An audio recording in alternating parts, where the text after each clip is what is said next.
everybody? Welcome back to Wappelville, and also welcome to the Wappelville Shipyards. Yeah, look at here. Look at here. New stuffs. New stuffs all around. Well, that's same stuffs over there, and this is same stuffs in here, but this stuffs is different stuffs because it's all stuffs. Take a look at here at this. If you wonder where this came from, yeah, there you go. This is where this came from. Might recognize this down over there. And this here again is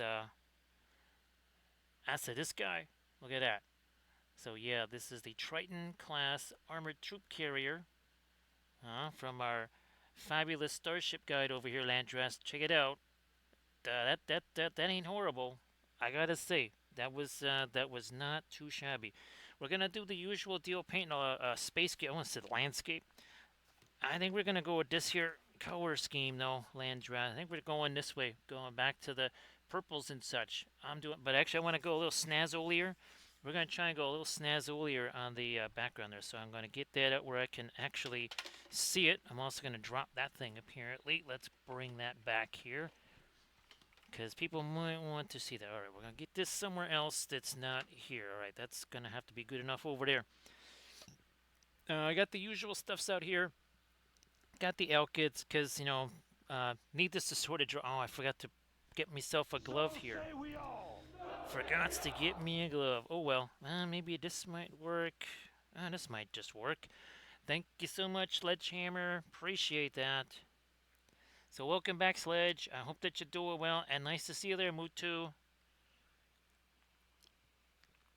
So, Mutu, looky here. See this? Yeah, this is one of 4 backdrops. Yeah, 4 brand new, or sorry, overlay, not backdrops, overlays. It goes on top. Over is on top. That's kind of like that's a pro tip right there. So we're going to do the usual thing. Again, we're going to do a little different color scheme than we did on all of our Galactica stuff here. We're going to go with this theme right here. So this will be our theme, and it's going to look an awful lot like that on there. And check this out. So this is a starship manual that I did years ago. You might recognize that logo in the lower right-hand corner. You might recognize the ship right here. Look at that. So yes, there is the Triton class. We also there's some other things that we'll be making, like the Liberty class cargo ship, Landress. Gee, where could that possibly have come from there? Yeah, look at that. So again, there's your Triton class, but there's a variant of it, which is, look at that, the Liberty class, and you can actually, let me see if we can find the next page here. There you go. So you can see that the cargo pods there, and look at this. If I could just get it, there we go. So you can see you kind of keep adding them so that there's a little train there. Well, Mutu, this was made in 1996. So that's, yep, that is when that was made. I'm not joking, 1996. The only available scanner to scan this stuff in was a wand. It was a wand that was like 8 inches wide or something like that, and all it could do was black and white. There was no such thing as color scanners in those days. You just took the scanner and you went like this, and you just dragged it down the page like nails on a chalkboard. Yeah, it's like old times, right, Mutu? It's like old times again. Now what we're going to do is we're going to slam some of the lighter dry brushy stuff here. Then we'll paint our spacescape. Then we'll stick him back on there, and then we're going to do the rest. So we got markings that we're going to be doing on that.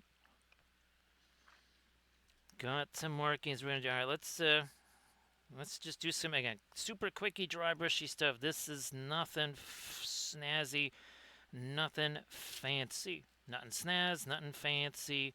We're just gonna, we need some lighter stuff than that. We are gonna do some Aztecing on here as well, because, Aztecing, right, Landrast?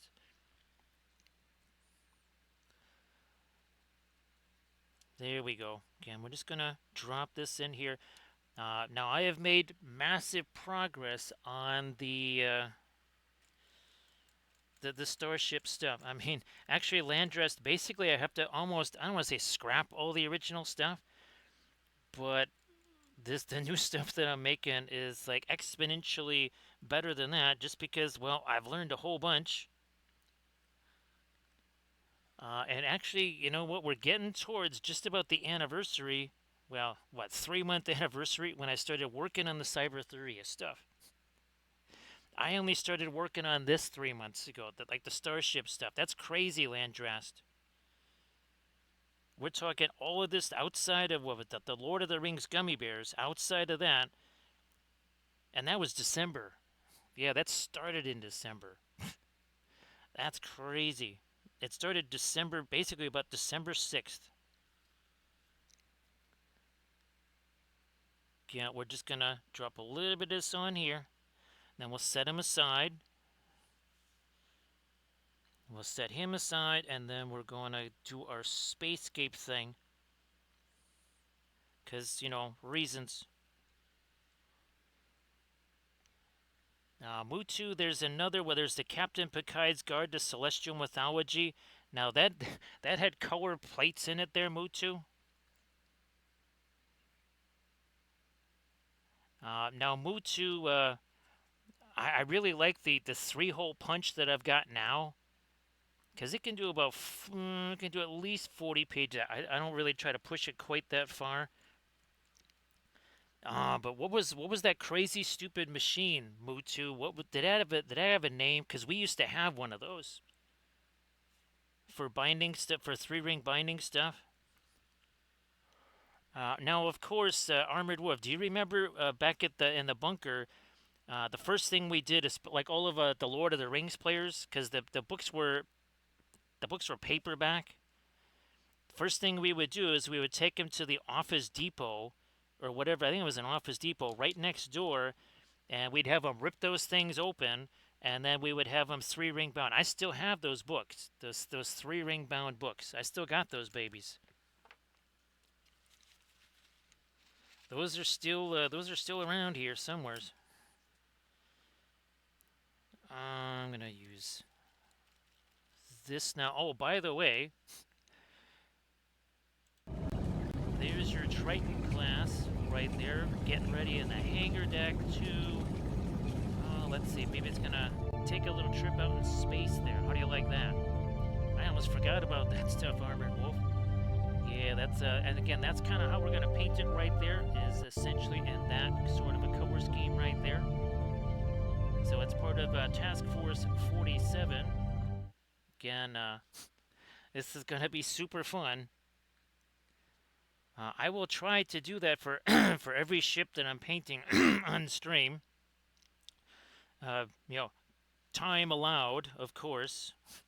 But if time allows, I will try to do said animations for every ship that gets painted on here.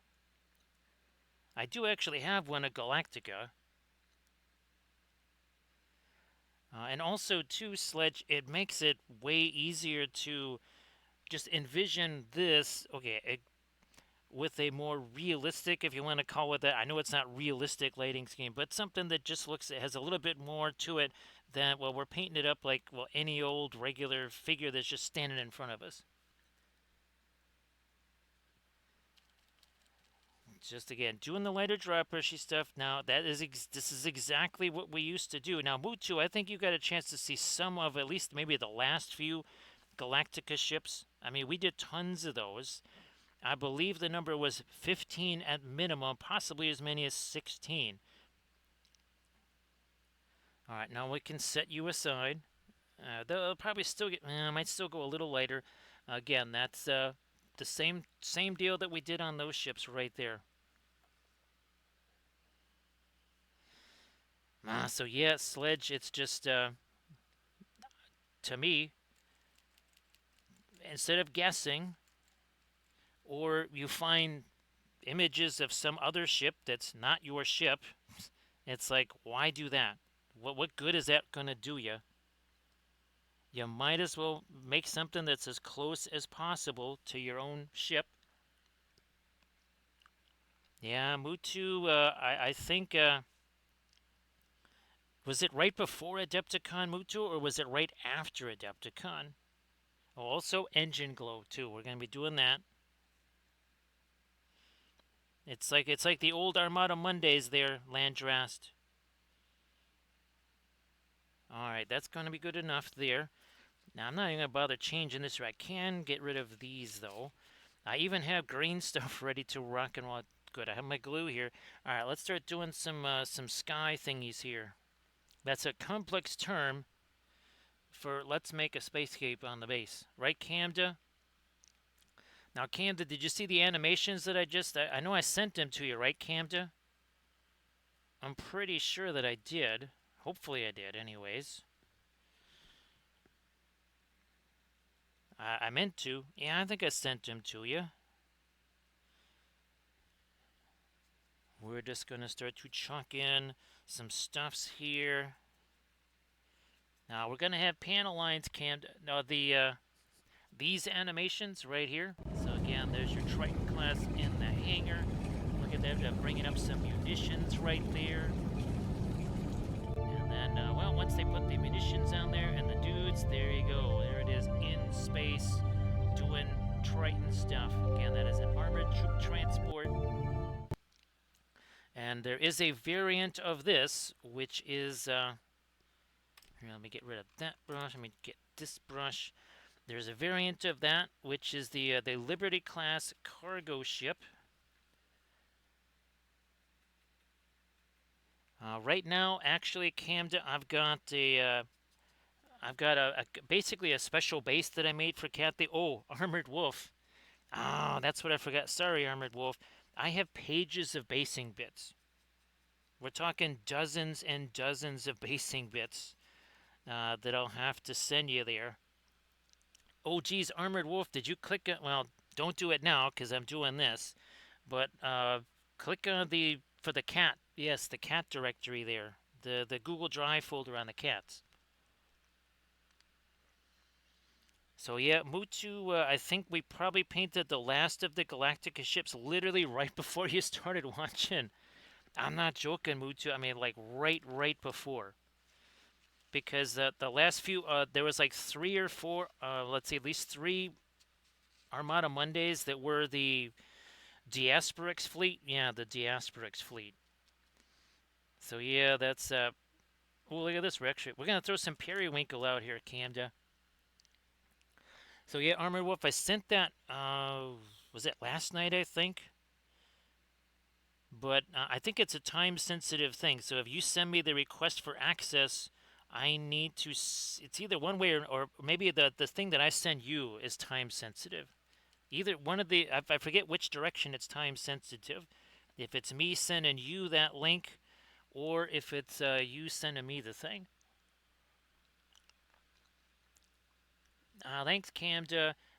And of course, these things are a little bit bigger. The windows for the references they're a little bit bigger, which I was trying to do. Also, I've got, well, you saw the ones for the Cyberthuria stuff. So the one backdrop is when I'm painting the corrupted characters. The other backdrop is when I'm painting, well, your regular characters, so to speak. This is all Alkids, by the way. Everything on here is Alkids. I need this to set as quickly as possible. So again, we're just kind of throwing some of this out there, throwing it out there. I'm just going to get me a little bit of thinner on that just to break that stuff down. Because again, Alkids, it's going to just sit in there. So you can see very different from what we were doing with all our Galactica ships there. And now we're going to get some lighter magenta, I think. Let's do some of that. Like maybe up here's. Start out with that.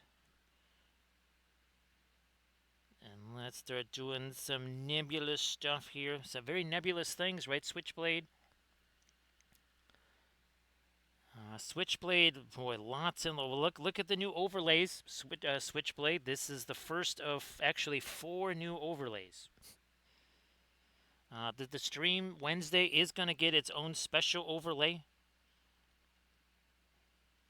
It basically it's the Cyber Wapple overlay. That's and so we'll be using that anytime we're painting our our special cyber Wappelville characters. I'm going to drop me some more of this down in here. So great to see their Switchblade. And again, the ship that I am painting is this right here. And you can see this, see that logo down there in the corner. You can see this ship over there. That's the ship that I am painting, and that is a design from a while back. Now also too, oh that's right,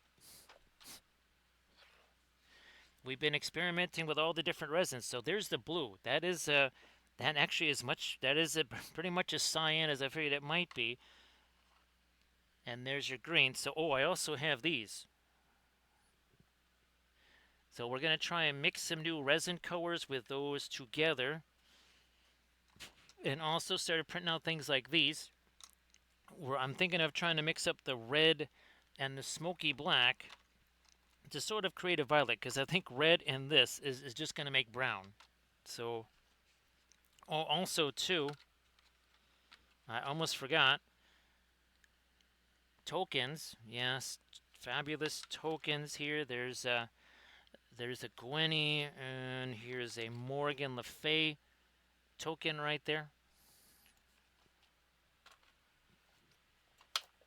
I'm just going to pull out these different colors here. There we go. So yeah, four different colors now.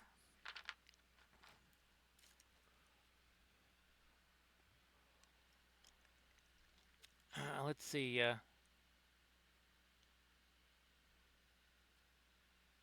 So hex paint, which pledge level do you have? Because the that's an army painting series. So the army painting series are the $15 level there, Hex. That might be the difference.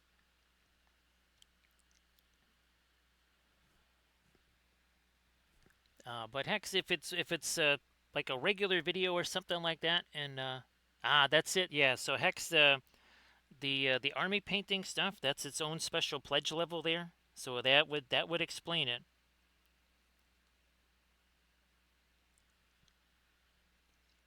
But Hex, if you're missing some of the like was it the like the printing workshop episodes there, Hex, those kind of things, if somehow you didn't get the messages for those. Oh yeah, Hex, as soon as you do that, well, not right now because I'm doing the stream thing right now, right, Hex?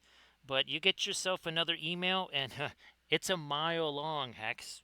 I mean, I'm not joking. It's more than a mile long. It's hundreds and hundreds of links, Hex. I'm not joking. It's so long that I have to open up a separate window to copy all of the links. I can only copy them if I open up a second window because it's too big for Gmail for me to be able to copy them all at once.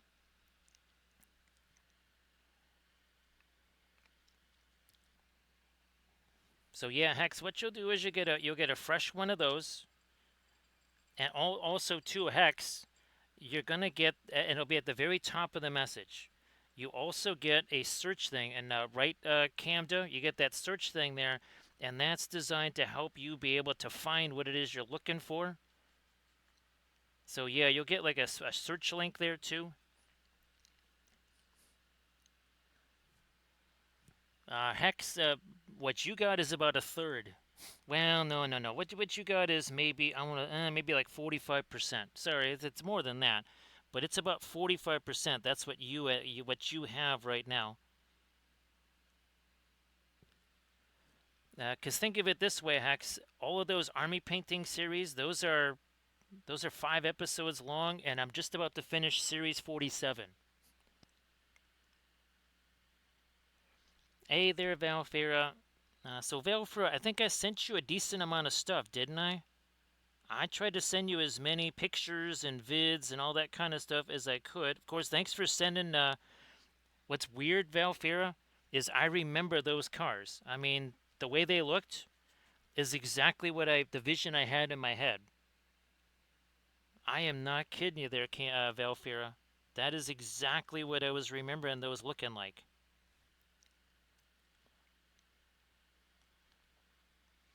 So Valfira, yeah, I was actually trying to start a little bit earlier, Valfira, believe it or not. And Valfira, I've actually got 2 more of those Skylore things. Now, the reason why those are going, well, a little bit faster is because, well, I'm kind of learning how to do it. And once you kind of get that down packed, it's a little bit easier to do the next one. You can see how we're starting to build up around this.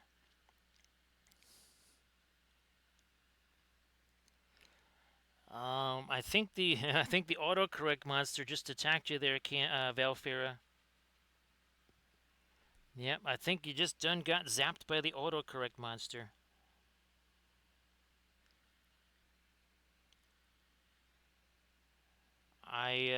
So Cam did that. Or sorry, that's that is all part of this big old history here. Let me see if I can find it here. I think it's at the start. Ah, there we go. Yes, the Great Union of New Terra. And let me see if I can find the overall star map here. That's not going to do it. Nope, that's not going to do it there. Maybe this might do it. Ah, there we go. So there you go. There's the Great Union of New Terra. There was a whole, let me see. Oh, here we go. This shows it a little bit better. There you go. So again, that is, and there's a certain, locations of interest right there. And I think, where's my timeline for this? Oh, there we go.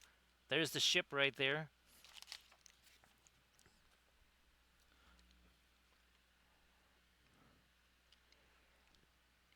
Well, Camda, usually the autocorrect monster goes after you too, but I don't know, maybe you have a secret alliance with them. I think Camda might have done a Baltar or something like that. I think Camda did a Baltar and he's got some kind of secret alliance with the autocorrect monster.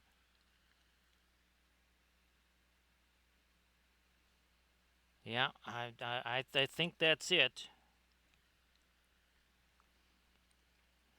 Yeah, I'm going to get me a little more of the dark down here too. Let's do that.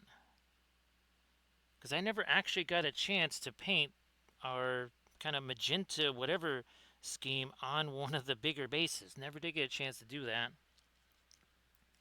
So now I'm going to get me some Prussian blue in there. Because, well, reasons or raisins, either way. I am good with either ones.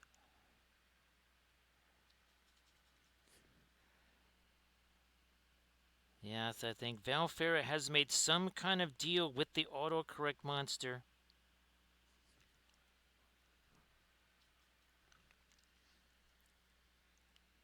Doing this here. Again, I'm going to shift this over this way. Then we're going to start getting some of our later stuff on here. We have not even started doing that yet. Haven't even begun. Gonna grab me some of this and maybe now some of our fabulous periwinkle. I guess I'm going to get me some thinner on that too. Hey there, Paradigm, and now it's Wappelville Shipyards. So great to see you again, Paradigm. You know what, I'm going to just take that out too. That makes a little more sense now.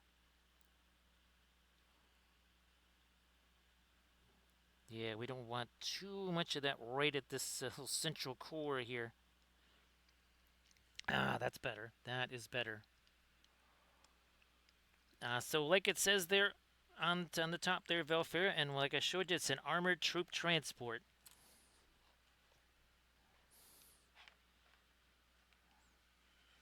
And you can see it kind of matches the profile right there. Again, it's an armored troop transport. There is another variant of this, which is also a cargo holder. So it's the Liberty class cargo ship, or it is an armored troop carrier.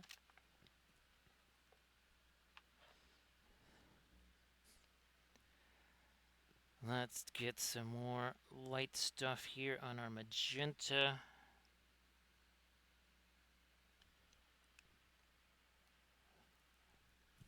Yeah, let's rock some of that in here. Like so.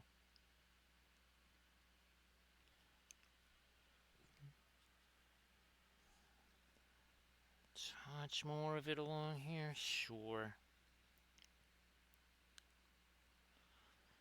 Now, more of the magenta. It's going to reflect here. So this is going to be probably one of the more elaborate spacescapes we've done.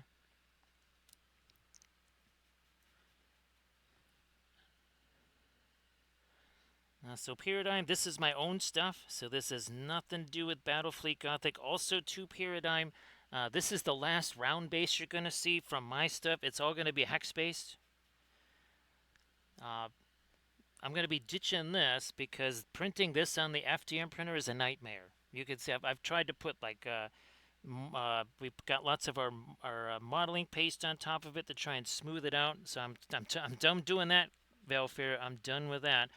I'm going to make hexes because they're going to be, well, when I printed these out, that's when I learned it's like, yeah, this is what I need to be doing.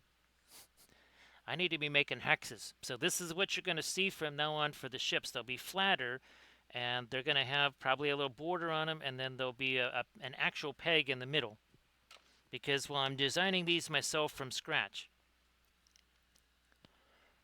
And yes, I will be trying to develop some rules for stuff. The first thing is to get the ships going. That's the first priority, is to actually develop the ships themselves. Then we'll worry about stuff like rules.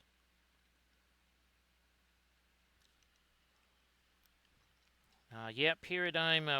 Once I saw just how easy it was to print out those hex spaces, I said, okay, that I was thinking about it there. Actually, Paradigm.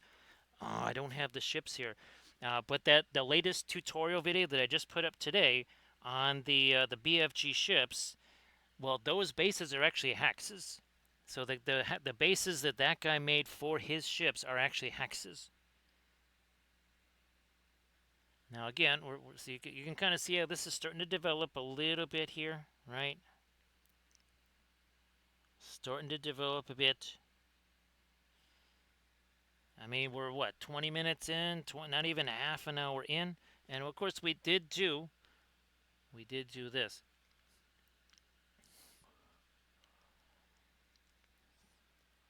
Valfira, unless it's this stuff right here and it takes up tons and tons of resin, right? Oh my gosh, I tried doing a couple Valfira. That's why these are done in FDM, because they took forever to print. Because I mean they're so huge, right, Valfira? And they had a tendency to kind of distort. And I don't even mean these big ones. I mean some of the smaller ones did. Val, I was kind of surprised there, Valfira.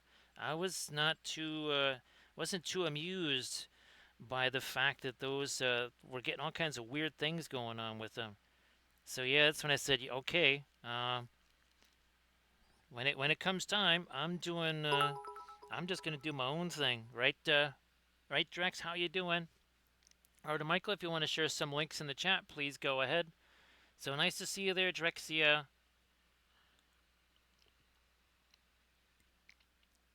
That's very appropriate, Drexia, because look at this. It's making its premiere. The first of 4 new overlays. There's actually going to be another overlay on Wednesday and then another one on Thursday, Friday, whatever. So yes, new overlays. Basically a whole week of new overlays. And of course we're going for, oh well, look at that. You'd swear we just photocopy. Speaking of Kinkos, right? So Paradigm, and of course, don't forget the special stream. And again, I'm trying to do this on Wednesday. My goal is to start somewhere around 9-ish or whatever on Wednesday. So thanks for telling Big Jim there, Valfira. I actually sent Big Jim a message, and he said that you messaged him. So he got the message. Because he was he streaming earlier today, Valfira? Probably.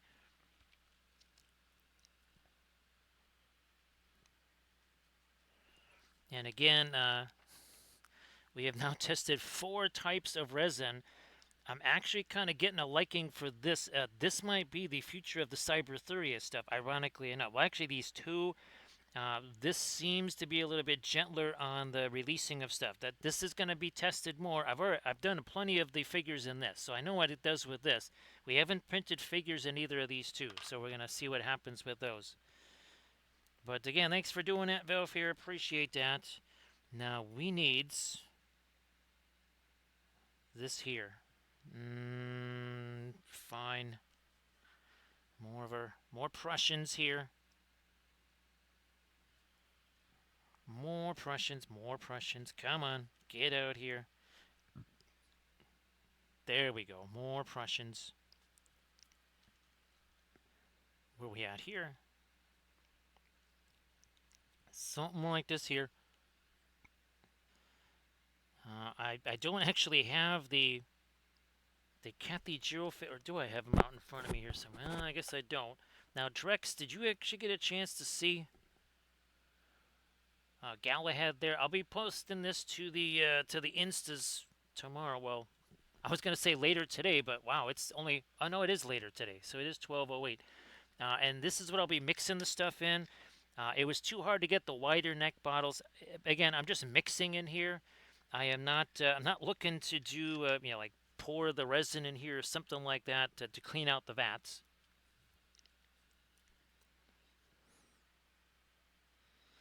So I'll have to... Oh, hey, Valfira. Gee whiz. I don't even have to do that. So Valfira, what I was going to do was, take a bunch of pictures of all the lore, right? And that map, and I was going to have that redone by, GPT and Grok. So I don't want to spoil nothing for you, Valfira. I don't want to. I'm not going to say anything. I don't want to spoil it. I want you to be able to kind of, what'd you say, read it for the first time when you read it, instead of kind of having little bits and pieces of it now. Oh, now Drex, you got to. Well, let me see if I can lift up our... Now, we use the ultramarine blue on Arthur here. Drex, look at this. That is the Williamsburg ultramarine blue. I was actually thinking about breaking it out for this, but again, that has to dry faster because this... Yeah, that's still trying to dry right there. Because remember, we didn't use...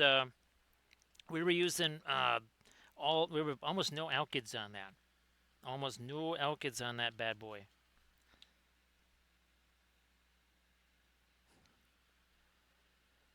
Actually, Drexia, Drex, maybe shoot me a message or something on the Instas or the Facebooks. There's a ton of stuff that I'd like to show you. Again, it's like all the new stuff that's happening for, say, the starships. All that good stuff. I'd like to be able to shoot you that.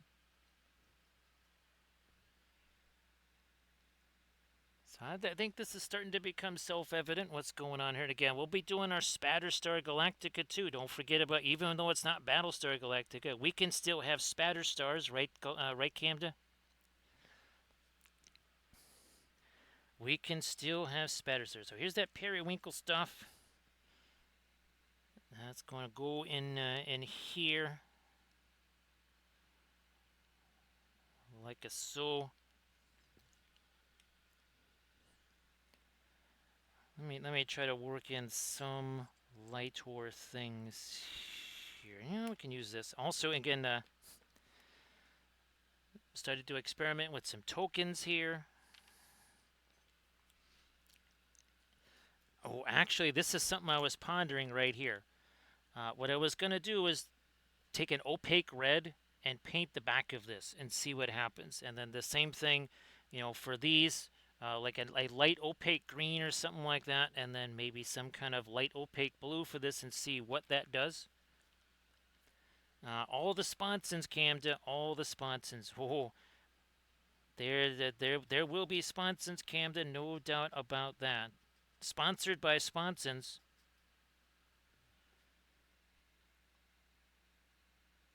So we're going to start getting some of our Brightor stars in here. Just like because that's what we do. That's what we do. Bring in now. No, let me get another one of these that's not quite so destroyed. There we are.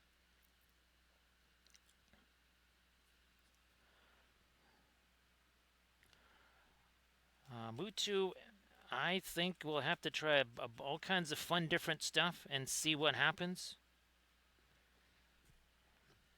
Yeah, Mutu, we'll have to try a ton of different things. We'll have to try stuff like that, and who knows what kind of neat things we might be able to do.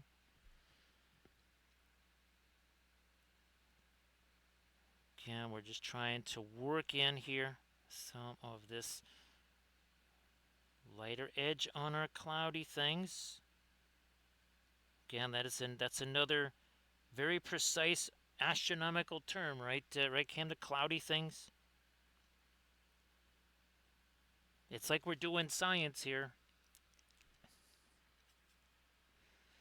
It's almost like we're doing science. There we are.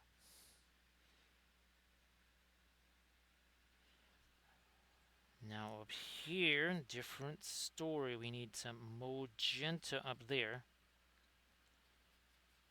Try that. Is it going to be thin enough? Now here we put this up here. Yeah, see, that's already the alkyds. Look at that. Let's see.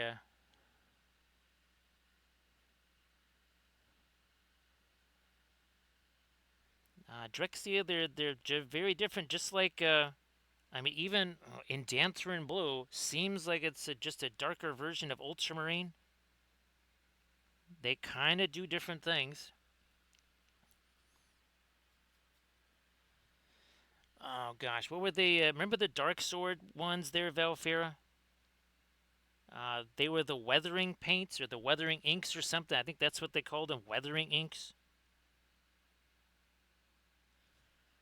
And those were definitely alcohol based.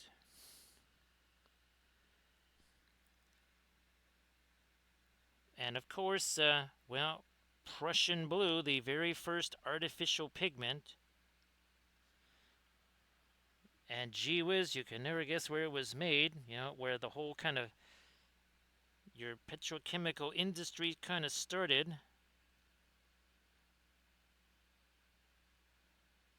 Again, we're going to work in some of our magenta here in our clouds up there. Now let me do a little bit of refocus it because I had to restart the machine, which means that every single one of my settings goes boing, and that's over with.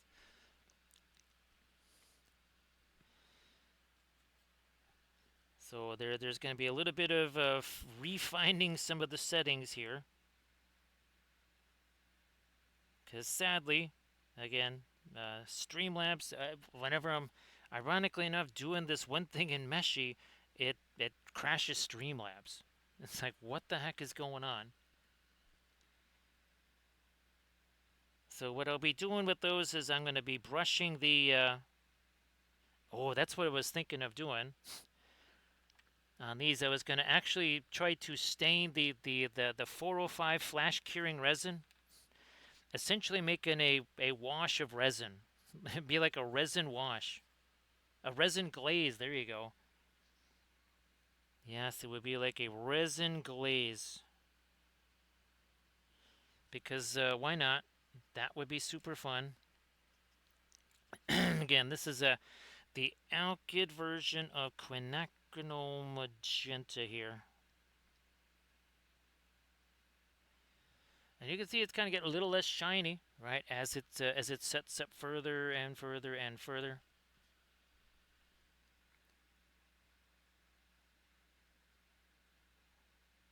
It's almost like Flat Mondays. It's sort of like Flat Tuesday. There you go. It's like Flat Tuesday there, Camden, because I mean, you could almost say that's a piece of flat art. I mean, how different is it from that?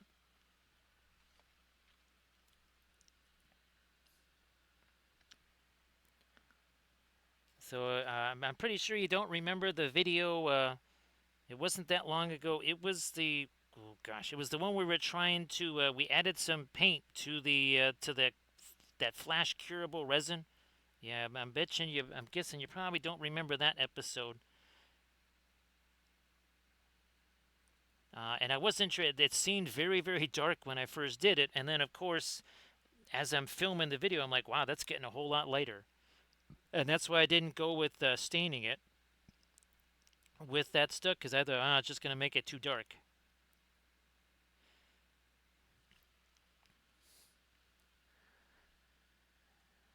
Now, Art Michael, you had a chance to post your stuff, right? I just wanted to make sure, again, if you haven't had a chance to post your stuff, go ahead. And everybody, please give a little look-see to Art Michael. Some fabulous painted stuff there on the Instagrams. So now we're starting to spread these things out.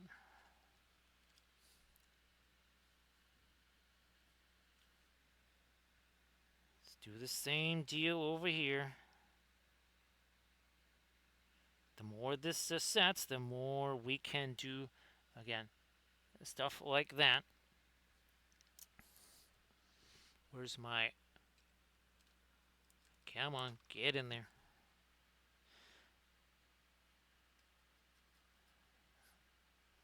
Break this down some more. There we go. See what I mean? See what I mean? The autocorrect mods are not going after Camda, but it's going after Valfera and everybody else. It's going after everybody else. Look at that. There's the autocorrect monster. So warp speed. This is all for me. This is again, it's a ship that I painted, or not painted, but that I designed. Well, one of many ships that I designed back in the day. So I thought it was only appropriate that we begin our new Armada Mondays in the Wappelville Shipyards with, again, a ship that I designed a long, long time ago.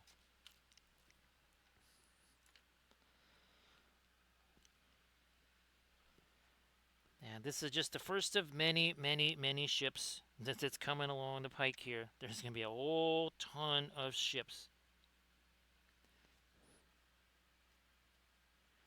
And again, we're going to be doing hex bases instead of the round.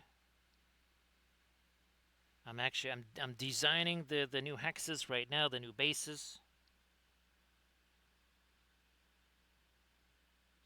Because what I'm trying to do is either design the hulls to have this in mind.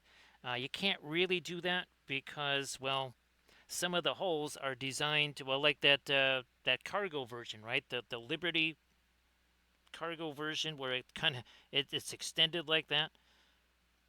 So that's, I mean, you're putting them together pretty much in your slicer or in Blender anyway, so you can drill the little hole, but I want to have a clearly defined hole size there.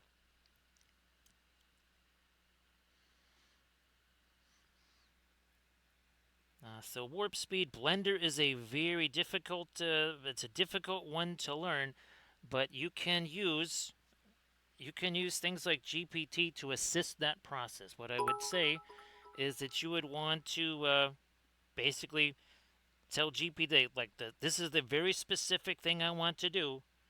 Give me 3 different process things that will help me do this one specific thing. Don't show me how to make a cookie. Show me how to do the thing I want to do. Right, Drexia? So Drexy, again, hopefully Wednesday we get to do the stream at that time we were talking about. And again, if you want to, see some of the things, there's a whole bunch of stuff I want to send you there.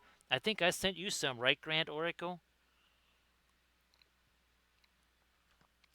I can't remember what I all sent you. Oh, here, Grand Oracle, look at this. So we have now tested 4 different resins. Oh, looks like we are at 12% to a level 1 hype train, courtesy of Grand Oracle, courtesy of Drexia. So thanks again, Grand Oracle. Appreciate that. And Grand Oracle, this is the first of many new overlays. There's going to be a new overlay on Wednesday. Oh, Wappelville Wednesday. There you go. There's a new one for Wednesday, and then there will be... again, the other ones, those are the Cyberthuria ones, and those will be for One backdrop for when we're doing the corrupted characters, and another one when we're doing the more regular characters. So again, thanks for stopping by there, Drex. Appreciate that, and thank you so much for the bitses, Grand Oracle. So Grand Oracle, check this out. There's the Triton in the hangar deck. Getting stuff ready, loading some munitions on there, getting the troops on board, right? And then you launch that out into space right there, getting ready to do a little assault landing on a planet or something like that. Who knows what these lads are about to get into?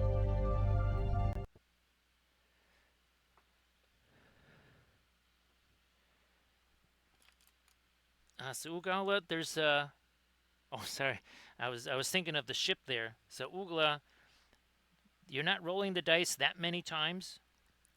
It's not primarily a dice game. It's really, well, you're rolling, well, let's see here. You would need to roll 2d6 at the start of the game for Mordred. Let's see what we got here. Okay, so that's going to be, this is kind of right down the middle here. So if you had rolled something like, say, this, that would basically be Corrupt Nimue right there. So that's corrupting, so that's Mordred's agenda there. And then there's just a couple of other small charts. So you're not really rolling that many dice there, Ugala. It's really more just to resolve the few things you might have to resolve. Yeah, otherwise there's not a ton of dice rolling. Say something, okay, like the Green Knight. If he is triggered, he's triggered on a certain roll. There could be entire rounds where you never roll a dice. There might be rounds where you roll some more dice. But yeah, it's not like a combat game or something like that. Let me show you here again some of the tokens and such. So there's, again, these are some of your hex tiles right here. Let's see, we've got some of our fabulous, well, here you go, so there's corruption and there's fracture. So this actually means fracture right here. So corruption is actually a purple tile, and then there are also different types of nodes as well. Let me see if I can grab one of those for you here. Here we go. So there's nodes, so there's relays. This is a node. So all of this stuff is essentially goes on top of the tiles. So now these are obviously going to be different colors. So that right there, that is a data node.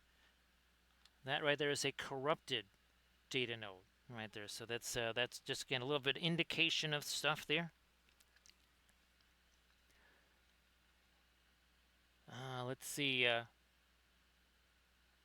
Boy, I could see that getting that's stacking up the busy stuff there, Grand Oracle. That is stacking up the busy. Let's get some dark here, like some really heavy duty dark. Let us do that.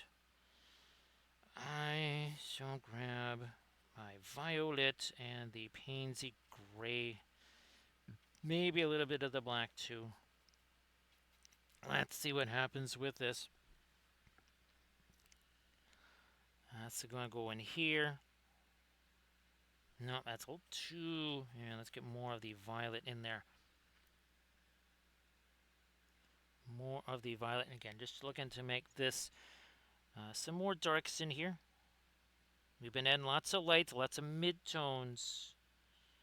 Now we're going to add some darker stuff in here. Like you do. Then we glue this baby on here. Now this is just one part of the. It's a double feature, I guess. Yeah, it's like a double feature. You're getting spacescapes and spaceships. Now we're getting somewhere here. Again, with our darks, just kind of weaving it through here. Perhaps a little more thinner. Just there. That flows a little easier now. Like you do. And then we'll do our spatter stars on here. We're going to have to actually move Galactica. Once we start doing our spatter stars, we got to move Galactica, because we don't want to spatter star Galactica. I mean, we literally would be spatter starring Galactica, so we don't want to do that. And there is a let me see if I can maybe find that there is a video on the YouTube channel that shows all of those Battlestar Galactica. Well, most of them. I think it shows 12 of them, or maybe 12 or 13. I forget how many I had painted when I did that video. Now this is more the magenta in it. This dark here. And that's going to come up this way. So I can see now again bringing in some of our dark here. And I think it is just almost time to start doing some spatter stars here. It's almost time. We're just again trying to build in some of our darks here. More violet in me clouds here. There we are. That's better. That was not really cutting that off there. I needed something that really just cut that off.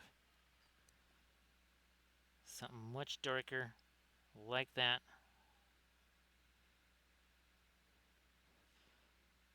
Get some more dark out along the edge here. Something as a blendy brush. I got one right here. Got one right there. And now we're just going to do a little of this, a little bit of this here. Doing some blendy brush stuff. Just because, especially around the edges here, soften those babies up. Alright, now we're going to get this ship out of the way here. Okay, we're going to move Galactica for a second.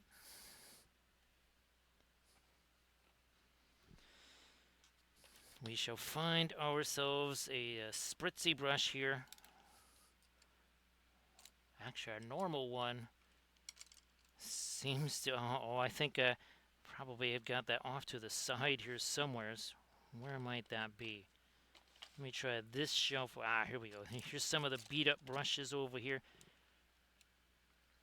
I think we'll use maybe one of these guys. Maybe let's try this one here.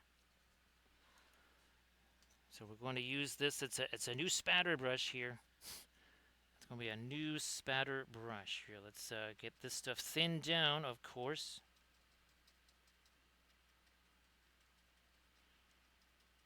And let's do a couple of little test spritzes there. That looks like that's good. And away we go here with a few spritzes of stars. Like you do. Couple more spritzolas. There you go. Spatterstar Galactica. Now we got this is Cam's favorite part of every stream. Where we mix some green stuff. Here we are.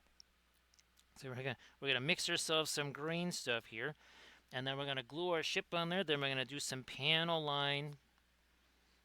Gonna do not so much pin line, a little bit there. So Grand Oracle, that's gonna be quite the next couple of weeks. That is gonna be quite the next few weeks, and of course, Grand Oracle, I'm hoping that all this time the need just keeps getting better and better, because it's a lot of stuff to do, especially if the Scoutmaster is down for the count. When the Scoutmaster is away, the rest of the Scouts, they're not just going to play, it's going to be Lord of the Flies, right, Grand Oracle? Well, I think even with the Scoutmaster there, we still pretty much had Lord of the Flies on every camp out, because that was just how we rolled. So there's some glue. We're just going to get that going. Now we need... It's like, wait a minute. I just had some green stuff here. Where did that go? So we got glue, green stuff, glue. Make sure I get some glue on that. Smush you down. Now we set you there, and now we're going to start doing some of our pin line washy stuff here. We're just going to leave it set there, not fooling around. I am going to use maybe this green here in our windows to indicate some kind of a console glow or whatevs. Something like that. Let me get some dark war green up there. So we're going to roll something like that on those.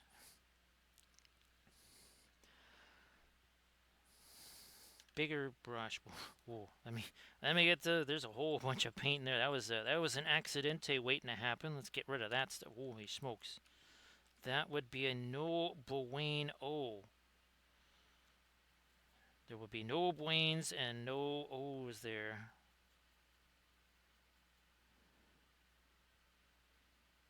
That would be anti bueno. Wasn't that the new? Yeah, that was the new term we came up with, wasn't it? Cam to anti bueno. That's right. Yes. It would be very anti-bueno.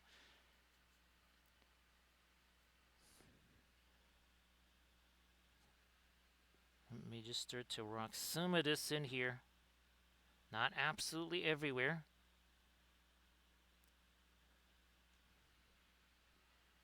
Not everywhere.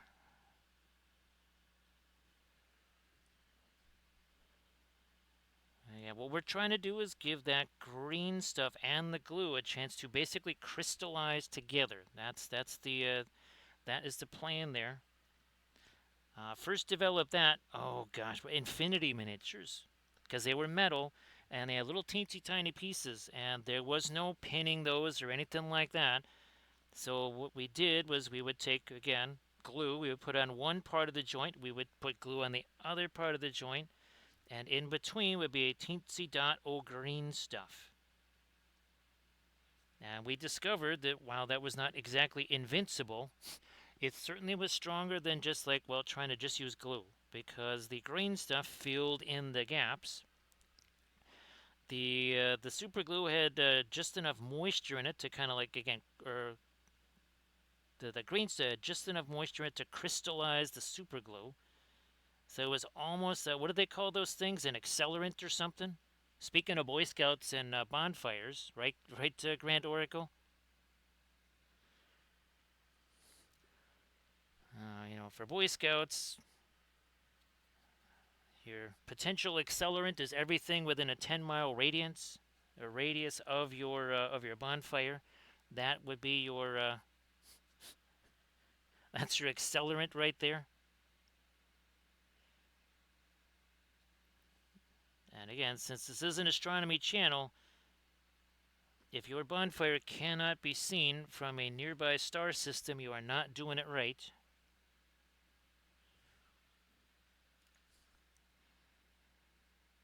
I guess Camda, actually Camda, I probably shouldn't look at one-page rules before I start fooling around with mine. I don't want to be influenced by that, right? Don't want to be influenced by that.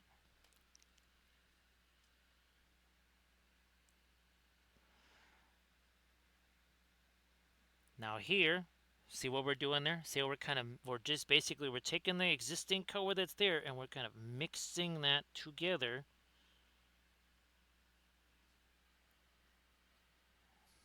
May just chuck out a little too much paint and not enough of the thinner. Then the next thing we got to do is we have to get some engine glow stuff happening. Gotta do that too.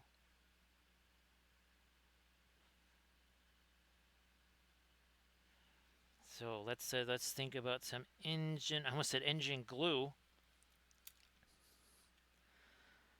Let me make sure. Okay, that's good. That's got the blue in it, so we're good to go there. I will. Let's get some of our radiant green happening here. That's a little too chunky of a radiant green. Let's de-chunkify that. There we go. You'll notice that none of our glazy stuff got down in here. That was very much on purpose. Very much on purpose there. Not too much thinner here. So now, no, we're kind of, again, just trying to establish our engines here. And thrusters. Here, let's do these guys. There we go. All right, bingo. We can leave that alone now. Let's wander back over this way. And I'll start to fool around with some of our lighter stuff here in the cockpit. And if I need to give the rest of the ship a little bit of a break on the, let that set a little bit more, well, we can start doing a little bit more on the base down here. So I might actually do that as that sets a little bit. Let's wander on down back to the base here. I don't want to cover up all of the spatter stars, though. We don't want to do that. I am going to extend the cloudy things here. Again, nothing but pure astronomy here, cloudy things. Actually, oh yeah, speaking of like the interstellar dust clouds and stuff, that's one of the big Bajoran sky myths that I did. That was all about the basically the Bajoran underworld, so to speak, where the Borjas go. That shall we say didn't exactly follow the path. Yeah, that's where they go.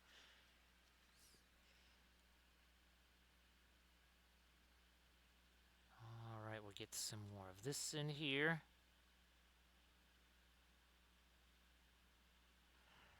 So again, kind of doing, see, it's getting a little bit smoother there. And yeah, we're just, when this is less shiny, that's when we know we can get back up there and start doing some stuff.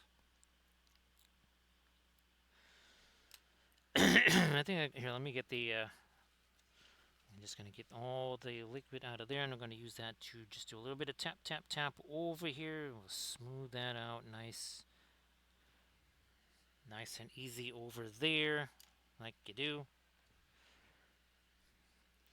And again, you can see the markings, lower left-hand corner. That is kind of what we're going to do. We also have our Terra Force model right there. That's going to go right over here on the hull, also with the Task Force 47 number, because that's just what I chose. Let me see if I can't.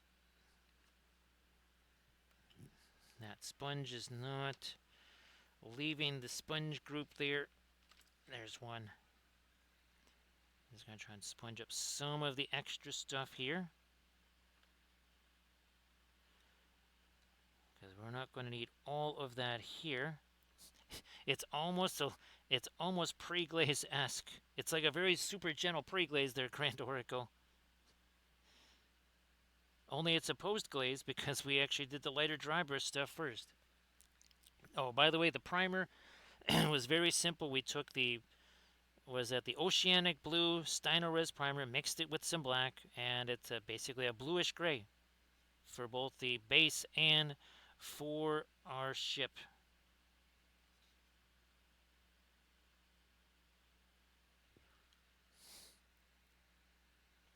Let me lighten up that a little more on that side, and just trying to, because there is a little bit of our cockpit window over there too. We don't want to forget about that. You can see this starts to get a little more sneaky cheeky value in already, even just doing this. Now, we haven't really done something like this before, have we, Grand Oracle? So yeah, Camda, there was plans all along. This was long before the Cyberthuria stuff. Remember February, Camda, and the whole Eldritch Foundry thing? Yes, that was, that's why I was trying to develop a game for that, because, well, there was supposed to be a whole line of ships, wasn't there? Which, well, we know how that turned out, and it actually worked out for the better, because we would not have any of the things that we have now. And that was literally, I want to say, almost 3 months ago to the day when I started working on the Starship stuff. Because remember, all of the Cyberthuria stuff that I brought to Adepticon was barely a month old. And by barely a month old, I mean it was like 3.5 weeks old when I brought it there. That is how fast all of this stuff is accelerated. And now the board game for Cyberthuria is massively far along. Well, look at that. That's not too shabby, right, Grant Oracle? And you can see it's getting less shiny.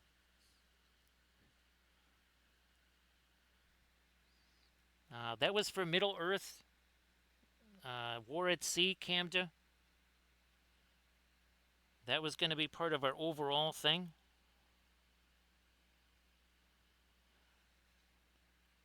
And hopefully, Camda, the stuff that I've been learning now on the Cyberthuria stuff and the starships, I'll be able to apply that to the sailing ships. Also, too, I wasn't using Blender then, right, Camda? So now, like all the sails, I can just make all of that stuff in Blender. I mean, I literally just have to take a flat piece, right, just a flat sheet. Well, it'll have to have some depth to it, but there's all those fabulous cloth controls in Blender where I can kind of grab it, pull it, smush it, and all that kind of good stuff. Actually, Grant Oracle, I mean, I've done stuff like this before on a small scale, but I actually kind of like doing this, Grant Oracle. This is sort of fun, I gotta tell you. I'm actually gonna put me a little bit of the blue on the bottom here. So you might be seeing some more of this Grand Oracle in the future where it's kind of more intentional as opposed to it's like, nah, let's try it out. It's almost to the point where I can start actually putting some of my later stuff on here in the form of Aztecing. Yes, we're going to try and get some Aztecing going on here. Not maybe as teensy tiny little panels or whatever as our big old Galactica ship, but some nevertheless.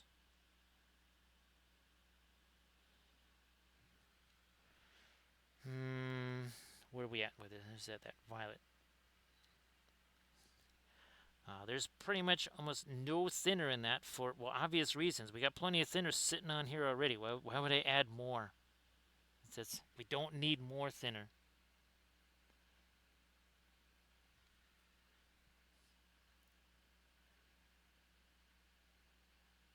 So yeah, Camda, that's just one of those things where I want to hash out the lore of it, just like we did for our Cyberthuria game.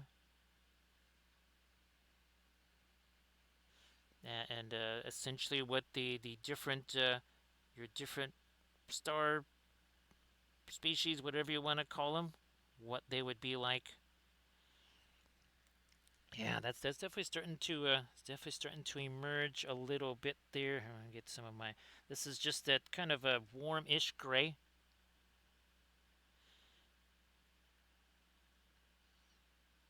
Again, very much a dry brush there. There's no thinner on this brush here. There is thinner on the figure, then that's all we need is just what's on the figure.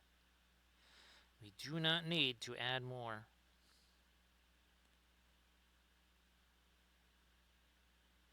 Well, looky there.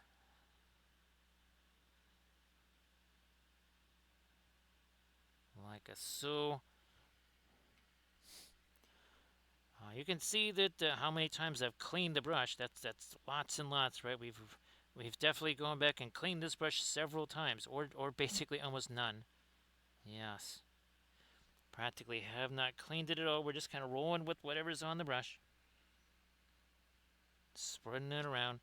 Now we need to start getting some of this on this part of our hole here. I think our green stuff and glue have set enough that I can start kind of tilting this over on its side. I've been trying to avoid that.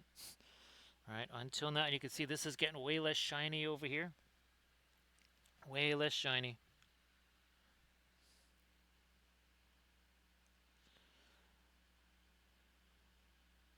That's another one of our hatches over there.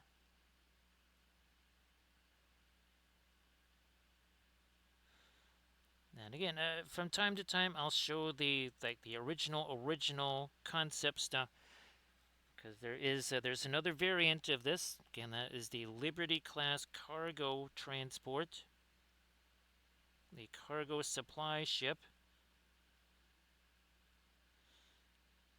Because you land your troops on the planet, and well, once they run out of stuff, then they're just targets. And that was the mission of the Liberty class, was to basically follow up. The armored troop kiddos, the idea was that they kind of get in there, they clear out a potential landing zone, a drop zone, if you want to go that far with it.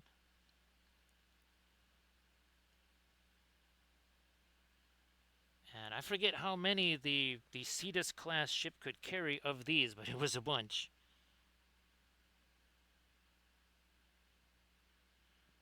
That starship was very large.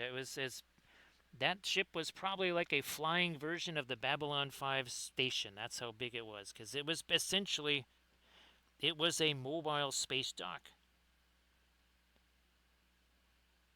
It was actually designed to not just carry two small starships, but again, all this smaller stuff. It was also designed to potentially service kind of mid-size ships as well in a kind of an emergency situation. Because what if that ship can't reach a starbase for any kind of, at least, again, repairs, just kind of to get it to where it would be more of a more established shipyard or something like that. Just kind of, what would you say, battlefield repairs. That was the concept behind that ship.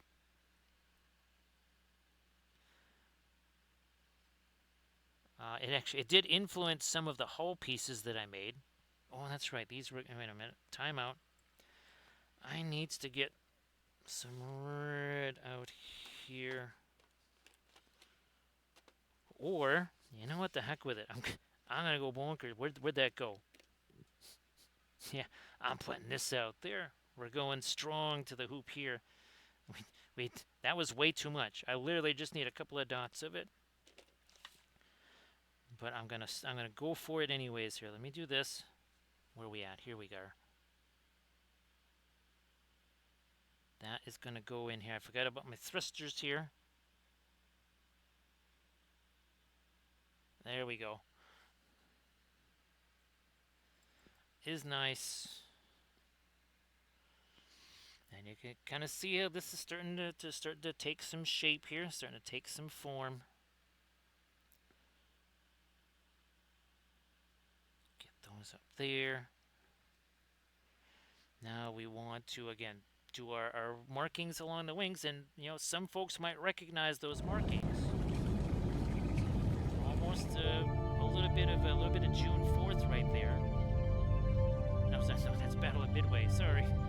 We're thinking again the kind of your airborne, well, all air markings, right, from that era. I'm gonna maybe use Prussian blue. Let me thin it down. Let me thin it down some more. So, and of course, we will get. I'm trying to think of some special things that we can do for our Battle of Midway celebrations here. Let me roll it this way. Like so. And then that goes up and over this here. Okay, just trying to position it for right now. And I guess we're going to go that wide with it.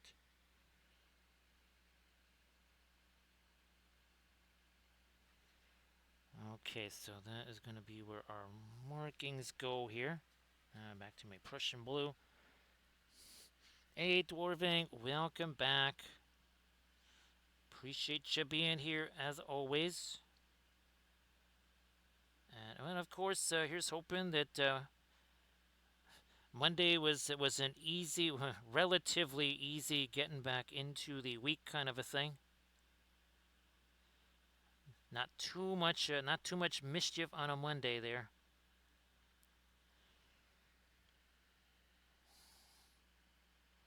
Let me see, how far do we go? Okay, that's just about it there.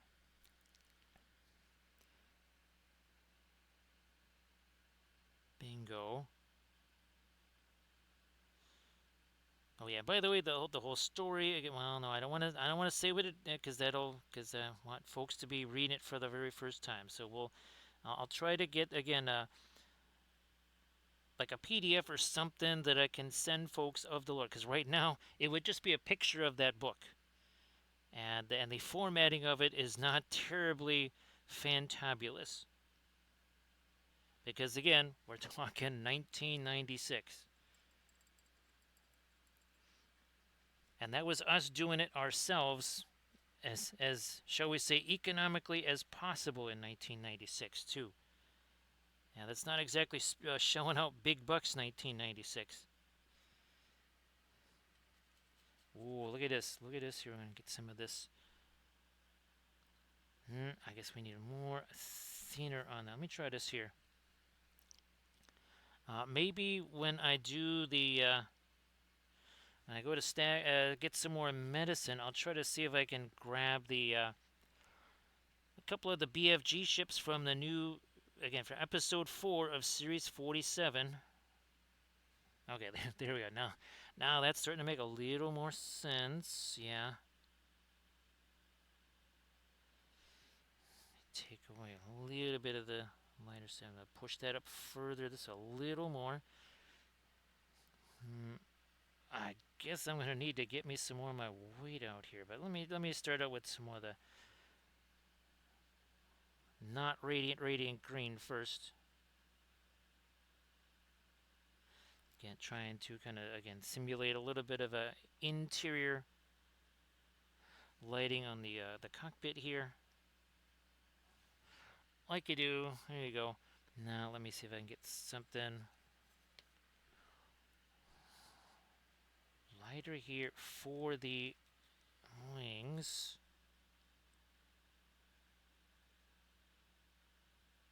There. That's just Naples yellow right there. That is just Naples yellow. Don't mind that the other stuff is mixing into it because, well, guess what? It's literally shading it for me. Instead of me having to go in there and shade it later or do a glaze over or something like that, whatevs, it's just kind of, again, shading itself for me. Why would I want to do all kinds of extra work like that?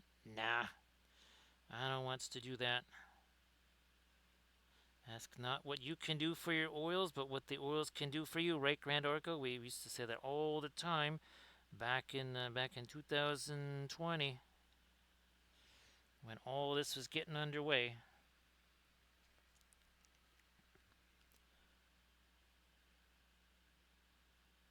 There we go.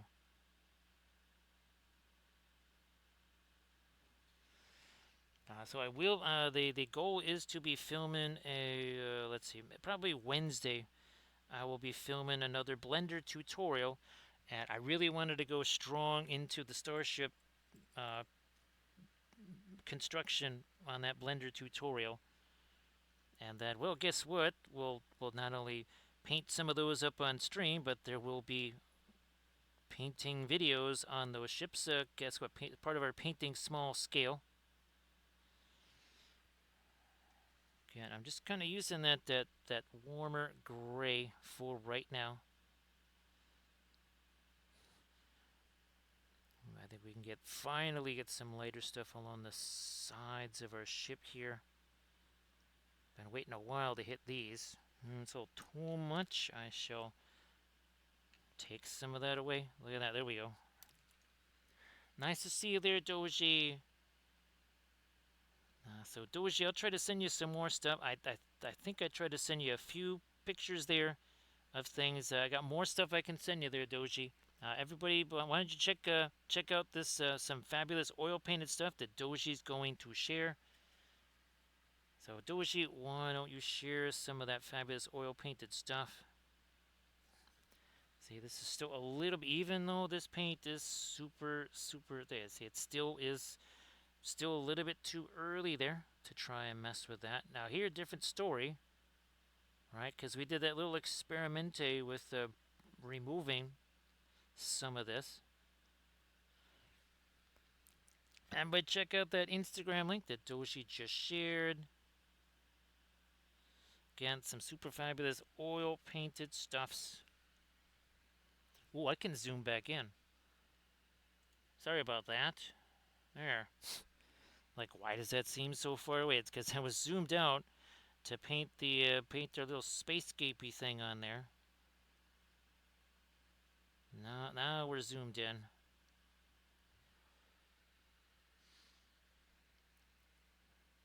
Definitely think less, right, Grand Oracle? Definitely do more. Less thinking, more doing, always better.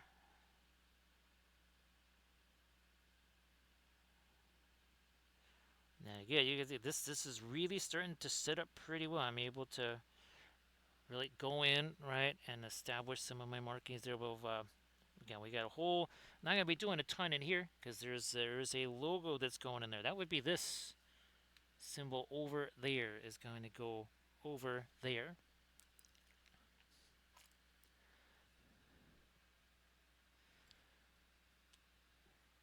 Yeah, Grand Oracle. Oh, I don't think you were here earlier when we're. I think there's accusations out there that Camda has made some kind of a bargain with the autocorrect monster, some kind of Gaia's Baltar-ish bargain with the autocorrect monster, because everybody else seems to be getting nailed a lot, and Camda somehow seems to be riding high and free there from the autocorrect monster. So there are suspicions out there. I mean, the Cybertheria game is a game of questionable loyalties. Maybe it's the same deal here. People have to prove their loyalty, their fealty to Wappelville.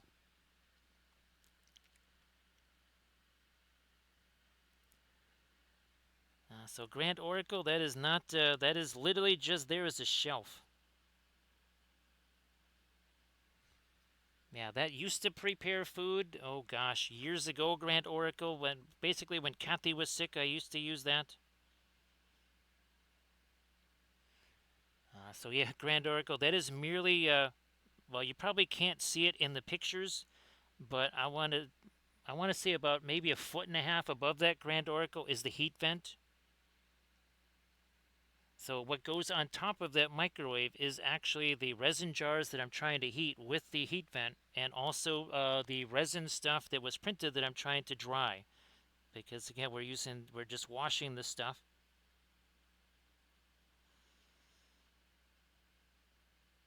It does still work, Grand Oracle. Now, by working, I mean that it has enough power to maybe warm up a hot dog or two at full power. That's another reason why it was replaced by shall we say it's the equivalent of like a 5,000 BTU air conditioner being replaced by a 12,000 BTU. That's pretty much what happened there. That's why that was relegated to essentially shelf duty.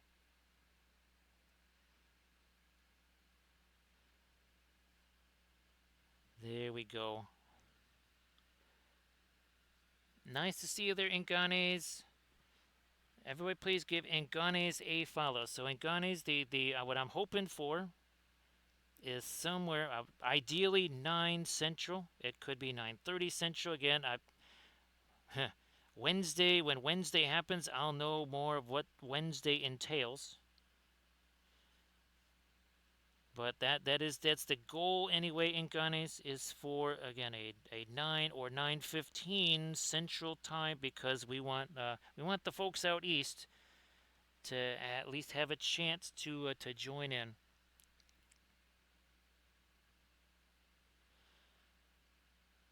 And yes, I'm already working on. There will be yet another new overlay on Wednesday, and then there will be a new overlay on Thursday. There could even be a new overlay on Friday and or Saturday. Who knows?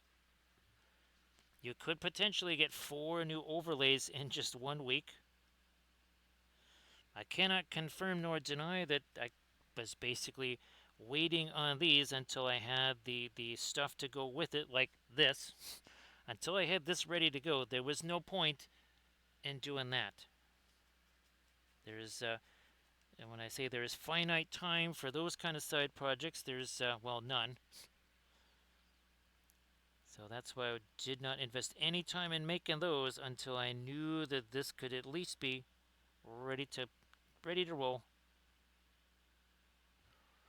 And Ganes, if you want to share some stuffs in the chat, please go ahead. And Ganes also streams the oil paint, so everybody please give Ganes a follow. That would be very fabulous. So great to see you there, Ganes. And again, now we're starting to really build in some of our value here, and then we're going to try to do a little bit of the Aztecing. We got insignia to do, and then we've got to do some of our also fabulous panel lines. Fabulous panel lines. Everybody check out the Instagram link that Ganesh just shared. And then do the follow thing. So Ganesh, hopefully, you're starting to get to a point where the new additions, if they're not actually helping in the miniature production process, at least they're not hindering the miniature production process quite as much. So hopefully that is starting to work more in your favor there. Well, looky there, right? See, that really is starting to change all of this. Got to get some of that in here too. Oh, we didn't do. I thought we did this side already. Well, now we did. And again, the source of this looks kind of familiar, doesn't it? Again, that's a Triton armored troop carrier that I designed a long time ago in a galaxy very, very far away. That's for sure. Let me lighten up this a little more here. Oh yeah, we did it on the other side. Didn't do it on this side. All right, fine. I think we were waiting for this to set a little bit more, maybe. Again, that was all very, very, very glazy not too long ago. Of course, we had some fun doing yet another new Starscape there. Well, and guys, I know that you really you miss doing that, and I know you had a lot of fun doing that and such. So here's hoping you get a chance to do that again really soon. More light down here. Also over here. Yeah, now we can start doing some of these here. These I had to wait because these had a whole bunch of the thinner on them. So I had to kind of slow that roll and not get too, not hit that too fast. Try and lighten you up a little here. Now we need a little something over there as well.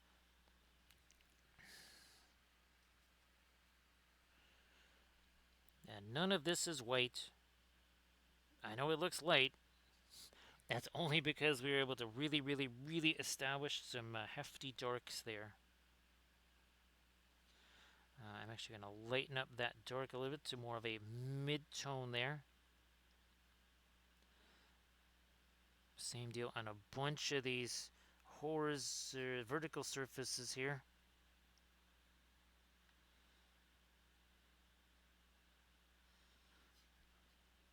Think we could use some light over here too, yeah. No, not that kind of light.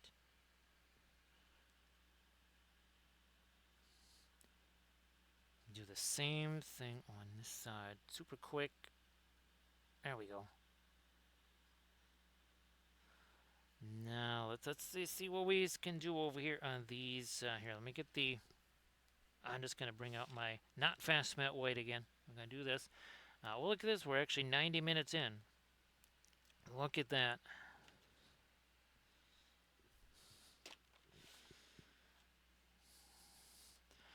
And again, we're gonna wait for this to set a little bit more. Then we got insignias to do. Right, surface tension, how you doing? Surface tension, well, you got to share some stuff in the chat as well. Some more fabulous oil painting. So surface tension, I tried to send you a bunch of different things. Now there's more to send you. That's not all of it. That's not even half of it probably. So everybody, please give a little look-see here at the Mastodon link that Surface Tension just shared. There we go. See that? Now we're starting to get a little bit of engine glow here. There you are. Boom. There.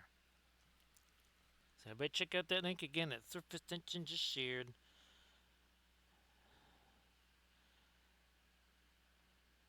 I'm going to maybe make you a little lighter here.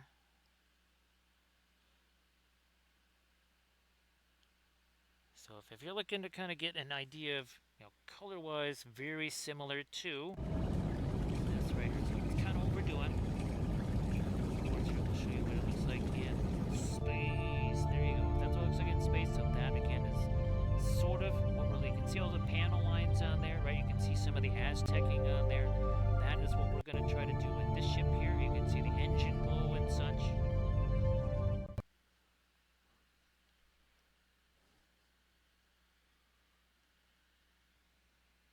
So that stuff there, Sir, I think if you're talking about the rule stuff that I sent, that was, well, unless you're looking, you were thinking about this here. So that's more about the specs right there. If you saw some rule stuff, well, that would be from the Cyberthuria game.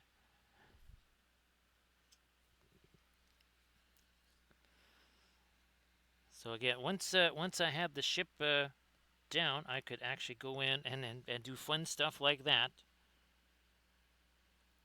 So again, now we're starting to think about, again, some of our really, really light edges and such here.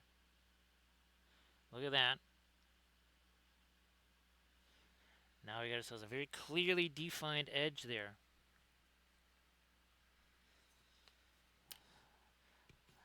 So that was this right here. So here we go. That would be this right here. I think it was like 120 pages, maybe 130 something pages long. So surface tension, there's a whole story behind that universe too. Huge surprise, right? Surface tension.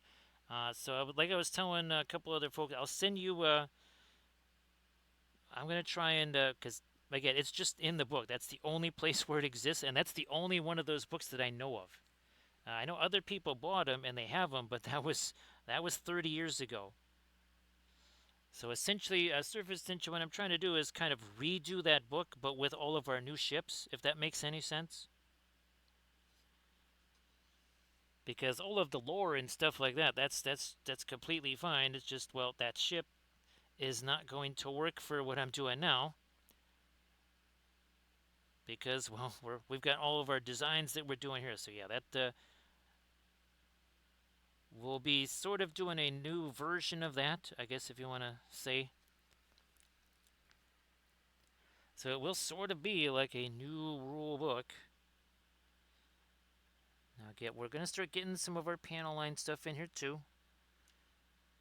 We're just here, we got to get definitely some light there. And then we got to start doing some of the Aztecing. We're almost, as far as not seeing any more shiny stuff up there, we're almost at a point where we can start to do some of that Aztecing. See, like here, see, we're getting more of a blend as opposed to just ripping stuff away. That's kind of the consistency we needed for us to be able to do that that kind of Aztecing stuff. Where's, oh, that's right, I had to put it over here because we were doing some spatter stars there, surface tension, and we didn't want to have a spatter star Galactica. No, we did not want to spatter star the Galactica. That would be a no bueno sort of thing, right?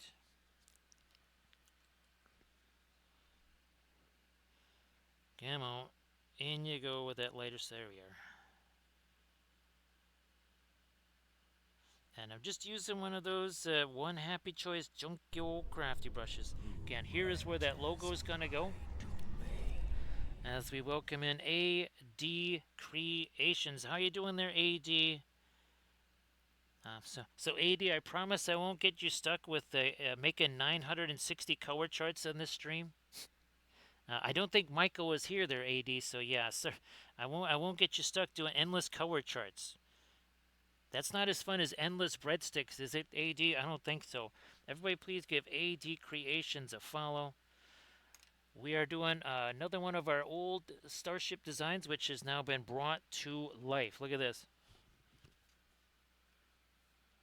It looks kind of familiar, doesn't it? Yes, and you wonder, why does this look so primitive? Because this is from 1996. You also might see this logo here. Look at down over there. And here is, again, this is the Triton class armored troop carrier in a hangar, getting all prepped and ready to go. So you're going to load some munitions on there, some fuel, some stuffs for the guys on there. And then you're going to launch it into space, and it's going to look like that, because it's fabulous, and it's an armored troop carrier. It lands on things, does things. Again, there's a little reference down over there in the corner. Let me see something here. Why is... I'm going to do this here. Let me try and do... that's why it's not... Let me try this here. Whoops, that's no good. We don't want that. That's better. Also, we don't want that there either. And we're trying to bring this up a little bit further. There. Hopefully that works.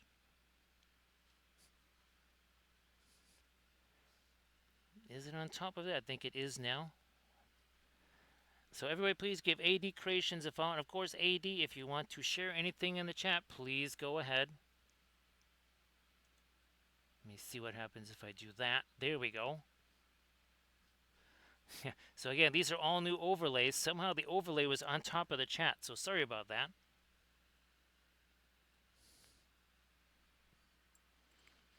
It's very much, it's about aeronautics, just like we're about science, right, Surface Tension? Because this was cloudy things. Oh, by the way, look at this. Look at this, AD. So there's one of our 2D paintings. It's like we just took it and pasted it on here. That was super fun. So again, that's one of our 2D paintings, and it's almost like, well, I know you were thinking about doing Flat Tuesdays there, AD. I didn't mean to steal your Flat Tuesday idea. I didn't mean that's not the intention. That was not the goal. So yeah, sorry that the chat was. I looked over. I'm like, why is there just empty space there? See what I did? Why is there empty space there? So, and again, we've also check this out, AD. We've been experimenting with four different resin types. I'm kind of liking this. I actually just got another about 2 liter, about whatever it is, showing up of this stuff right here. So again, this 1 hour 38 minutes ago had nothing but primer on it. So yeah, AD, I promise, like I said, I'm not going to try and get you stuck with doing like 9,000 color charts or something like that. Unless Michael is here, in which case, well, then you might still be stuck doing all those color charts.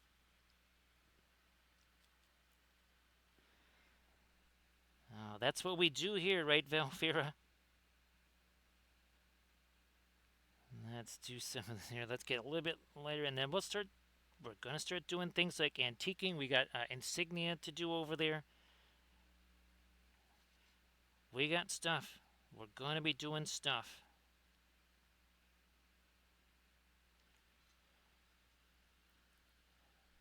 So again, AD, if you want, I don't think you had a chance to share your stuff yet. I can't tell because now I can see everything over here.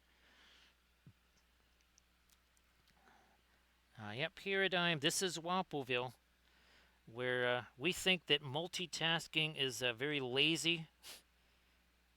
We call it megatasking here, Paradigm. Yes, we don't refer to things like amateur stuff like multitasking. That would suggest you're only doing 15 or 16 tasks at once, which of course is entirely insufficient here in Wappelville. We do mega tasking, right, Valfira? There we are. Getting some more of our light there. Everybody check out the Instagram link there. And oh, actually, AD, if you wanted to share the Kickstarter too, so I keep forgetting about that, AD. Sorry. I keep forgetting about that. Yeah, I'm going to go a little lighter here. Yes, our insignia needs to go here, but that also needs to be lighter there. There we go. Working all with the oils here. Everything here is the oils. Where's me? There you are. So yes, this is a mega tasking zone here. Mega tasking only. If your simultaneous tasks are not measured in triple digits, you are clearly not doing it right. Now here we got some of the green, some of the blue. That's going to go together here. Might get a little more of the light there too. So there are 10 days. Did I see that? 10 days left in that Kickstarter. Everybody go check that out. Again, a fabulous, fabulous miniature that AD is working on.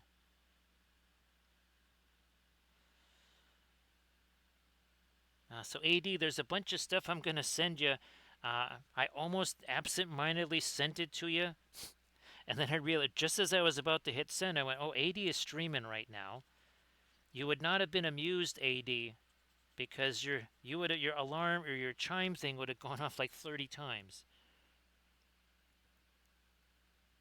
So yeah, I was just about to hit send on that, and I went, yeah, maybe I shouldn't do that.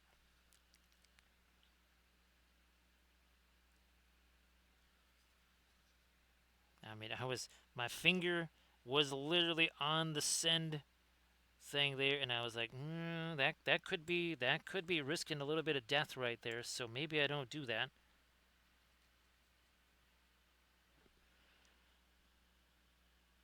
There we are. Just drop that down here.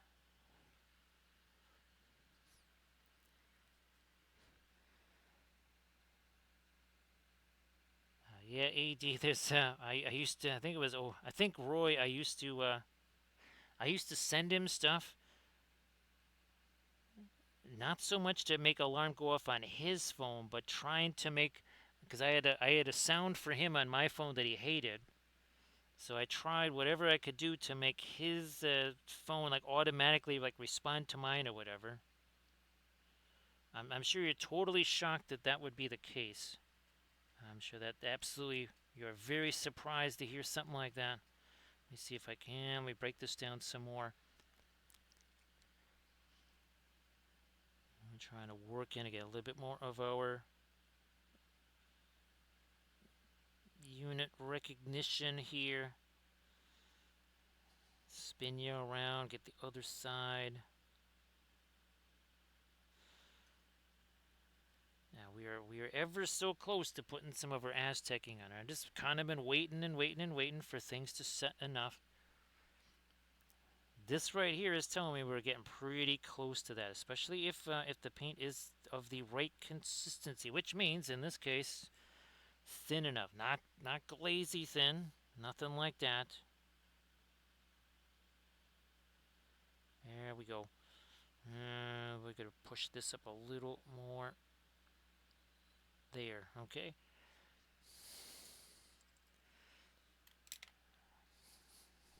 We're gonna use those as again almost like micro filbert brushes here. Let's try and do this. So now this is gonna be some of our not radiant violet here.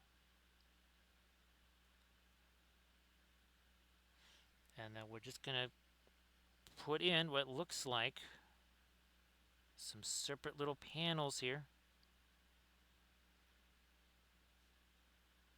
A little bit different colors too than everything else that's under. That needs some light. This right here, the glaze stuff on that was really hanging on there. So we're finally getting a chance to get down into this area too.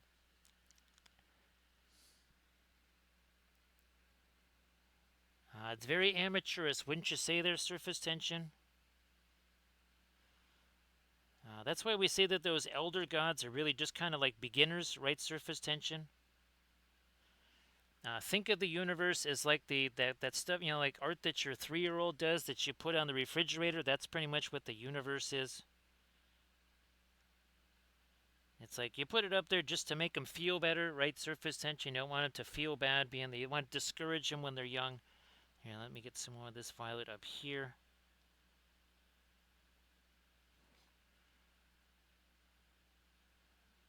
More of that here. I mean, if we can blink entire stars in and out of existence, right, with one brushstroke, I mean, gee whiz, what can you do with 14.5 billion years? It's like, what the heck have you been doing for the last, 13.99 billion years? It's like that is entirely insufficient there. You would expect more. Here, let's do some, there's our violet right there. Some of it on our wings is over here. And again, we'll be getting some insignias in here. And then the Aztecing here gets reinforced by the panel lines.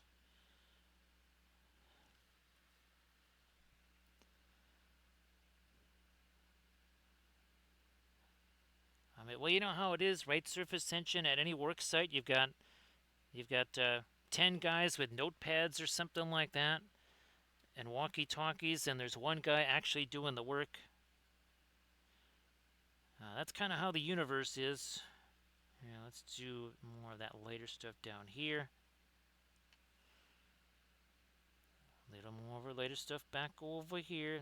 Go a little lighter. Little lighter. A little more. Yeah, this is where the glaze stuff, that was taking a little while to set. Now we're talking here. Alright, maybe I go a little more. Again, that's our very much a warm-ish green right there.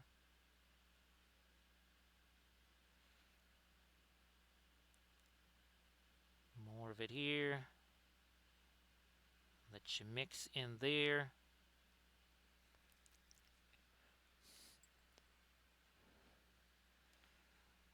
We need a little more something this way. Do I carry these? I'm going to carry the markings over because just funsies.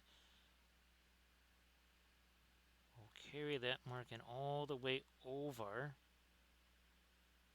Do the same with you.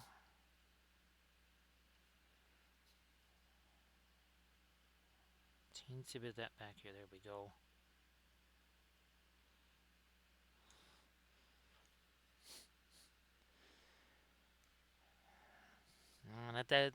There you go, Paradigm. Now I might. No, I'm gonna stay away from doing more of the Prussian blue. I'm gonna stick with our Aztec here. Now in this guy, I'm actually gonna do something like this here. Whoa, let's do that. That's got a little bit of green in it.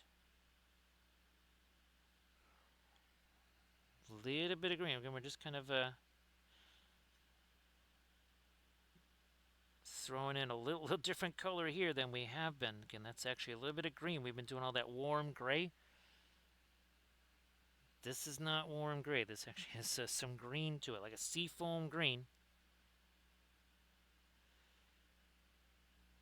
To try and get us a little bit of color variety here.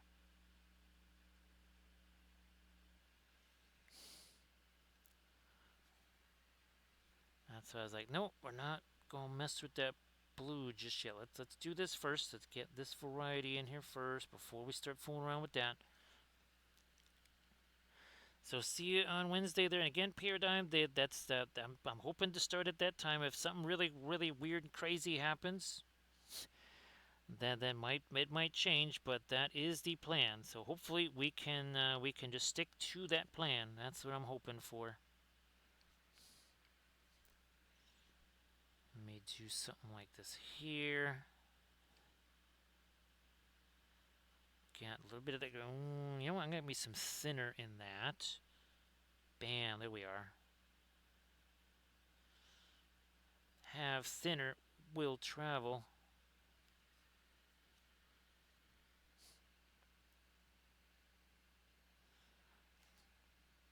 Yeah, here, let's just go with that for now up there. Well, actually, here, look, I can consult my reference.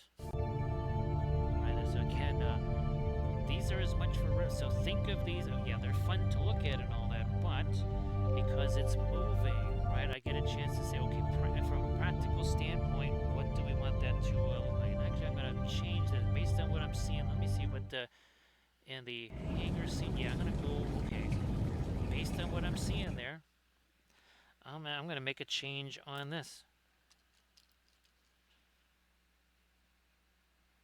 So I'm going to change that back to what was originally going to do. So again, that's think of those as active references. I'm going to do that instead. Why? Because. That's why. And that, okay, now we've kind of re-established that. All right, there you go. This not so much, but up to front there, yeah, that's how we're going to roll. That is how we are going to roll with that. To the green again, like a greenish gray here. It's going to go in some of these recessed areas there too. Now we need to start thinking about something a little bit lighter. I'm going to maybe get a little bit of the yellow in there. Look at this. Some of the yellow and the gray mixed together.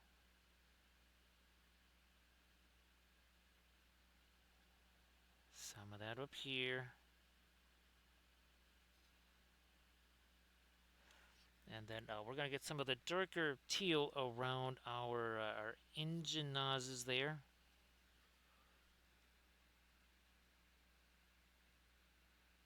We'll do that as well. So again, kind of think of this as a little bit of Aztecing here, where the plates a little different color on each plate instead of just a static shading. Let me lighten you up too. I guess we'll get a little thinner in there. There we are. How's about we lighten up you too? Yeah, that needed that. And this is going to definitely need to be lighter. Also you. Yeah, those two areas I was just waiting and a-waiting and a-waiting on those to have a chance to set.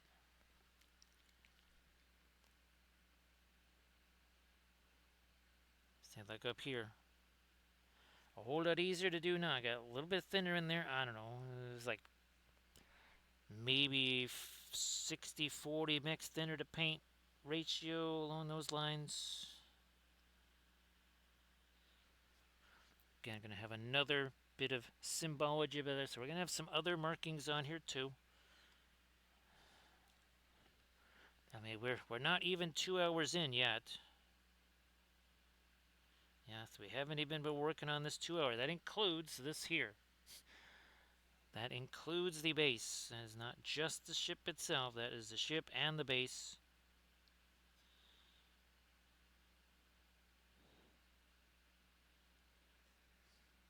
Break in some more of our light there. Also bring it up further this way.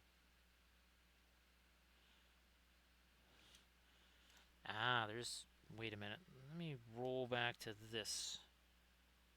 Boy, that seems light. That is not very light at all. That's just how good we were at getting the darks down in that area. Man.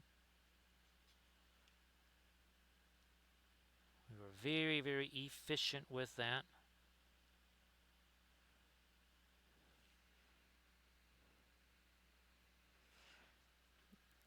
Perhaps no. Let me see. Here it is. Let us start to consider what we want to do for panel lines. So the Aztecing that we've been talking about, you can see see the different colors there in those panels. Some are more green, some are more violet, that sort of deal there. That is what we were referring to as the Aztecing. Now we're going to try and do something a little bit more with the panel lines themselves, which is going to do a whole lot of cleanup of some edges too. Alright, where maybe things are a little bit on the foggy side, or not super precise.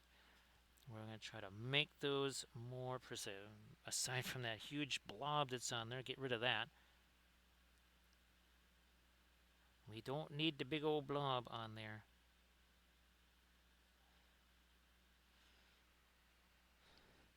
Now I know there are some panel lines right over here.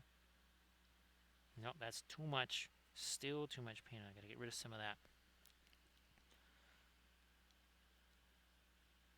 Panel line comes this way. And now we've got another one coming down this way here.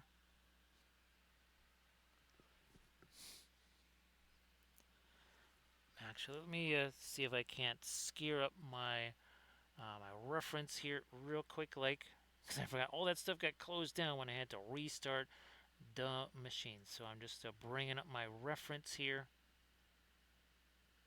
Actually, that's the wrong one. Let me get the right one. No, not the video. I need this one here. That's it. Okay, just moving that over to the side. 1 second here.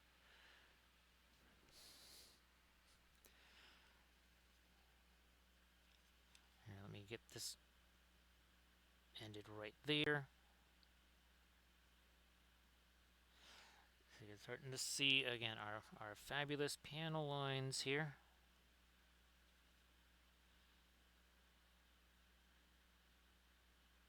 Fabulous panel lines.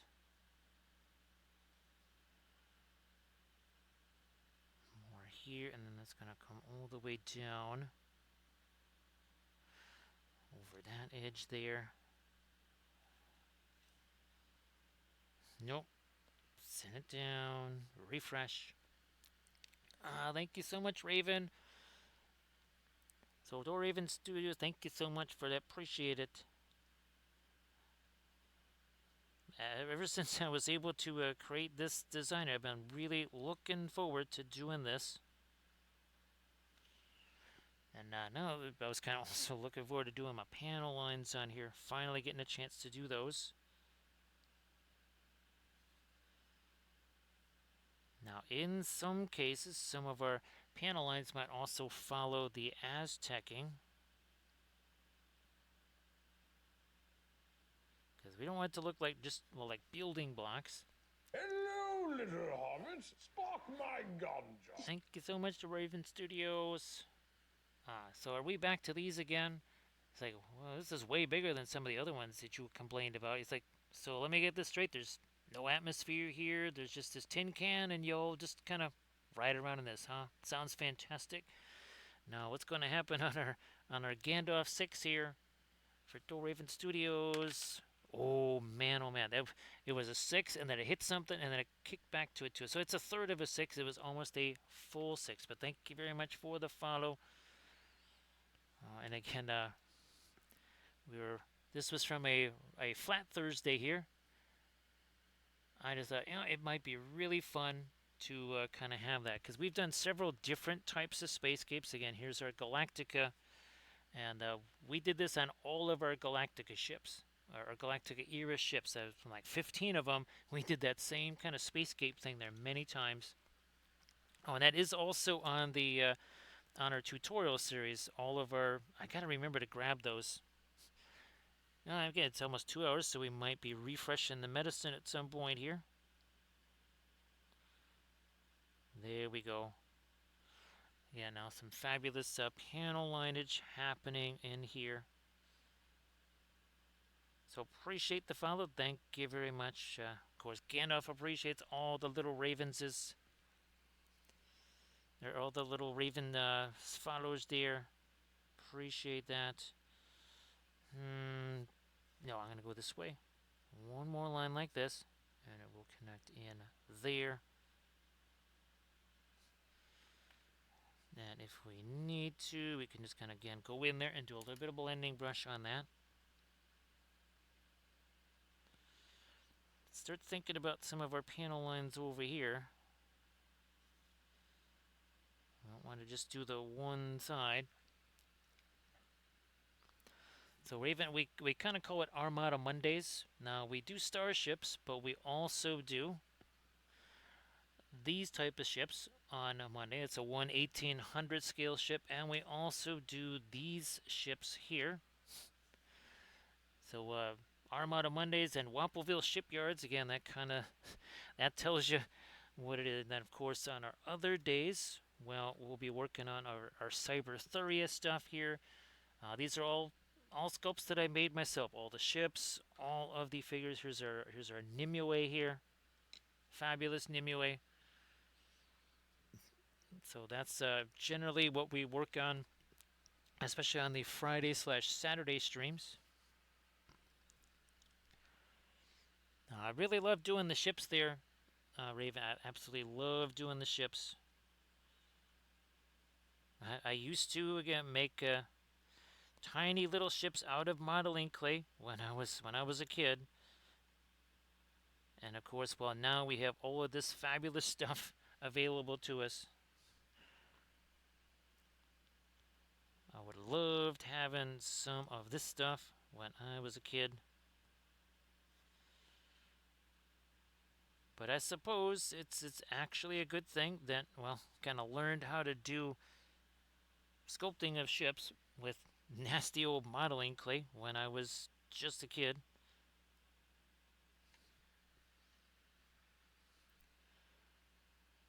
And we have a plenty of other markings and insignia that we're going to do. We're really just kind of getting underway here. It is 2 hours, 2 minutes in. And again, this was nothing but primer a couple of hours ago. We just brushed it on real simple. Now, let me change that up. Again, with the oils here, super easy to make all kinds of easy changes. We don't like something, we say, nah, let's just change it. Actually, there's a little bit of a dust bunny there or something. Let's get that off of there. Maybe this brush will help. There we go. I think we might have finally got that off of there.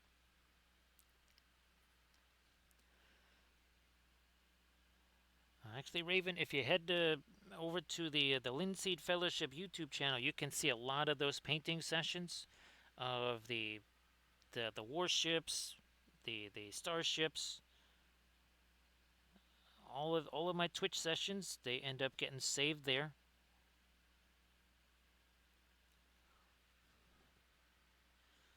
And all of this stuff painted, of course, with the oil paints. It is all oils all the time.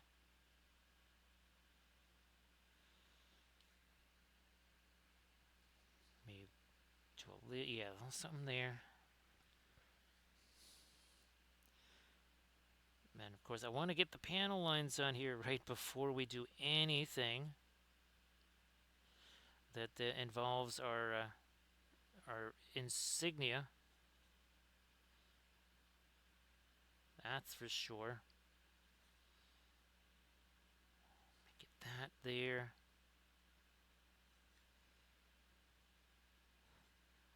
Another panel line coming down that way.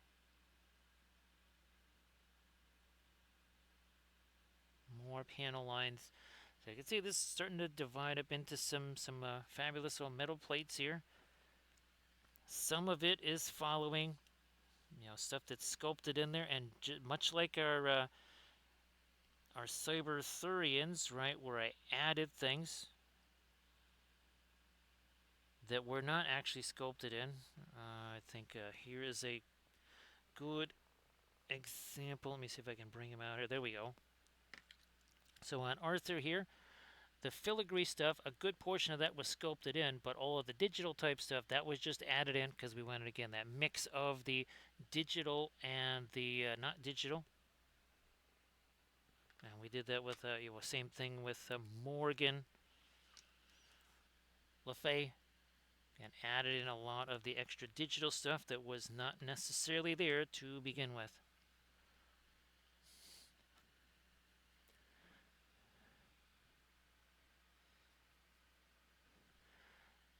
So again, surface tension, I'm trying not to spoil the story for you. I keep wanting to tell you the story, and I'm like, nope, nope, don't be a hasty hobbit. Don't tell surface tension and Valfair the story until they actually have a chance to read the story.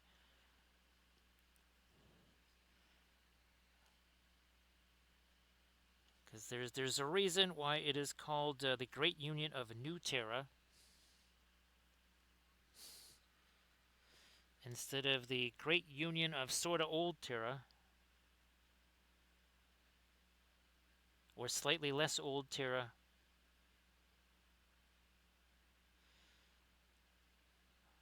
There, we're going to bring in again some more. There we are. Been waiting to see that on the cockpit area too. And of course, there's also another version of it. So this is. So there you go. There's your Triton armored troop carrier. There is another variant of this, which is the Liberty class cargo ship. Right, so you can see the cargo pods there.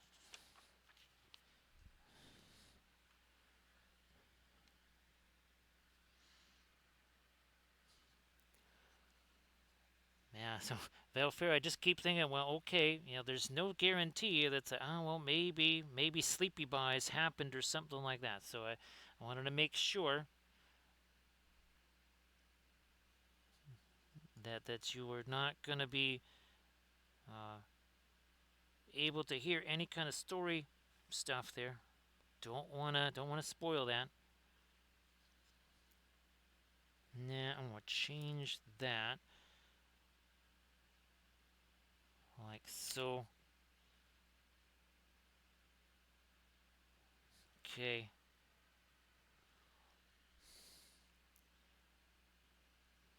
More of our lineage here. And then we also need to kind of, again, indicate there's stuff in there. We could also hit this, with some glossy stuff if we wanted to. We could do that too.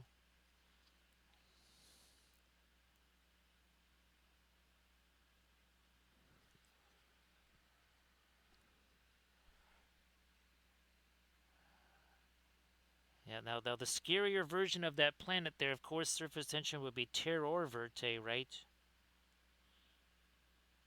That would be the scarier version of that planet.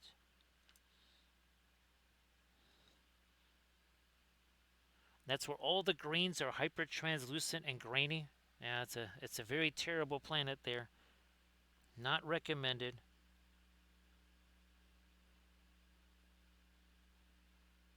Not recommended at all. Bring you down, bring you over.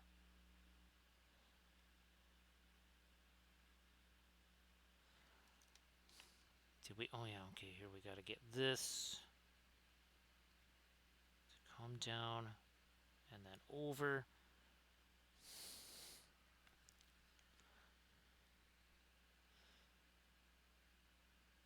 Do we need to do like a version of Sauron's eye or something like that? Surface tension, but just in a bunch of greens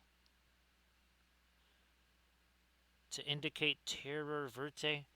So again, you can see how that's starting to turn into some panel lineage there. Let's refresh. Let's refresh that brush. Bringing in our panel lines here.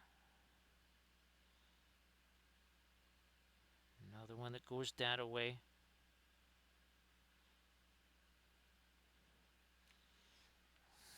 More panel lines all along here. Now, at some point, I will have to do also too. I'm sure I'm getting the. I'm sure, I got some picking up some of this from the edge here, so I'll have to get some of that off my hand too. At a certain point here.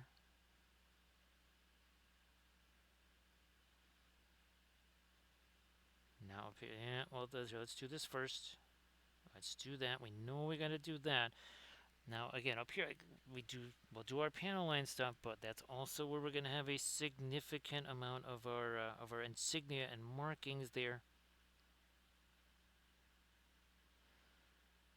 all the way across, like that.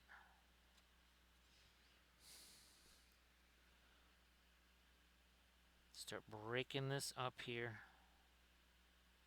Let's break up the surface area.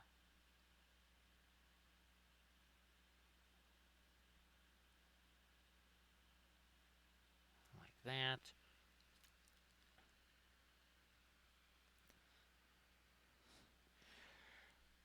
Velfira, it was even with the primer, when it didn't even have the primer on it, it was just it didn't really look like very much. There was you couldn't really see a lot of the little things on it at all.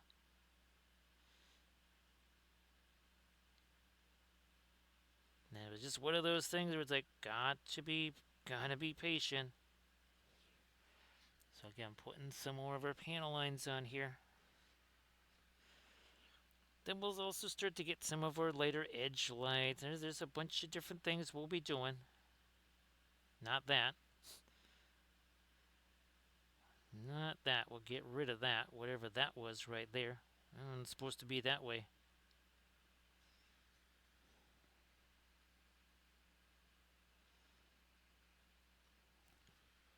Let me work in panel lines here. So we're not really doing much there because you can see I'm sticking my finger on all that. That again is something we can kind of do just at the very end. Whatever. So that will come down to here. Bring you up that way. And now another line is going to come down here.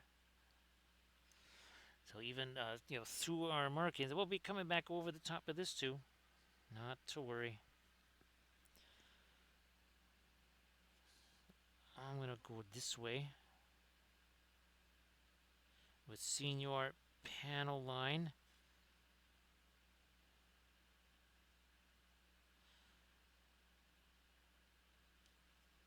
Another line that comes this way here, and then we gotta get some that drop down over the side of this.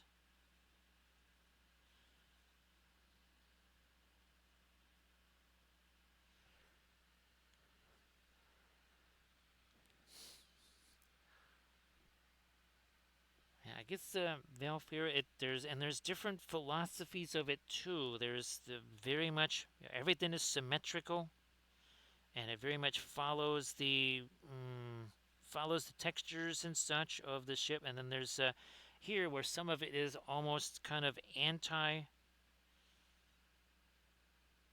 right? Where we're certainly not necessarily following the strict outlines of the ship. And there's definitely two schools of thought on that, Velfira. Again, the very much symmetrical panel lineage. And then, well, more like this, the asymmetrical. Who would have thought there, Velfira, that we do asymmetrical stuff on the channel here? That almost never happens, right, Velfira? Asymmetrical stuff.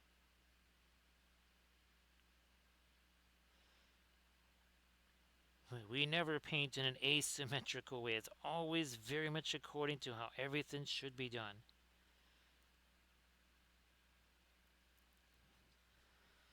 More of that. And I can't put too much pressure on those right there. They'll just snap that baby off. We don't want to do that.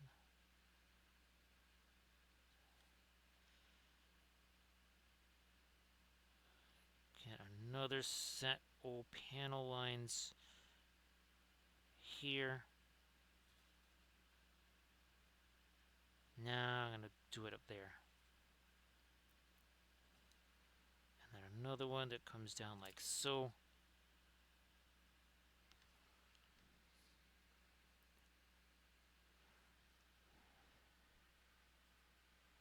When we really bring in the latest lights on the edges too, then these, I don't want to say they get reduced, and also too some of the insignia that we'll be doing,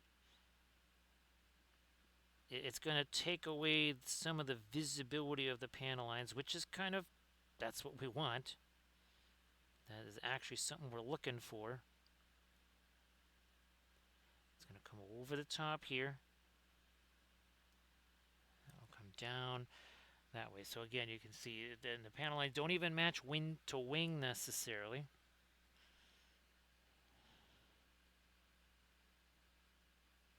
Now, I guess not really a wing either.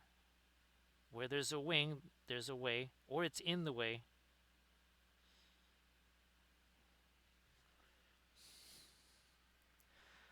But this, everything, becomes more and more clearly defined as we move along here.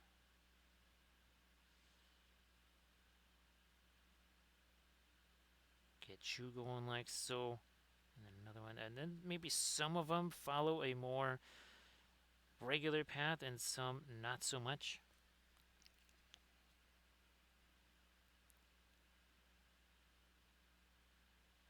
Again, some of them that virtually on an angle.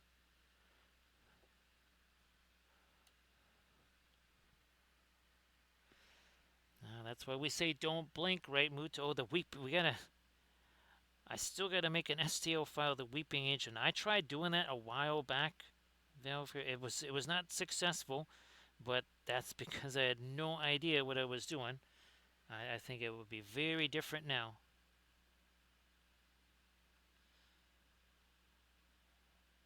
I mean, even this one I just did right there, right? That all of a sudden starts to lock in some of our shape there.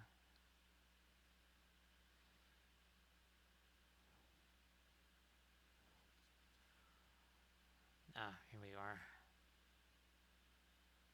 Let's flatten this out a little. There we go.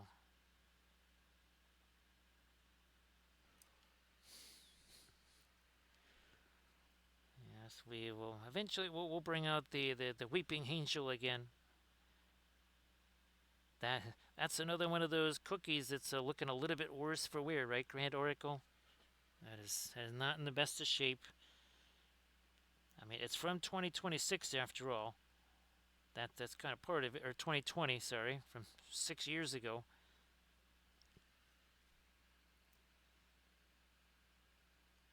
Down you go. And now there's every so often it is a little more symmetrical. Not a ton, but sometimes a little more than other places.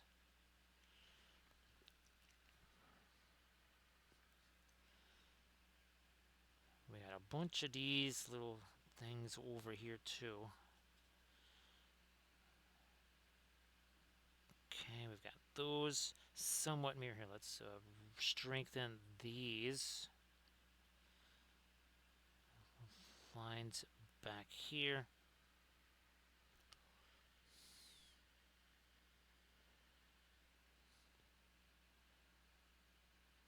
Down we go. And yeah, maybe this is going to be a little more on the symmetrical side.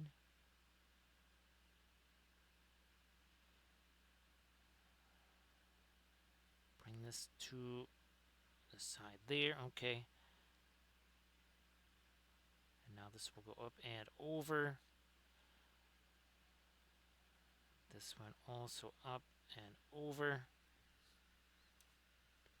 So this is the only non-craft brush right there. That is the short liner brush, the Velvet Touch from Princeton. Again, otherwise everything else is generally just the One Happy Choice craft brushes, that sort of thing. Well, good luck with that, AD. Good luck with that. Hopefully you've got plenty of NyQuil darts there. It's sort of like lawn darts, but it's just for keeping kids asleep. So hopefully you've got a good supply of those there. Now, everybody, please give AD Creations a follow. And again, AD, if you want to share your stuff one more time as you head out the door there, please go ahead.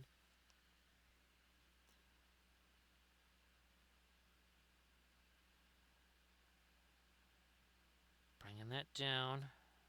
More panel lineage, like so.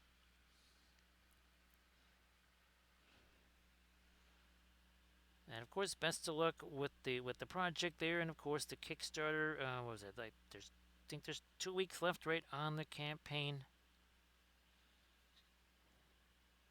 If you wanted to share that one more time as you head out there. Did we get the? We sort of did on that side.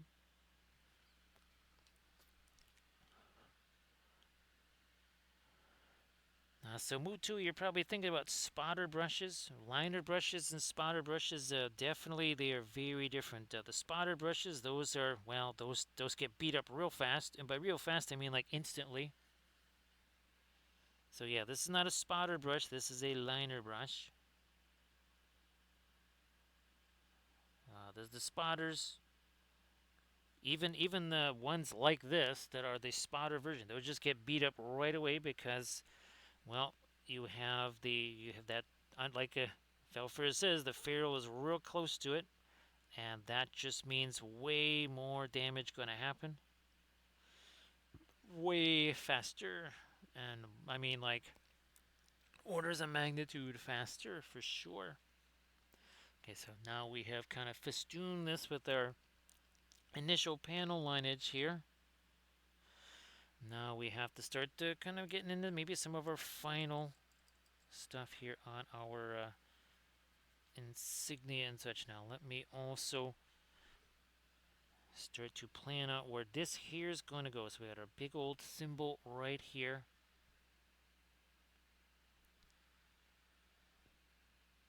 Which I think should go here. Yeah, there it's going. That's where it's going to go, right there.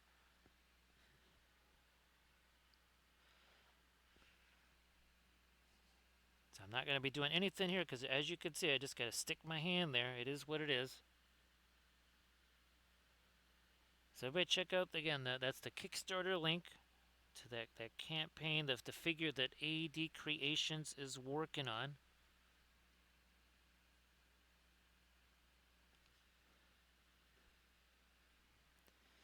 So Artomichael, I forget, I think you can still get that stuff.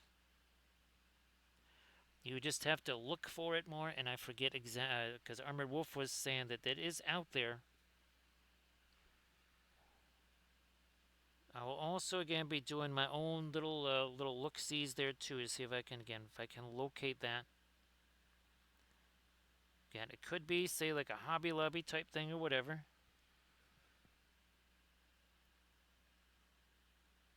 I don't think I've actually had a chance to look there yet. Now we're just going to change that to 41. Okay, so that is going to be our number then. If that's how that's going to roll, like so.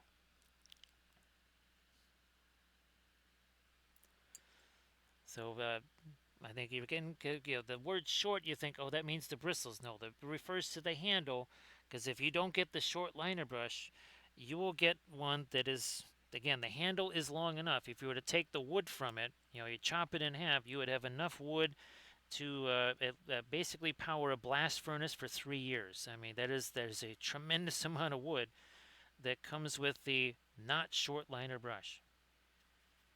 So you want to get the short liner version of it, because otherwise you're gonna be cutting for a while. You're gonna need an axe, or you're gonna need a whatchamacallit, you're gonna need a chainsaw.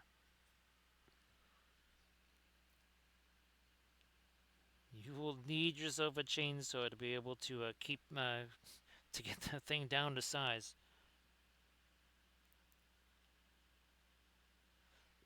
Essentially, the long-handled versions of these, they just took a giant redwood and they just like put some bristles on the end of it. I mean, not like the little giant redwoods, I mean the big giant redwoods.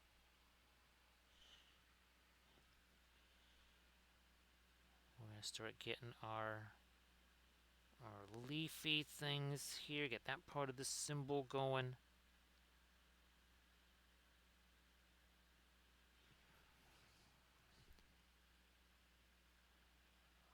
Like so. And then we'll have to let that set for a little bit too.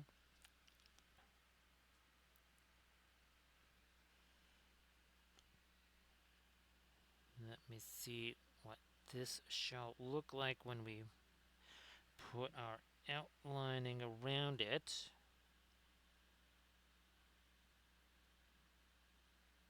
And again, we'll be coming back at this again. We're just trying to kind of find our way through some of this here. Hashtag no decals. Hashtag no decals.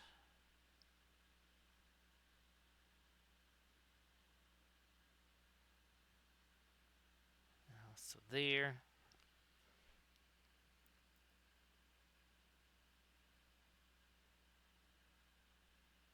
So yeah, we'll just we'll go with this for right now. We're gonna be probably adding our like our fast matte white to that to really hit that too. But for right now, I just want to get that the number there. Now that's just gonna have to kind of set there. We need to let that set for a spell. I mean, I got tons of other things that we of course can do here, marking wise. Was also going to again get it's gonna get that symbol in there too. Over here.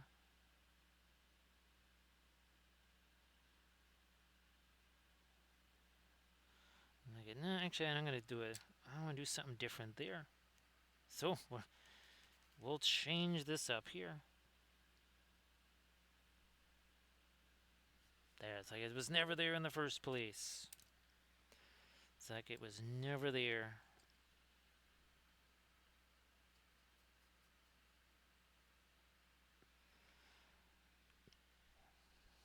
Now let's do this. Changing this right now. This is going to have some thinner on it that if we're going to have all the other stuff around it here. Let's do a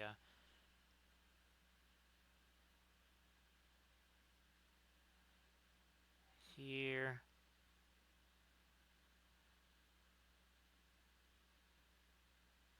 Almost like a destroyer number or something like that.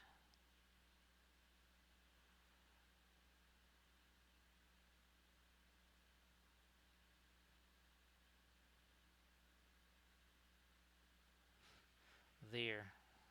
And then we'll have to let that set. And then we're going to do the outlining stuff on that.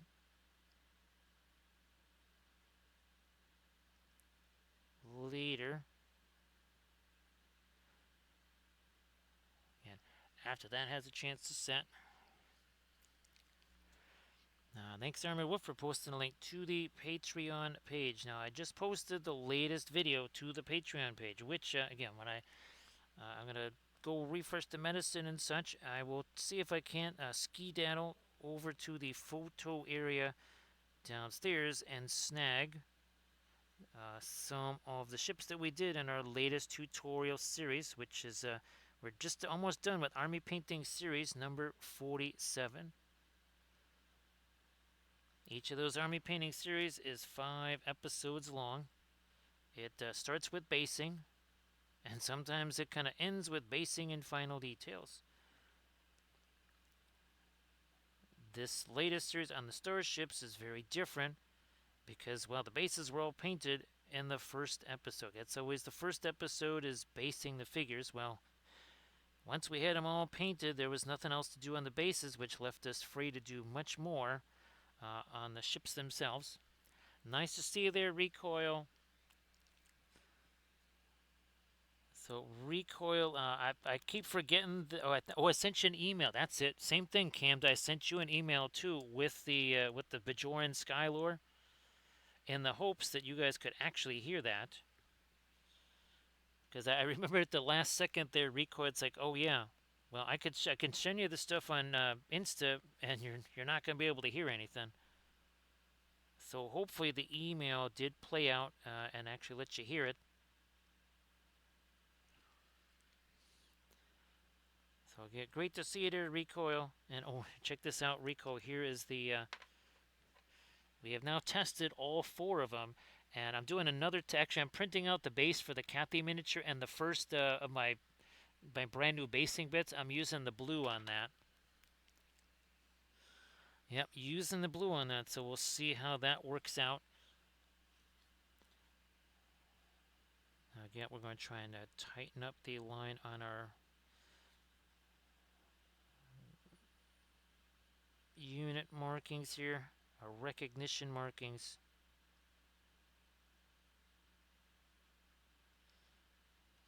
Essentially, sort of a Normandy recognition marking there, kinda, sorta.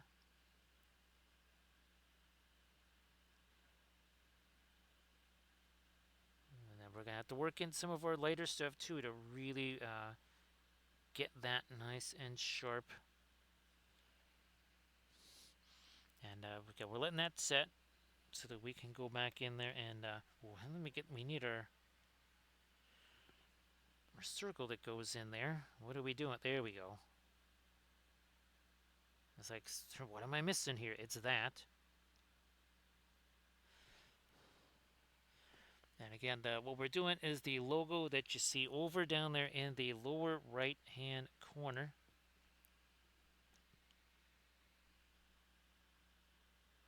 That's going over here.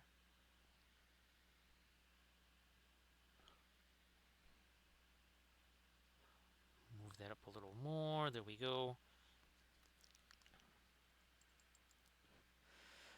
And of course, our space cape looks suspiciously like that space cape. Because I just saw that, I'm like, all right, here, let's try and do that one. Now let's see about doing some lighter stuff, maybe with my greens. But first of all, thinner here and thinner there, and then once we get to our 3rd hour, that's when we'll break out. As always, the fast matte white to really, really, really lock in some intense lighter things. That's not quite there yet. We're still just working with our regular Alkyd white here. Now, again, all of these are Alkyds. There's well, I guess we did sneak a little bit of the cadmium red out here just for the glowy bits on the engine there, or the thruster.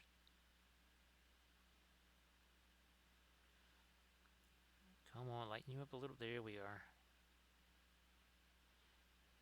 So this is where we start to get like the structural edges of the hull here, not just the whole plating. Yeah, Rico, we've been doing panel lining for maybe 35, 40-ish minutes or so. Now we're getting into more, again, the actual hull shape here. Like you do. And heavens to Murgatroyd, there might be some chipping as well. Because, you know, it's... things happen on hangar decks, right? You never know.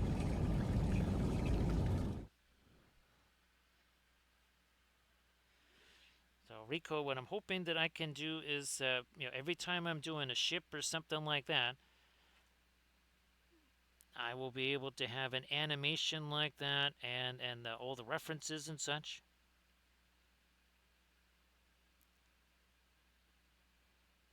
I mean, I'm already going to have the STL file, and I'll even have obviously the print of it. It's already helped me as far as just a painting on this, to have not just the pictures of it, but it moving. I did not anticipate, Recoil, that would be quite as helpful as it has been, to actually see the ship moving around in an environment. I was like, I'm going to change what I'm doing there.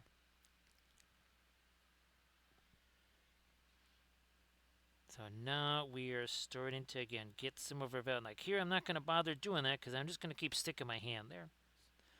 So that'll probably be one of the last areas that I end up doing any kind of final shading on or whatevs. And then we're also going to be doing some a little bit of weathering on this too. Oh yeah, don't think don't think we won't do that. We're gonna do some chipping stuff, so maybe even a little bit of not necessarily rust, but a little bit of staining, because reasons. So Canada, is that what you were talking about? No, actually, that was yesterday. There's been a spate of that, Camda. Uh, it's it's getting wild there. Nice to see you there, Lo. I hope that Sunday was great. Hopefully, everybody had themselves a really good Mother's Day too. It's sorry about that. I forgot to mention that. And then, of course, hopefully the weekend finished up very well for you. And again, the programming note. I'm hoping 9 p.m. Central would be the start time, but it could be it could be 9:10, 9:15, whatever, depending on certain factors. Of course, what we're not wanting it to be is like an 11:30 start or something like that. That's what we're trying to have it not be. More of our later. So again, see how that starts to raise and separate from the other surface that's nearby. How's about we do that again here? And then we're gonna again work on our logo here, but I can say it's still too shiny. Still too shiny. We gotta wait on that. Also here, this is not white. It's very light. It's a very light gray. This is not white though.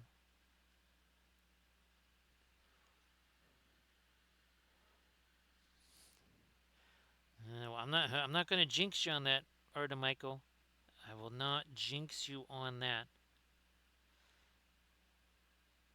Because if I say anything, ooh, that would be a definite jinx. So I'm not saying nothing.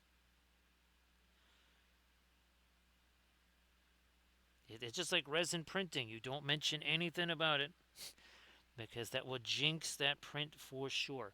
Oh, that's the other thing I want to do also too is check on a print that I'm sure is done now. And again, that's the base that I'm using for the Kathy figure, and then the very first of my uh, shall we say, Cyber 3 at Wappelville universe. And so not necessarily actual Cyber 3, but Cyber Wappelia, Cyber Kathy, Cyber Giro, Cyber Cad. I've got I mean, dozens and dozens of basing bits. Now, obviously, I could use them for Cyber 3 stuff too.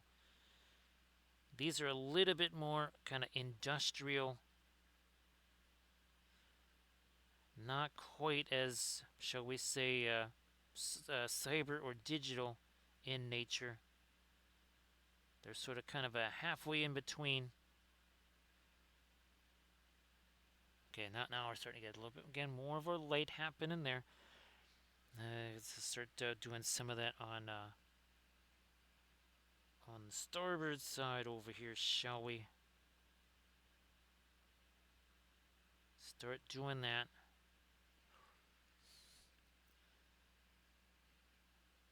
Getting light on the edges of some of these things here.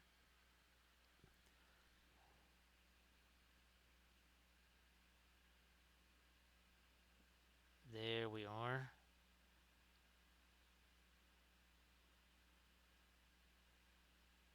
And down we go. So you'll be seeing an awful lot of different designs coming up on our subsequent Armada Mondays. Because I'm essentially making hundreds of Starship pieces.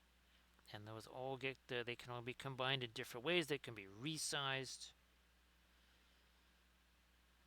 Think of it like, well, guess, but like the Eldritch Foundry slash Hero Forge of miniature ships, where you can essentially just combine them together however you want. Let me see here.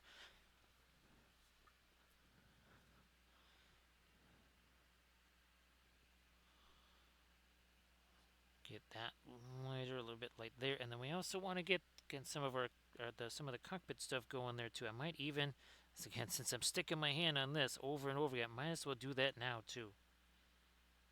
We'll see if we can fix up that too.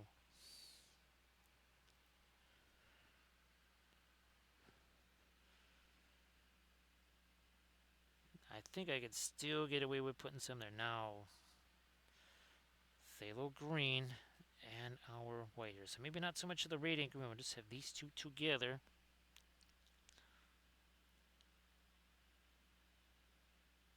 Trying to work in, again, something that looks like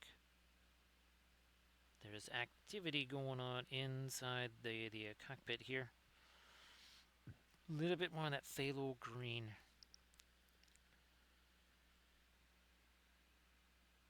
Now we're talking. Okay, and then maybe like that a little lighter up there, and then down over here in the interior. Fine, might get a little of our radiant green depth for a little extra opacity.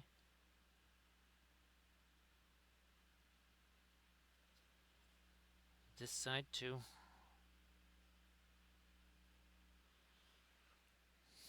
And then once again, we've only been messing around with this for 2 hours 42 minutes. It hasn't even been Cinco Tres yet, right, Camda? Now I'm gonna give me some more of that light there.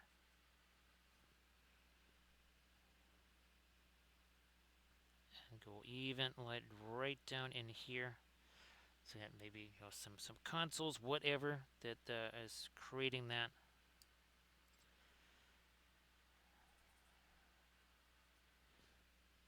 Let me see if that is going to be, that's going to be a better color for right next to where the windows are. Because that is just too dark there. Let me lighten this up a little. Nice to see you there, Uber Yeti. Uber Yeti, you want to share some stuff in the chat?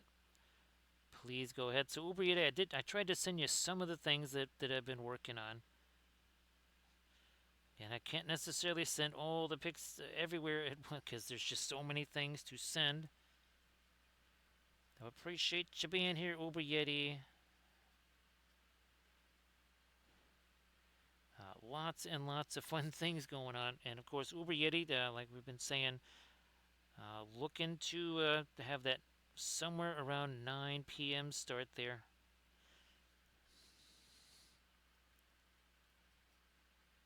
Break this down some more. Now we're talking. We'll have to do the same deal on our blue here also. Just doing that here first. Don't want to get too much thinner in there. Certainly don't want a pinline wash here.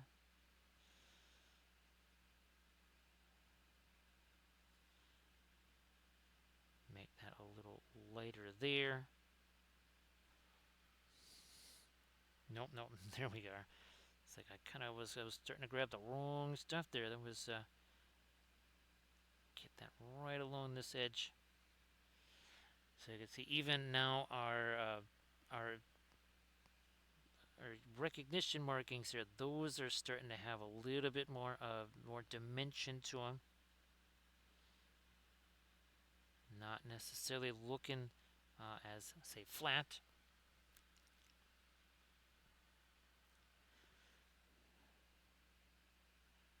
Boom.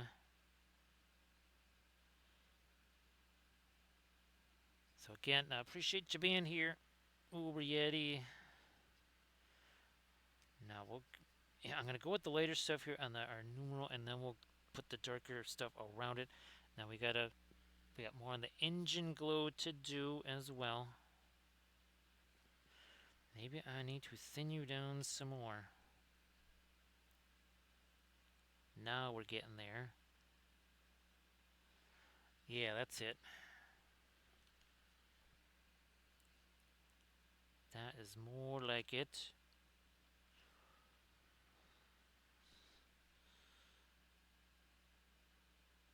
We started out, we took the Steinerres Black Primer, we took the Steinerres C, no, sorry, not C, the Oceanic Blue Primer. We mixed those together, kind of a bluish gray. That was our primer, just brushed it on both the ship and the base. It all got covered by the same primer color. I shall not try that over here. Now, yeah, see, that's not so shiny anymore. And what I'm doing is, see, this symbol over here in the corner, we're doing that now.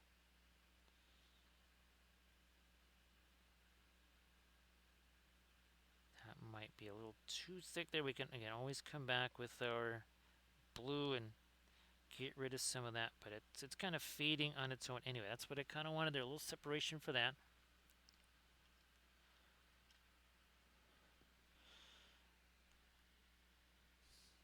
Now we need this part of it here, and there's our upper portion. Now we need the star portion, and that goes almost right along this top edge where the wings end there.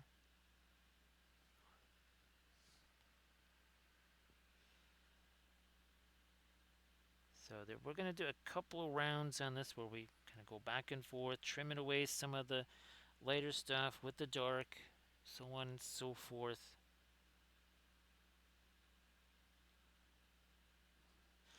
So again, there's the edge of our little wing deal there. You know, I should be using this instead here. Not quite as light as that. Cut that off. Now we're getting there.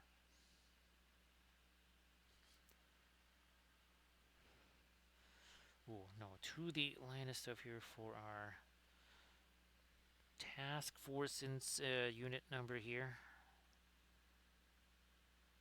Now that gets a little later.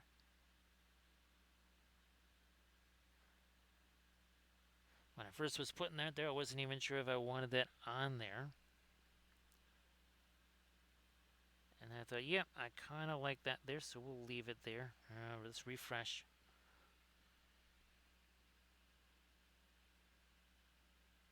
Bam, there we are. So that certainly stands out more. I am going to get, maybe we get some Indian yellow out here or something like that, and we put some of the Indian yellow on that to make it a bit more of a gold.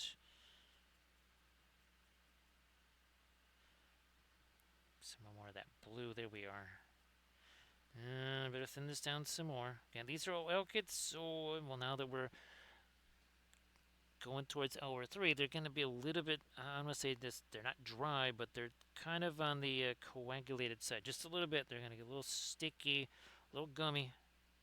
That's something that happens with the alkyds there once they've been out on that pallet for a wee while.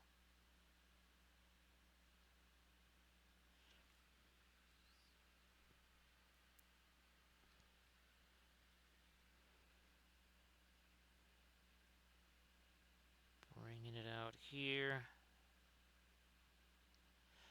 So you can see now that number starts to stand out a little bit more. Again, hashtag no decals. No decals. Not here.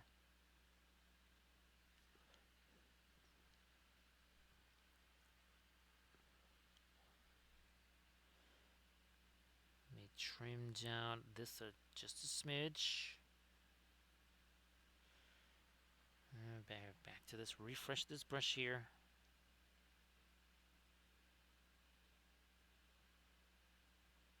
And down we go.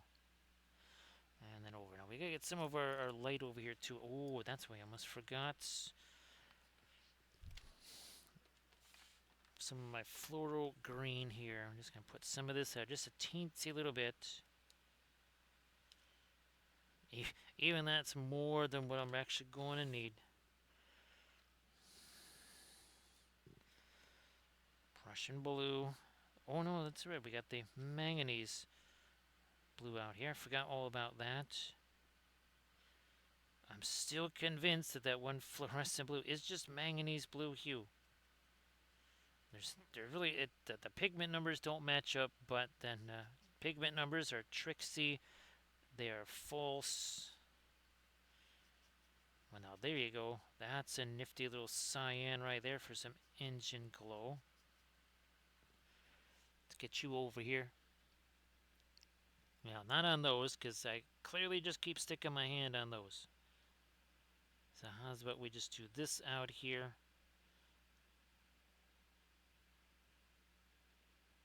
Like that. I mean, fine. I'll just throw this over the target. I'm probably going to mostly wipe that out with my hand anyways. But that gives it a little different color right there. And how's about maybe on these things here? We do have our, again, we have our cadmium red out here.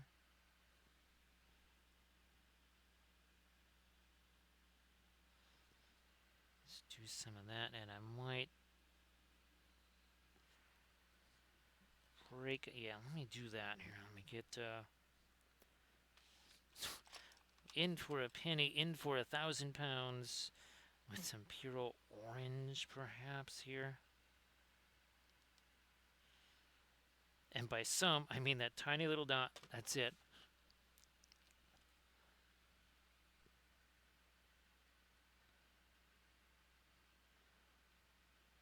Now, Cam, you had a chance to. Well, I think actually, hey, Cam, why don't you share your stuff again? Because it was a long time ago when you shared your stuff again. Cam also does the oil paints.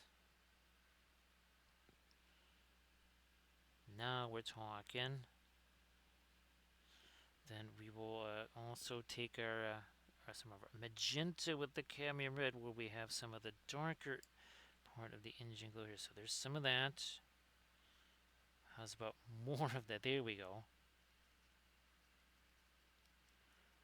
Oh, look at that. There you go. You got your alkyds and your cadmiums mixing together. To the darker stuff we go there. So, but check out that link to Camda Paints. Just posted also again. Give Camda Paint a follow. So Camda, here's hoping that maybe a little less mischief happens there. Much like for Inganes. And you get a chance to actually do some streams there. Let me mix those together. Also that. So again, we have a little something going on there. We'll make that later. But later, that is not going to happen now. No siree. I might need, let me try doing this here. I will grab, maybe we'll use this yellow. That's wrong shelf. Let's throw some of this out here. There's a couple places I think I could use it anyways.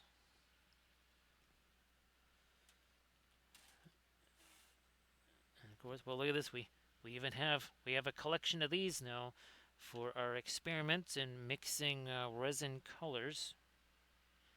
We'll see how that goes.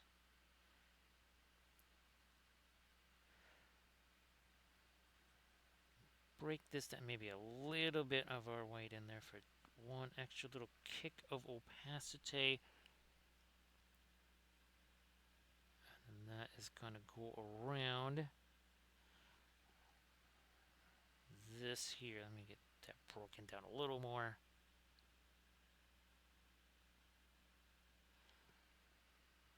Oh, yeah, it's still too big of a clump on the end of that brush.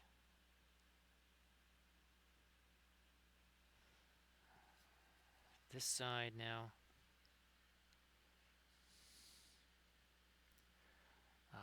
that's gotta be really weird, Rico. That's gonna almost gotta be making you a little bit dizzy or something, or seasick. I don't know. That would not be ideal. That's for sure.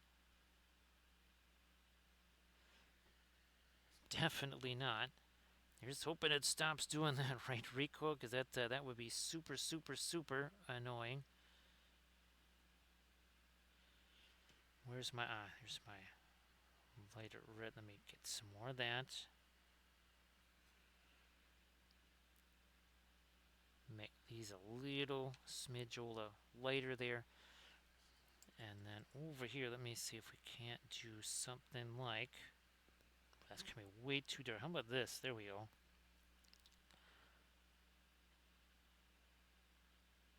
Because if we got engine glow there, don't we need a little bit of that out here? Didn't think you was getting object source lighting too, now did yous?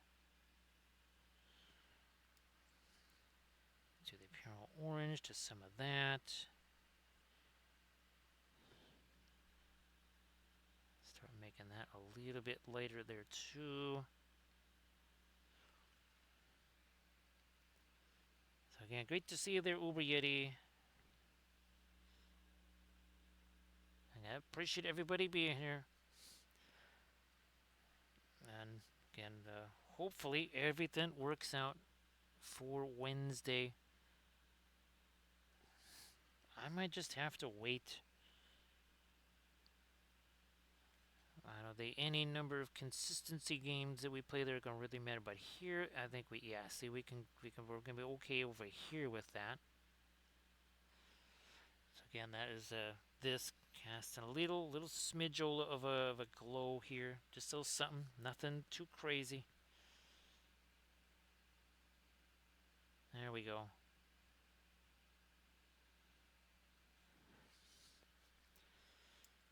Around set engine, we're going to need a little bit of this too, and that will make that look lighter also. Nice to see you there, Primus. Happy Tuesday there, Primus. Again, happy Tuesday to everybody.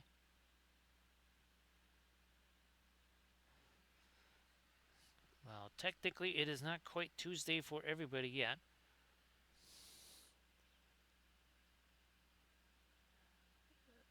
There, so that's going to do again a couple of things. It's going to clean up that line, but now also too, that light is going to look that much lighter.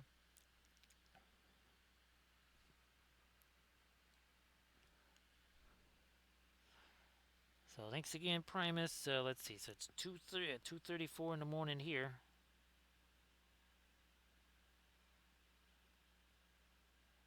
All right, we're gonna break that down there. All right. Chuck in some more panel lineage over here too, and we got stuff we're gonna do down there. And of course, you can see by my hand, right? We've been wiping out all this paint here. That once we're done fooling around with all this, then we don't have to quite worry about that anymore, as wiping that stuff away.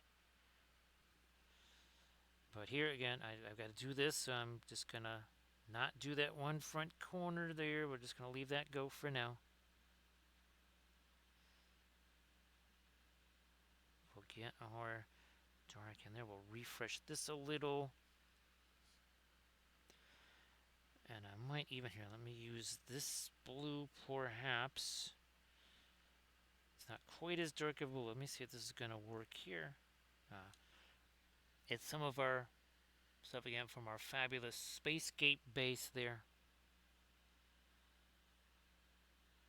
We'll go on again, our symbol here. Now we're going to start getting some of our whole light color around it, because we haven't done too much of that either.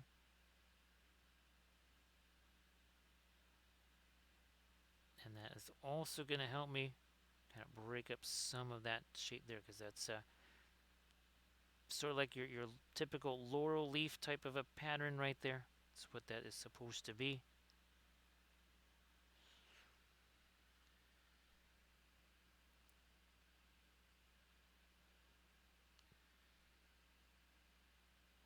we go. So yeah, there's we're gonna have quite the supper after this because basically I haven't had supper yet. So looking forward to chow recoil.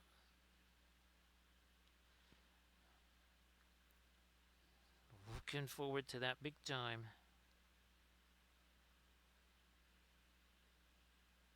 Ah, there we go. This is one area. I had to kind of wait on this though, until we had our insignia at least started there. Right, because now that we're making this later, you can see how that changes up. The stuff that's later on our insignia all of a sudden doesn't look as late anymore. Why? Because, well, now we got light showing up over here.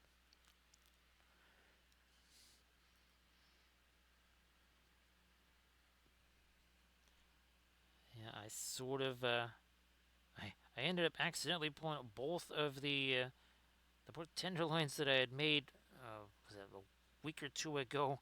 Really only meant to bring out one. So we're going to be having that tonight after the stream, because this is a cuisine channel after all, right, Recoil?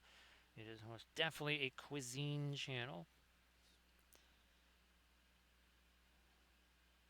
That certainly needs to be lighter, sharper, all of those things. We're going to maybe take away all that panel line there, just to have it make more sense.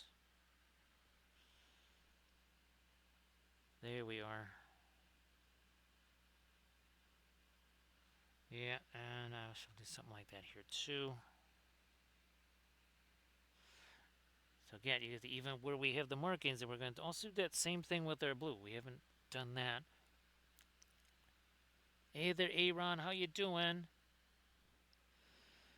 Nice to see you there, Aaron. Now, here's hoping everything also goes well with you. Most welcome to see you here. That is going to get a little smidge later there. All right. Something like that. Okay, now that all makes a lot more sense. The blue that we're talking about, I actually I might even just use here. We'll use our fabulous kind of weird, like mid-range blue here.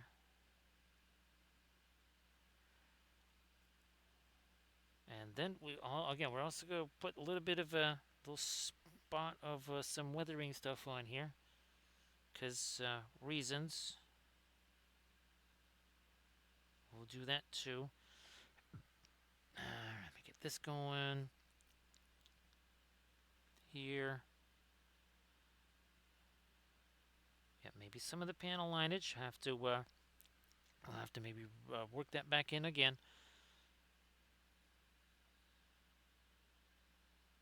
That's okay. And some of the last thing we'll be doing again is restoring all the stuff along the sides of the ship where I keep wiping it out with my hand.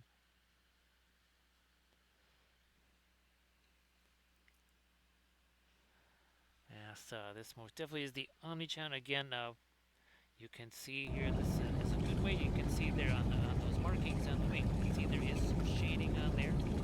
Right, and as we're going to try to execute here, you can now see when from this lighting, there's even more shading on it because the lighting's a little bit more dramatic. Right, so that's what we're going to be doing on our ship here.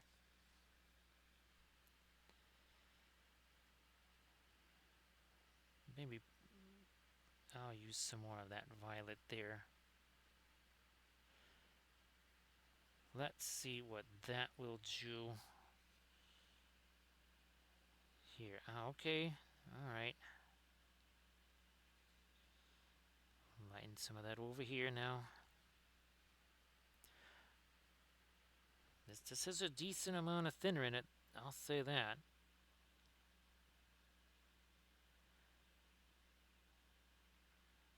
And then again, we'll just mix up some of our brown, some of our Terra Rosa, and then we'll do some weathering type stuff. Might even try rolling with that now. Here, let me see what happens with this. I mean, Terra Rosa literally is made from rust. So if we're using this, we're genuinely using rust. Who would have thought that using rust to simulate rust might be a good idea? What do you know about that? Perhaps a little bit more of the umber in there. Ah, that's where we want it to be, is over here. Not necessarily super glazy there, but let me get rid of some of the paint that's on there.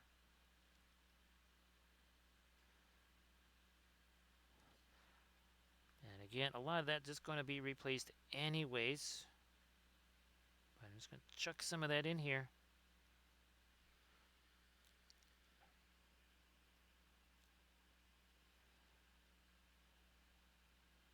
Again, maybe a little bit along that edge there, and then here's some of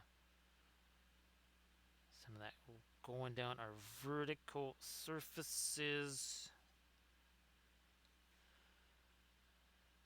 Maybe a little bit of that in here. See, it's more like staining rather than necessarily like rust.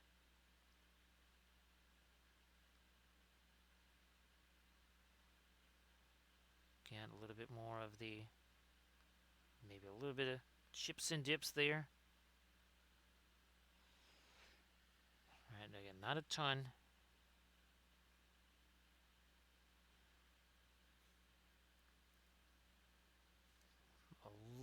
Like, see right there, again, just a couple little shots of it. For sure, by like your door.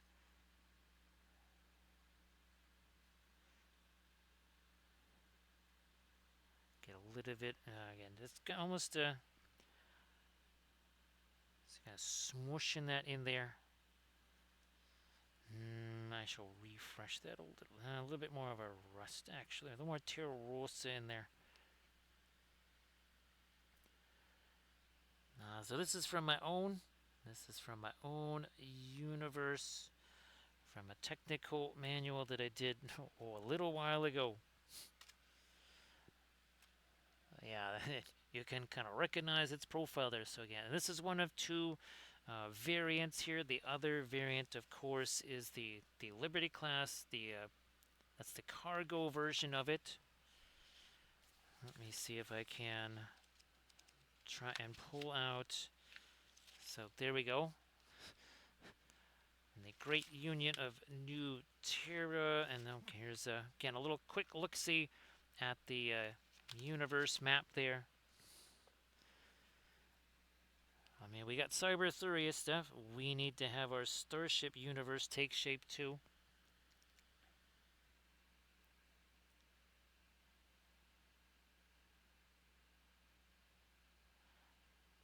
A little bit of that over here. There we go. Some of that coming off of where the door is there. Gonna maybe here. Let's roll with some of that on your landing gear there.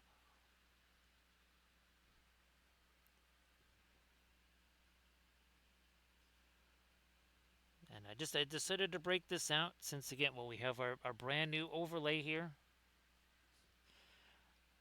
There will be a new overlay for the next stream. There will be a new overlay for the stream after that, and possibly even yet another one maybe on Saturday. Don't be surprised. And get some of that in here.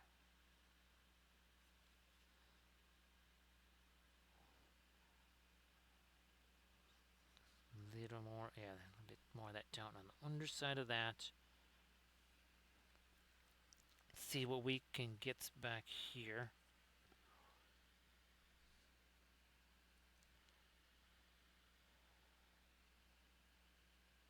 Yeah, Camda just kind of tempted to tell the story, but there's like a whole timeline there, Camda. I think there was something like 250 years worth of events, basically, that sort of set the tone of the universe there.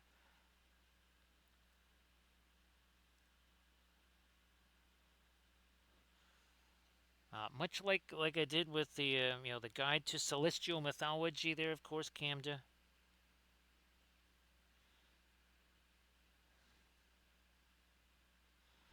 I thought it'd be fun again to kind of bring this back too. I mean, we're doing Starship stuff anyway, right? Might as well. So again, here, just kind of trying to add a little more depth to some of these areas here with this, yeah, kind of like a staining, not necessarily wanting it to look all like rustin and such.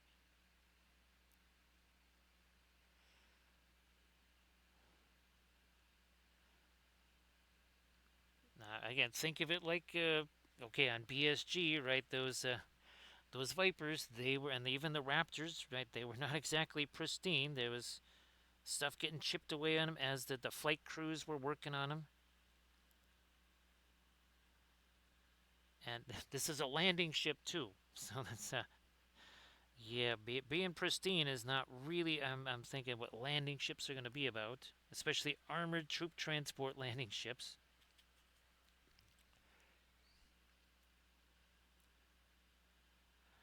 So that's starting to get, let's see, a little extra spice of some color in there. Not a ton. And again, we're not even at Cinco Tres, right? All right, Canada, not even at Cinco Tres yet. A little bit of chip and dip there, maybe. Yeah, one of these, I can maybe start working on some of those weapons there, possibly. Fine, we'll break this out. See what happens as we try to make these guys a little lighter here. Now, I was very happy that those all printed and that didn't bust them off when I was taking the supports away either. That was good nose, right, Camden? That's always very good nose.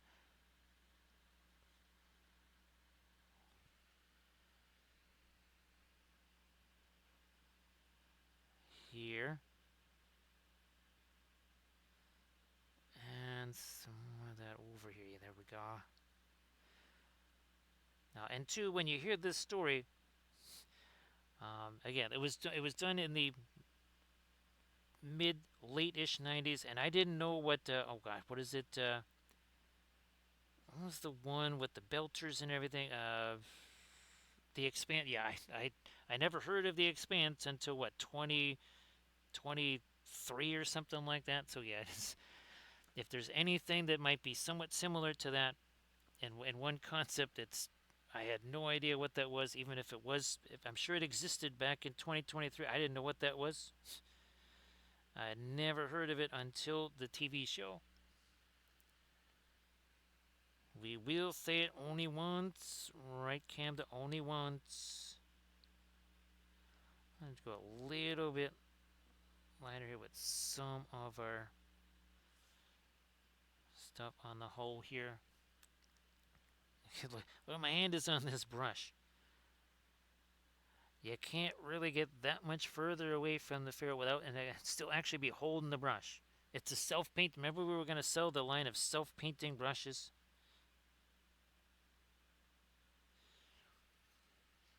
Yes, brushes that just paint themselves. You don't have to do anything. You just watch them do their thing. That might be popular, I guess. Now up here, I'm going to maybe... let me get this stuff off. Wow, there's an awful lot of the Terra Rosa still on there, man. And that's just the Alkyd version of Terra Rosa.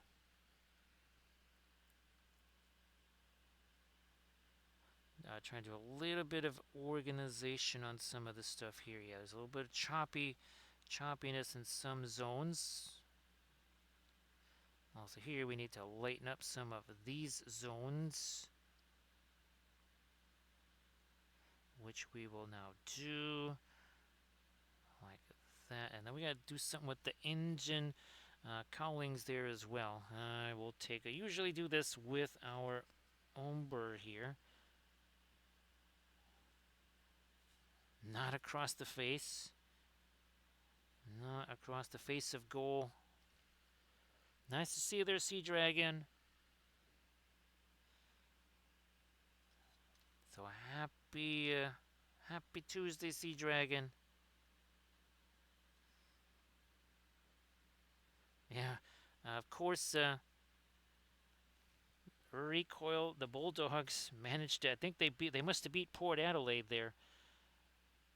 Trying to give Bulldog fans some kind of. And ironically enough, they are 5-4, which means if it wasn't for their percentage, they would probably be actually competing for that 10th spot maybe. But with that percentage being as whacked as it is, I don't think so. I have not had any chance to look at all.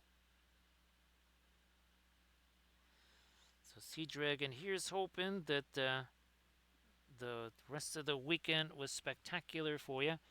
And of course, Sea Dragon, like we were saying, the hoping that on the Wednesday stream that would start, say 9 Central, or at least as close to 9 Central as I can possibly get.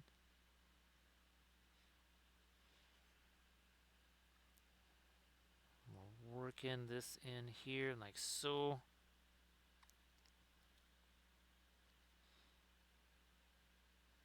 I might, yeah, I'm gonna get me a little more dark over this way. Yeah, let's do that. Okay, and again, check this out, Sea Dragon. I'm pretty sure. Well, I know you saw this stream, but look at that. It's basically our spacescape there.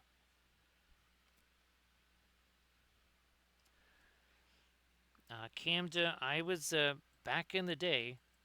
I was wanting to turn this into basically like illustrated novels, and now obviously I want to make it sort of an audio, video type book. Kind of like that. That's all that stuff I'm doing with the Skylore Camda. That is a test for things like this and for the Cyberthuria universe. It's almost more like, well, I know for sure what I wanted that to sound like. And if I can get that matched up, then it's going to be easier for me to sort of, what would you say, reverse engineer it. So Sea Dragon, it's going to be the Kathy Memorial Stream that happens every May 13th. It just happens to fall on a Wednesday this year, so that's why we have to add an extra stream for that. And that's I think you saw me showing you the Cyber Kathy miniature and the Cyber Jiro miniature. Now I'm sure that's finished, but I also I actually created a special base for those figures.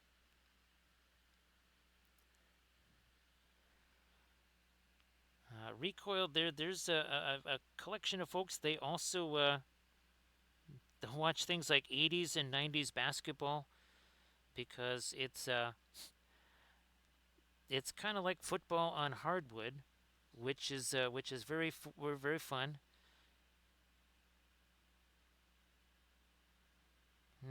That went a little astray. That's okay.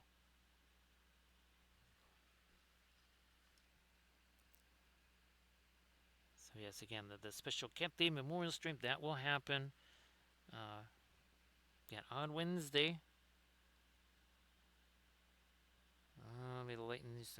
Not too much. Not too much, because we have this numeral right here. That gets too light. That numeral not going to show up so much. Got to be careful here.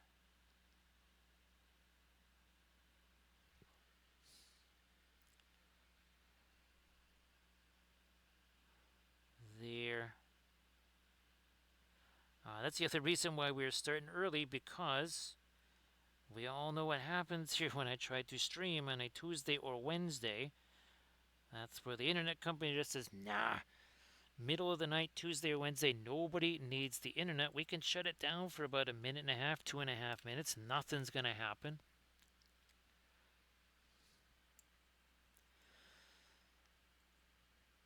So yeah, Recoil definitely the old 80s basketball. There's a little bit like, again, hockey without the skates and without the sticks.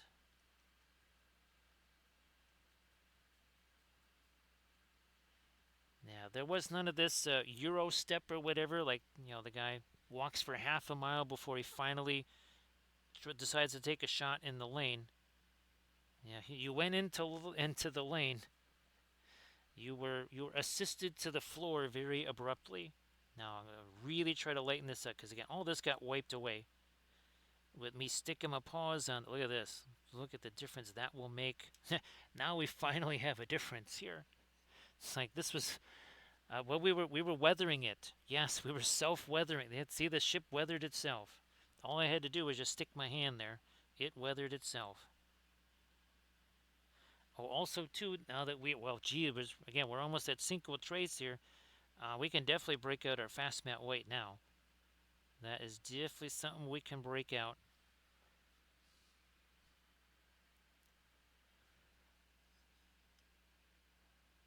I mean, wham! Look at that! Look at that again. So all that stuff that was there, it was almost that bright before.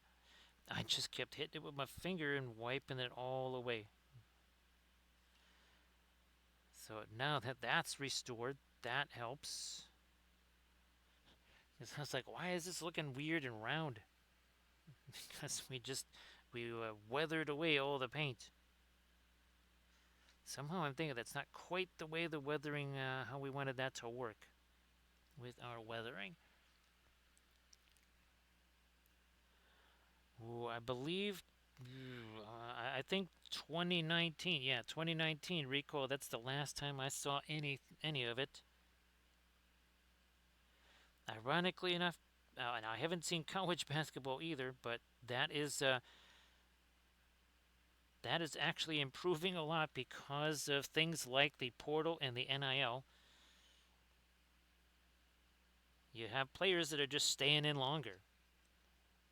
You have more seniors and juniors on a team, but guess what? They're going to play better than the one and doneers.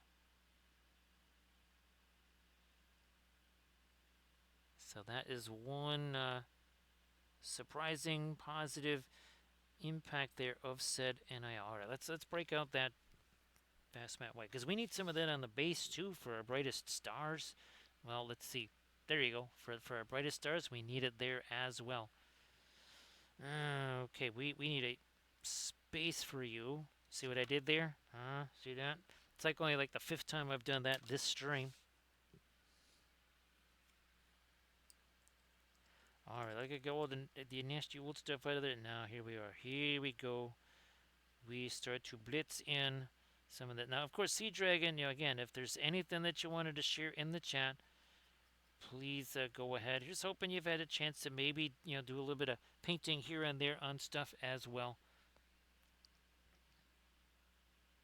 Blam! Wow, look at that. See that really. Even what we just did there, that was not white. That was not white.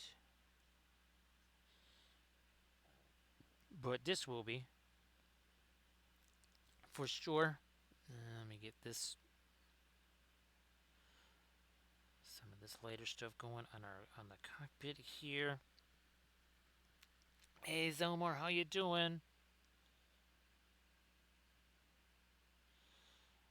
Zell, if you wanted to post anything in the chat, please go ahead. Oh, actually, now Zell, what do you have planned for painting? Paint night. There we go. Yeah, trying to spit that out there, Zelmore. And of course, Zell, if you want to share anything in the chat, you know the deal. Please go ahead and do that too.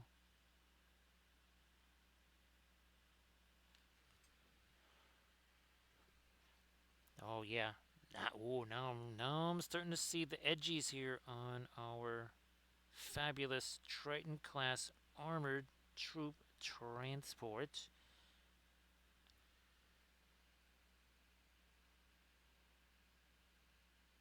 So hopefully everybody up there has a blast on Tuesday. Well, later today anyways. I shall try that over here. But then you've been working on those for a little bit, right? And again, if you wanted to share, if you got some Blood Bowl imagery there that you can share, like always, please feel like you can do that.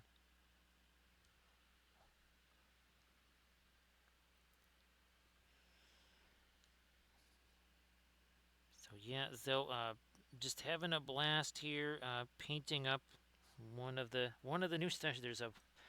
There's going to be so many new ones. I still haven't had a chance to run downstairs to grab the at least one or two of the new ships that I'm working on as part of our tutorial series. Now, everybody, please check out a little linky there from Zomor. Some fabulous miniatures there. Let me try to. There we are. That's it. So, look at the difference between that. Well, and this here, where there's pretty much, well, nothing. How's about we put a little something over here, like you do.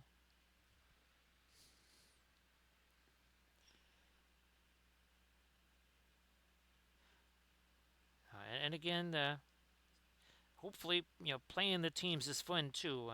There's painting all the stuff. Now you're not making a stadium with them too, are you? There, Zell. That was kind of one of my favorite things to do with Blood Bowl teams was making the stadium. I really loved that. That was very fun.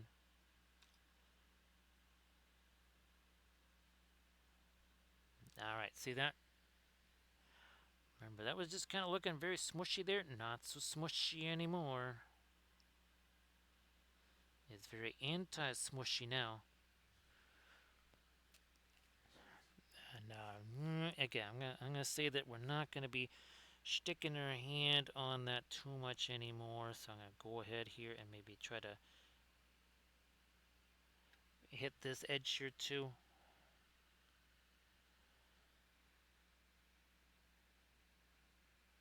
Yeah, so I'm trying to think of. Well, let's see.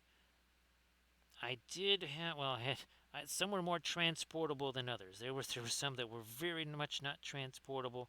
Then there was some that were a little bit easier to move around. You know what? Why don't I just do this first? Let's do this over here. I think let's see, we're about 6 minutes away from our fabulous Cinco Tres. It's something that means nothing, but we celebrate it like it means everything. It literally means absolutely nothing. We always forget the first Cinco Tres, which is always 33 minutes and 33 seconds in. Well, 33, actually, no, that's more like, that could be 6. Actually, we could have up to 8. Right? Because 3, 33, 33, and 33 tenths of a second. Because, you can have 33 tenths of a second. We do math here. That's what you call Wappelville math, right, Recoil? It's their own special math. If we didn't have that special math, we could not have Tuesdays. As it is, it kind of messes up the gravitational constant of the universe, but, hey, things happen.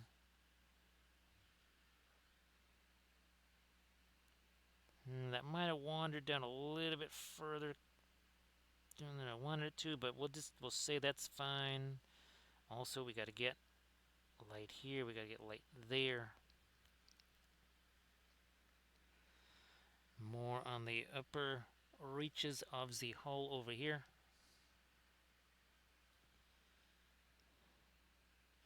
Also, I haven't forgotten.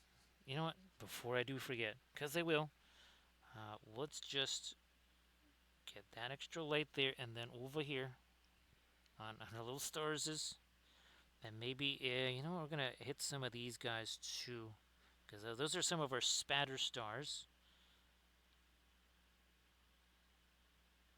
I'm just going to kind of bring some of these up to snuff here.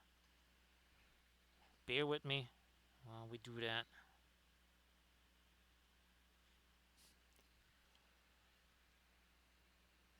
Couple more there. All right. So again, and that's way less shiny. I'm kind of glad now that I just said, you know what? We'll just use our alkids for this. I think for a Kathy and Jiro on Wednesday, I think we'll break out maybe the more parts of the Doomsday palette there. We got to do glowy stuff, so we'll have, what's it, our fabulous cobalt teal bluish. Yeah, let's do that. We'll break that out too. going on with you. I was kind of hoping to do a little bit of the hazard stripey stuff there.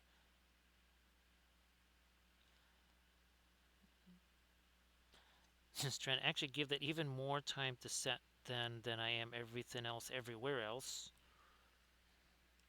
Now here, I'm gonna have to use this to brace my hand here. A little different something there. All right, got that. And again, if I want this to be shiny, I could just hit it with the alkyd. I mean, I could hit it right now with the alkyd medium.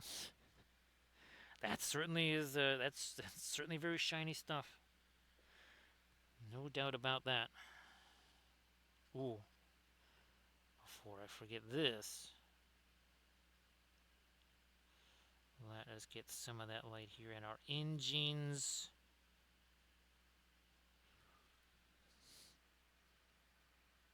No, I won't. Where's my floral green? Let's get some of that in here. Gotta break it down. Break it down. You know what? A little bit of the phthalo green. There we are.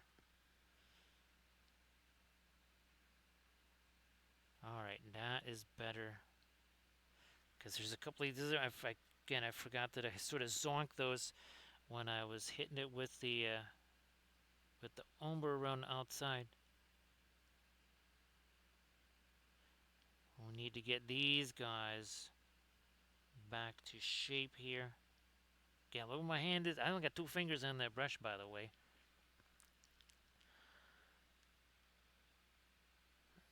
No problem. And Zell, maybe I'll try to send you pictures, some stuffs there too, kind of get you up to speed on things. So appreciate you being here, and well, and of course, best of luck working on all the Blood Bowl stuff too. There, Zell.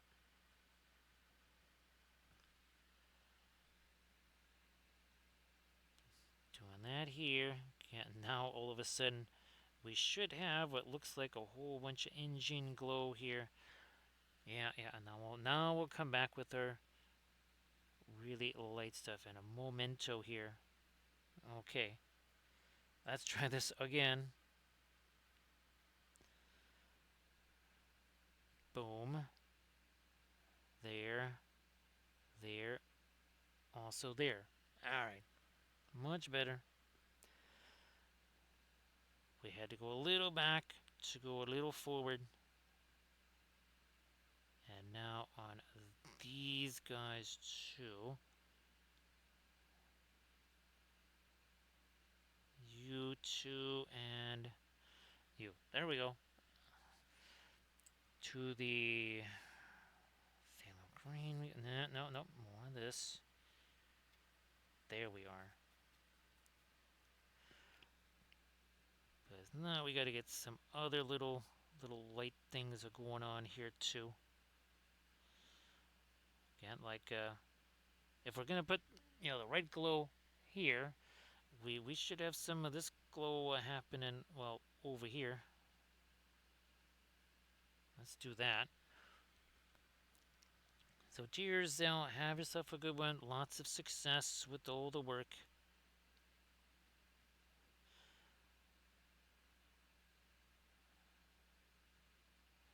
Over the top here. Gotta get that. I might take some of this away. Yep. Like that. Now, over here we gotta get some glow. We shall do that too. Got this engine here. Gonna cast some glow on this. Maybe we'll just use you as a blending brush super quick, and there you go. And do the same deal here. We do that. We grab this. We do that. Is nice. Nothing fancy. Nothing smanchy.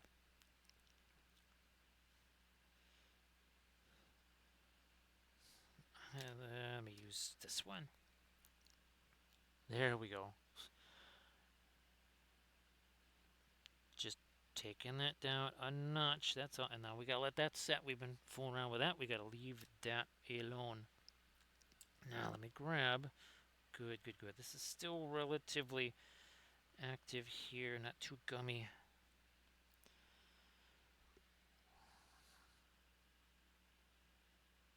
And this is where we try to do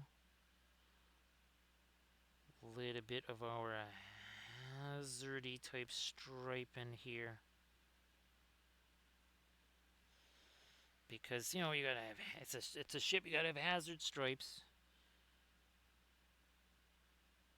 Ship's got hazards in it. Or it's about to experience hazards. You know, I like this. Okay, I'm gonna try a different version of this. We'll try the straight version of it. So get rid of that. We shall try this once again. Write that down. Still, see that's the outfit. So kind of sat there, got a little bit gummy. So we're gonna wipe this one out. We'll do it on the other side and see how it looks. Try it again. But now on the other side. Alright, let's do that over here then. If it doesn't work out any better over here, then we will just forego the concept altogether.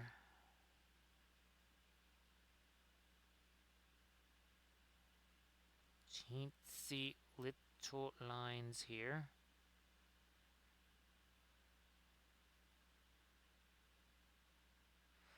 Now, of course, we could also print this bad boy out in FDM. Like the main body of it, obviously all the weapon parts there, well, I could print those out in resin. So to keep the detail of those, but the main body of the ship, that could be much bigger in resin, or in FDM there. That could be an interesting concept. I will be doing that for some of the other starships for sure, since they are in pieces. This one's not in pieces, this is one big old piece.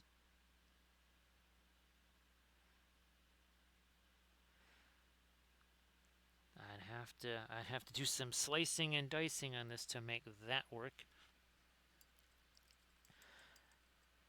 Fastener white, we'll mix that into our Naples yellow here, and let me see, that might be a little too light. What I want to do is get the lightest light here also too on our, and you can see, I think this is the easiest place to see here. So you can kind of see there's a strong shadow there, right on the top of the wing there where the markings are. That's the kind of thing that we want to have. But again, an animation like this is quite actually, I'm going to also add the little lights there too. I'm liking that as well. The running lights there. Yeah, I might add those as well. Wasn't thinking about that. Well, I kind of was. Had forgot about it a while ago, but now it just reminded me. So, well, there you go. More of this right here.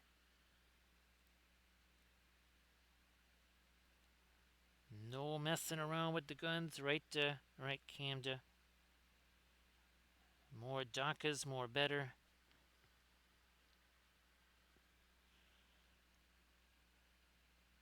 Come on.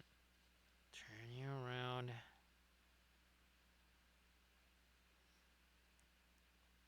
There. And we'll lighten you up to a bit. And then we'll do a little bit more of our light or dark. I'm going to go darker. That's what we'll do. When in doubt, make things darker. We can do that.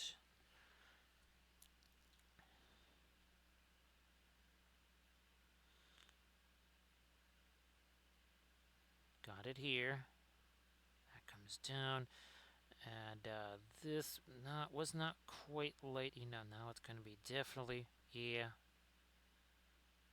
There we are. Yeah, that's another little change we need. We got to do that over here too. Wait a minute. Let me break this down a bit.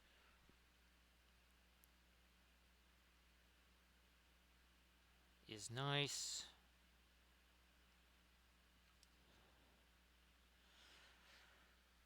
to the darker blue we go. Let's just do that here. I shall use our basically indigo. We shall mix that with our the Prussians over here. It's not a glaze. This is not a glaze. It's like a 50-50 mix. Thinner and some of our paint there. Now here's where it's got to go. That really does help.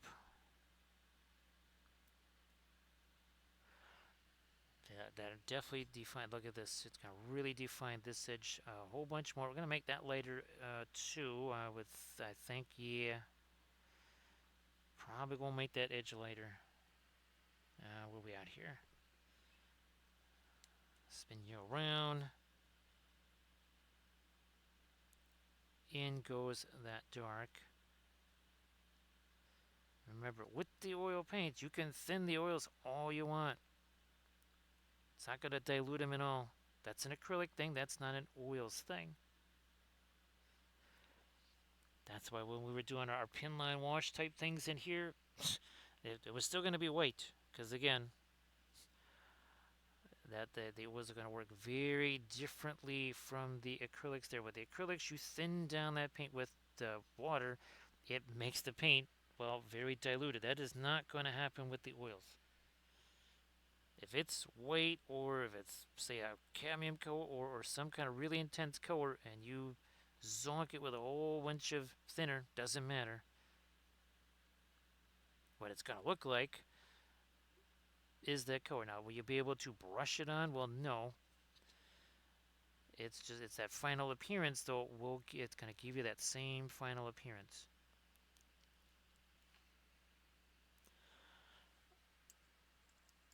I'm pondering that. Let me see what happens here. I'm gonna get some of this, some of my umber here. Let me try this. Still too light, I think. I will try here. A little darken. That might just do it.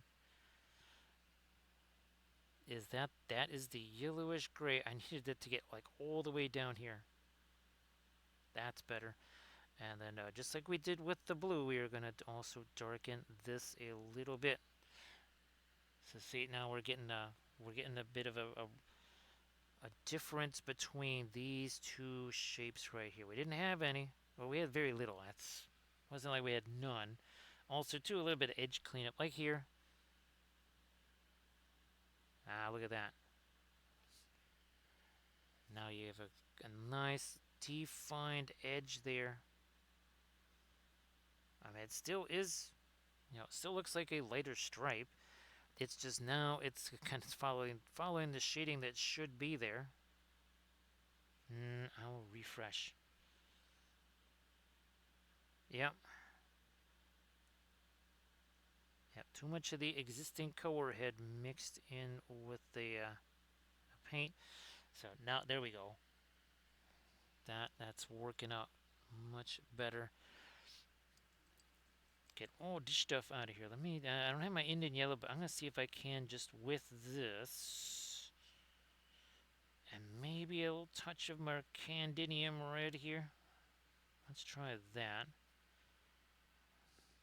It's like an opaque Indian yellow. I just want to get that on here. We better refresh. Let's do that.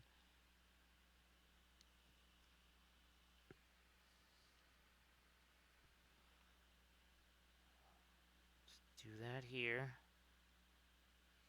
And now along the sides of our little logo there.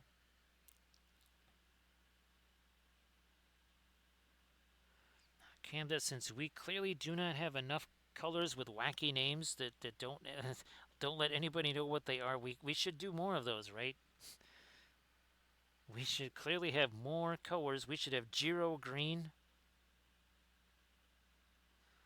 I think, yeah, that's, well, on Wednesday, yes, we'll break out the Giro green. People like, wait, what? That's too thick, too thick. All right, now we gotta get our star here.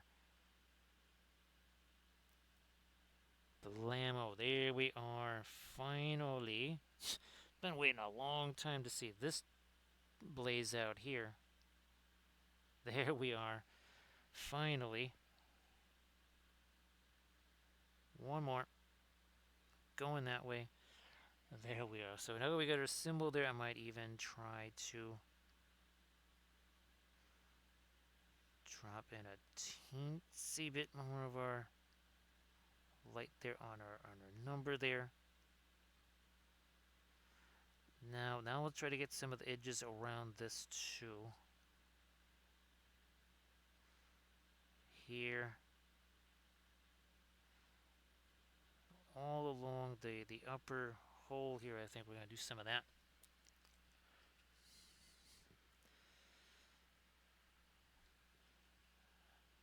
It might look suspiciously like chromium oxide green. All right. Now we're talking.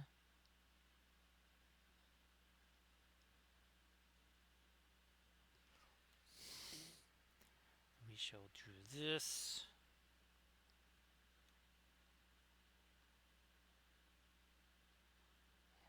Like this. Here we are. So now that's gonna have to go back to this. Here we'll get our kind of violet type color here. Now we'll try to get a little sort of kind of reflected light here on some of these panels. Maybe not as much of the rusty stuff there, or weathery, whatever.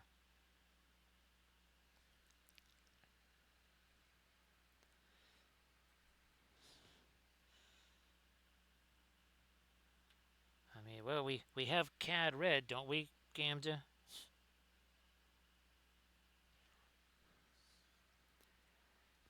If we have CAD red, I guess we have to have Giro red. Now, of course, if we do that, Gamda, you do understand what's going to happen the first time somebody follows. There's going to be a certain guy that comes in here, and he's going to want Gandalf Grey,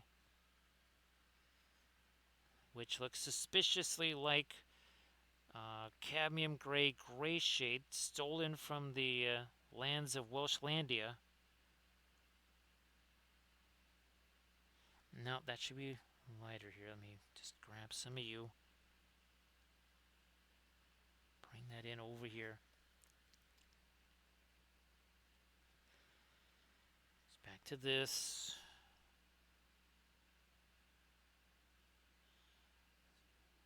Yeah, this whole edge here got to be redefined. Now, this one wasn't so bad. Also, just got a little bit lighter than I wanted. We shall try to lighten up this some more too here.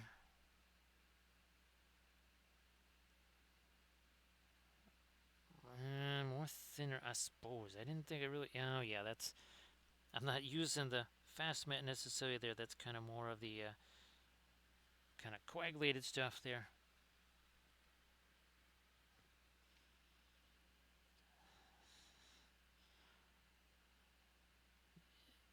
To the lighter stuff, we go along this edge. Okay, we did it on the other edge. We haven't done it on this side. Now we got it. Also, these will be. Well, I guess the other one was made later. This one, that one on the starboard side wasn't so much. Now it's kind of caught up to where it needs to be. I'll go back to my light again.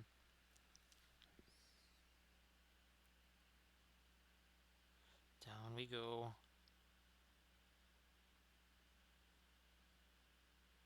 And we'll do this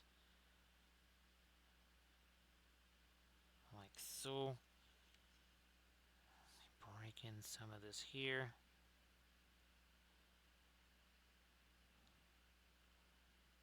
Like you do. And then we're gonna. No, I'm gonna try this instead. Let me try this. Actually got some of the blue in it.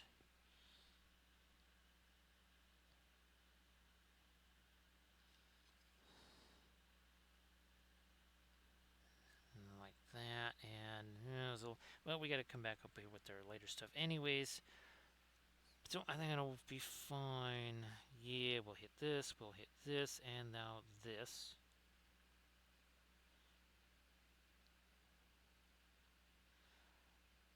Might even spice up this edge a little more back here. Let me try some more of our fast mat weight there.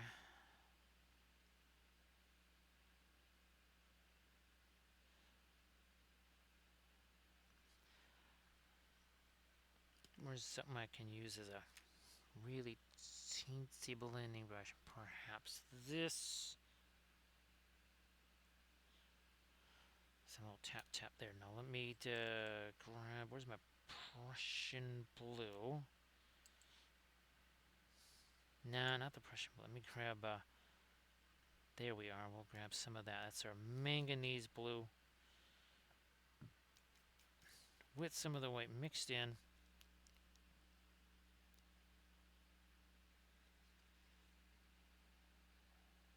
Because that was going to go over here and over there. Let me break out the fast mat weight to get the, whoops, I guess maybe that's either going to be thicker or thinner, one or the other. We're going with the thicker stuff right now. There we are. I was like, wait a minute, what we put on there was thin. The thicker stuff should stick to the thinner stuff, and of course, vice versa. There and there. All right. It's like, that was odd. Wasn't expecting that.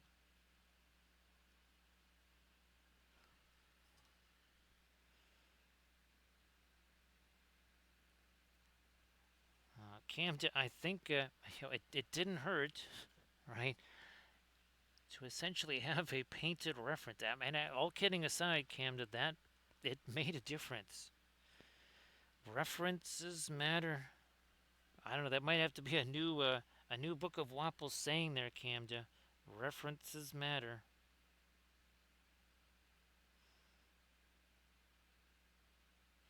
I mean, that was kind of even back in academy days. In watercolor class, our reference images had to be approved. First the reference, then the sketch. Yeah, it wasn't just like, okay, I'm just going to paint random thing number 5. No, it was, all right, let's see what your reference images are, and then let's see your concept sketches here, or your value sketches.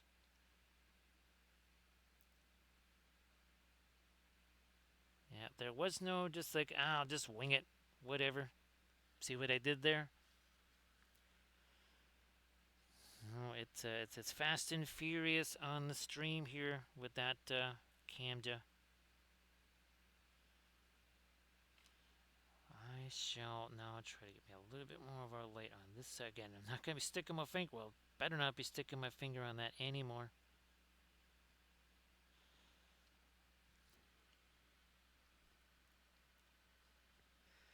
No, it's not, as long as it's not always just random thing number 3.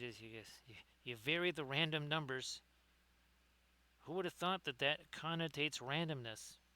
Camda, I wouldn't have never thought that it connotates randomness. Now I also have to connotate that. Where's that blue? Where you? There. You're gonna go there.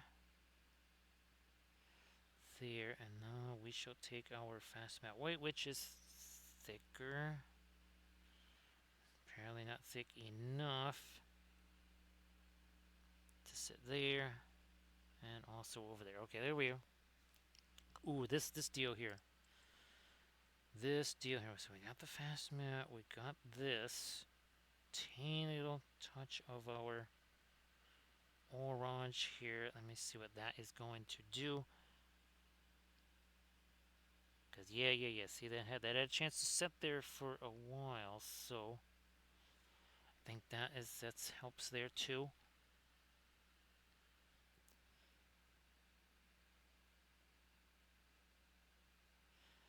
Well, it's like you say, Camden, you smash your head against the brick wall often enough, eventually something's going to give in.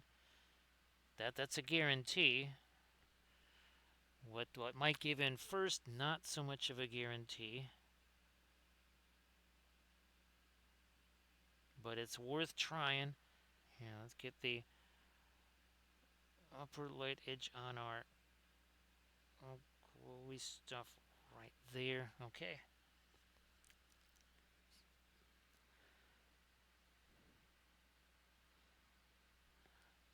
You never know, Camda. Sometimes those brick walls, they're made out of the foam bricks or whatever.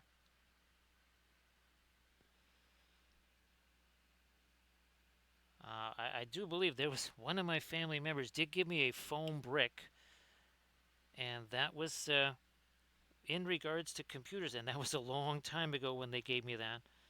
Yeah, they gave me a brick to throw at the computer because they thought that would be a little bit safer than hitting it with a hammer.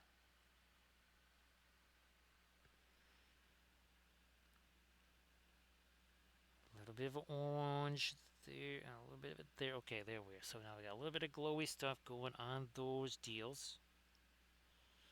You know what? I would like. Here, I'm gonna grab some of our violet here.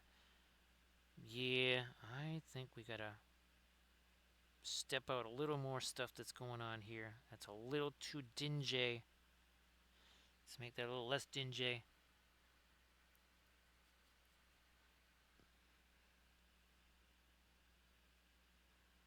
I'm gonna try to get a little something. We gotta break that down more. Break that down a little more. There we are. Come on. The base was in the way there. Come on.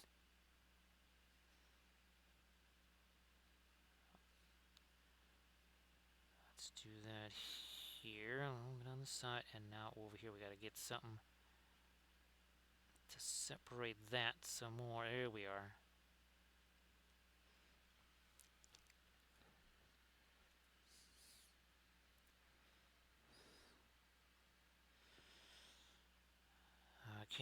Geez, what number are you at now in the quest to have? Well, that was 100, right? That was going to be 100 2D paintings. I know that you had kind of you've made some progress along the way there towards that number.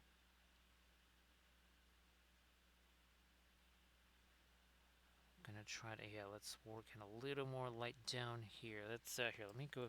I can use this. I can use this down here. Also, I'm gonna get maybe a little bit more of my bluish color there. No, that's too late. That is too late. That is a little better. Yeah, that was all way too. It's too much dark. There we have it. Some kind of at least a mid-tone here. A little something that can still mix. This paint down here is all still definitely wet. No doubt about it.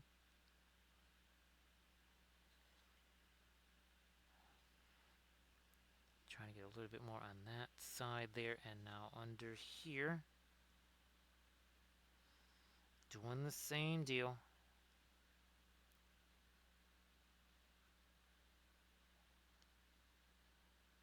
Scumbling that stuff in there.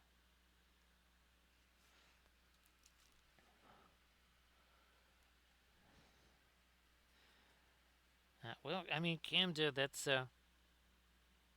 when you look back, you say, "Holy smokes! I can't believe I did this many." Even if it's not necessarily the original number you were thinking,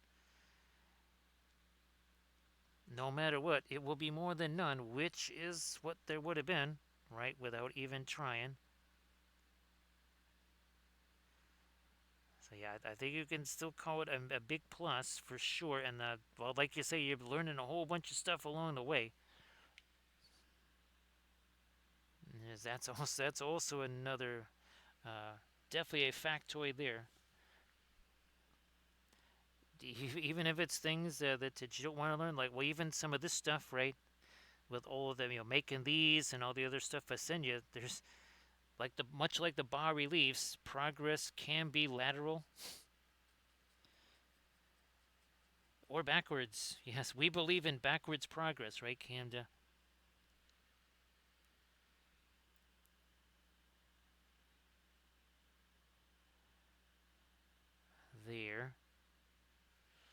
even if all you do is you get to the top of the telephone pole, that's still higher than being on street level. So I think that makes it worth it.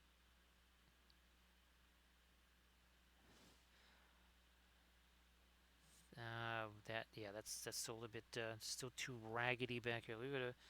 We need to get some more values back here. Perhaps even on this area here. Maybe even this is gonna get. Nope, that would be too late. Let me backtrack to this. That's gonna be better, and it's also gonna be kind of a dry brush thing here.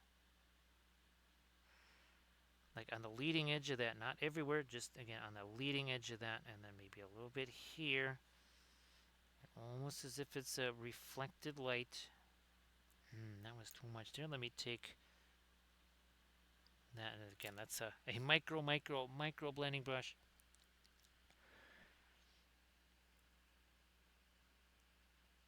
Yeah, I mean, yeah, okay, that's 2D, right? But we learned some of the stuff we learned there. We can translate that to up here as well, for sure. All right, I'm gonna try it. Let me see what. Don't want to go too light with that. Let me try a little more of that over here. And now on our fabulous wings up here.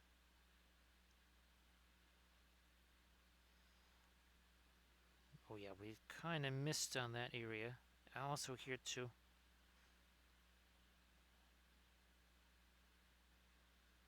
All right, that I think that worked.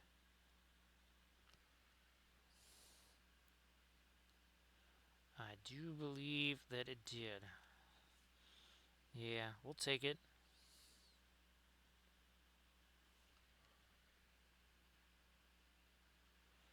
Now this is where we're gonna backtrack to a little bit more of our Prussian blue, just to kind of do a little bit of transition there and a little bit of smoothing over here. Okay.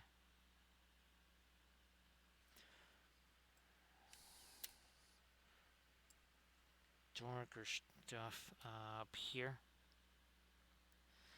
Yeah, I can do this now because we're definitely not sticking our hands in that anymore. Sorry, I never did get a chance to go refresh the medicine and bring out those other little starships that I've been painting as part of our tutorial series, but they will eventually end up on the Instagrams.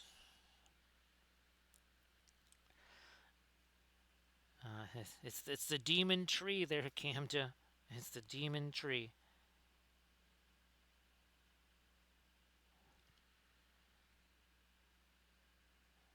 Well, thanks for. I know you've been here pretty much since the get-go there, Mutu. Definitely appreciate you doing that. You know what? I think we're gonna go here. Let's take this.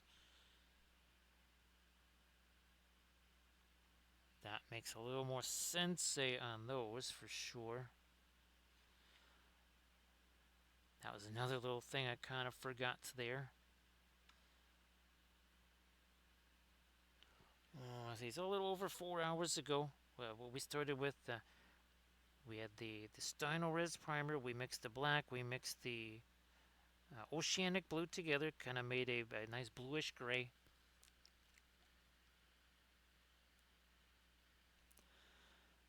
Actually, Muta, there I have a larger monitor that I got for the stream that I have not had a chance to set up yet, because well, it involves a significant amount of teardown in here, and all the teardown time, well, that went to the new printing room.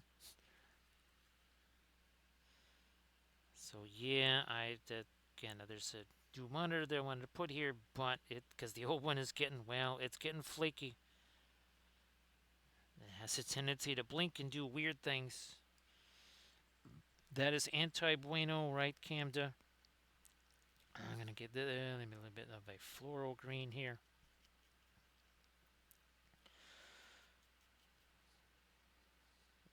Where's my? There's my little smidge there, the manganese blue hue, and this is just gonna go over the top, almost like a little semi-dry brushy glaze thing here.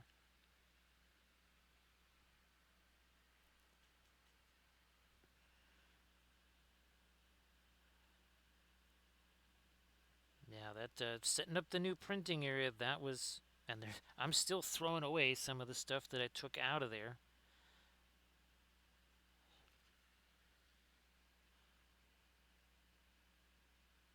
There's at least one more, trying to throw some stuff away around that needs to happen yet.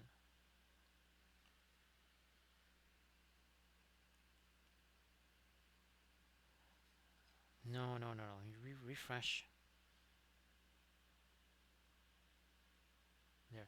So I'm again trying to have a little bit of the cockpit glow coming out there too.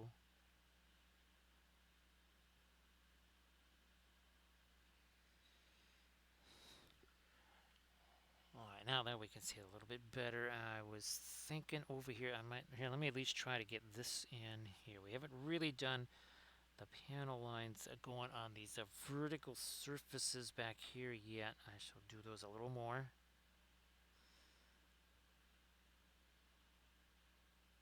There might be a little more sort of strengthening of some of the panel lines just kind of in general.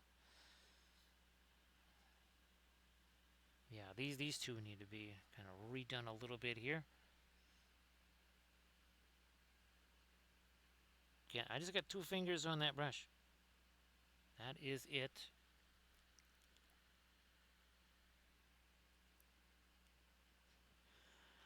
Yes, there's quite a bit of panel lineage going on here, right, Mutu?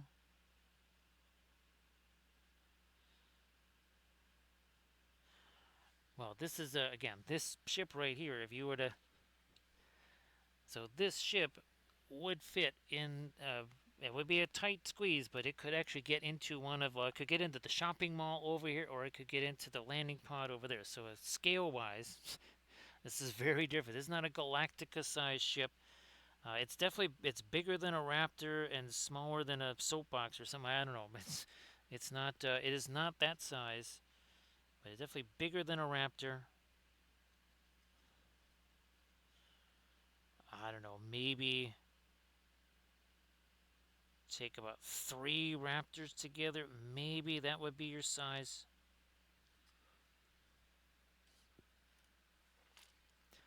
Now, I'm going to see if this works. I don't know if this is going to work. We'll try it on a few things here. We're going to try maybe a little bit of a panel line edge light stuff here, especially on these where it's on an angle here. So let me try this. A little, but not maybe every single one. But we're going to try this a little bit here and a little bit there. So again, those are the ones where it's kind of coming down at an angle. We'll try those first, and if those work out okay, we might do some more.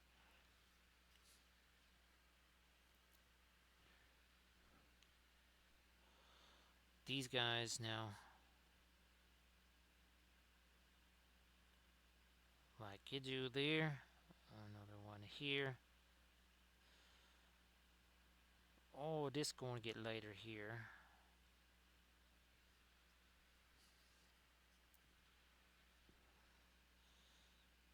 Oh, this going to get lighter there, and maybe that.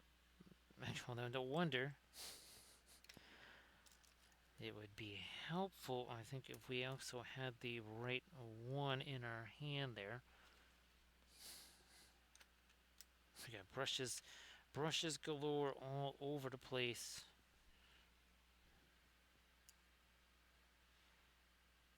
Let's try this one more time here.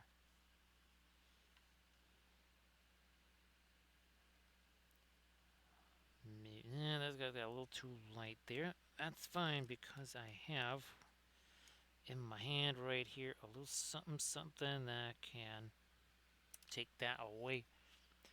So thank you so much, Herman Wolf, for posting a link to the Patreon page. Once again, we just posted the latest video to the Patreon page. And it was about starships too. We were painting our Battlefleet Gothic ships. Episode 4 of Series 47. There's one more episode to go. Actually, it's mostly going to be freehand. A lot of the freehand stuff that you see on here, that's pretty much what we got to do on those things. I still thinking I've got the wrong brushy in my hand here. That is definitely not the right one either. Fine. In that case, we're just going to break out the new one. Gotta get this thing broken in anyway. I'll probably be using this on the stream Wednesday. So again, Wednesday, that's not our usual stream day.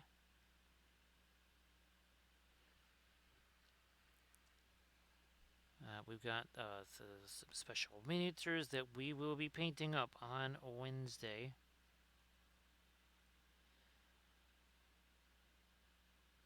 And that will be, no matter what, it's going to be an earlier start than usual. How exactly early that will be, no way to tell. Now, I am trying to do here is a little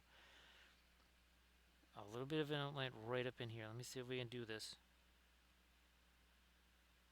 That was a bit more than I was thinking it should be, but actually it does help.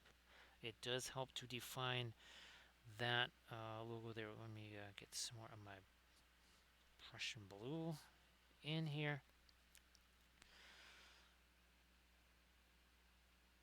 Right along the edge of this to make that little star shape stand out some more. That works. Alright. Phthalo green.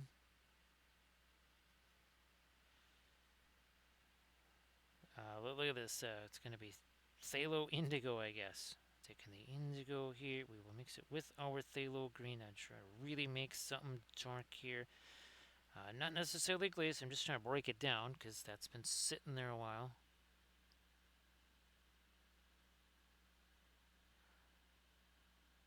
Trying to again reframe some of our edges here, like that. Some in there.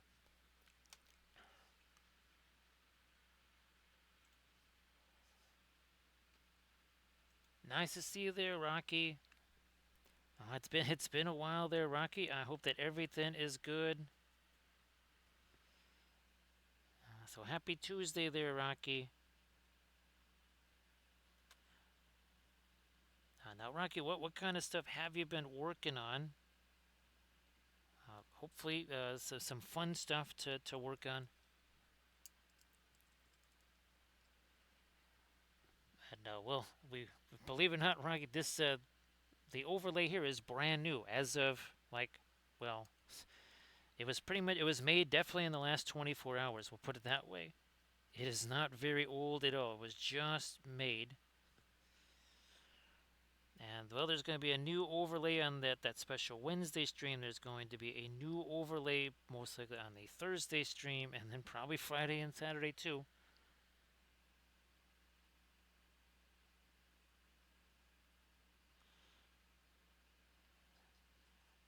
Hopefully it's all just kind of good stuff that's happened, or if there's been some not so great stuff, here's hoping that that's kind of cleared itself up. If there's been not so fun things going on, here's hoping that those that time is kind of in the past. Well, that's good. Well, that's even better there then. That is even better.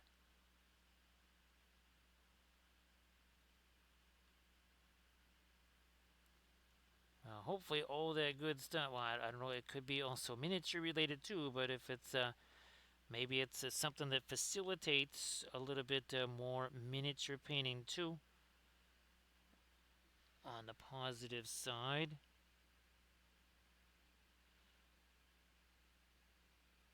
It has been insanely busy here, and again, an awful lot of stuff that's really been very fun, really spectacular.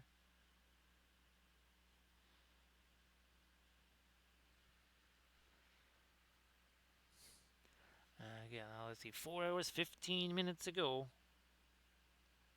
this was a paint-free object. There was no paint on this here. We've been hitting this with the oils, using the alkyds, on this. With our next stream, the Cat Thief Fig, I believe we're gonna maybe use some non-alkyds with that, at least in a couple of areas.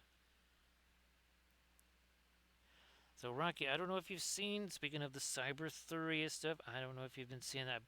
I've actually got a massive collection of that up on the Instagrams. There is a fair amount of that on the Instas.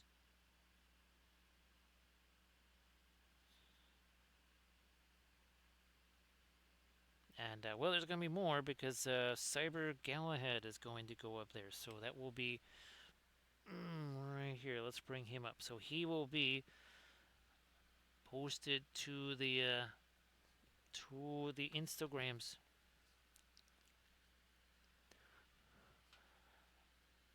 Ah, that's fantastic. And of course, Rocky, if you got some images that you want to share, that's fabulous too.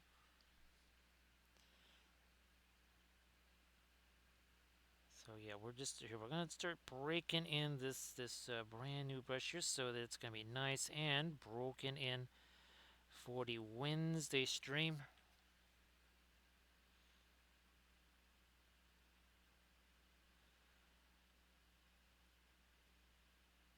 Now I can't wait to see what the where did it go? Here we go. What the clear blue did with some regular printing, like printing out a base and some basing bits. I mean, the dice is that's really nifty, but I want to see what can it do with like some actual figure stuff there.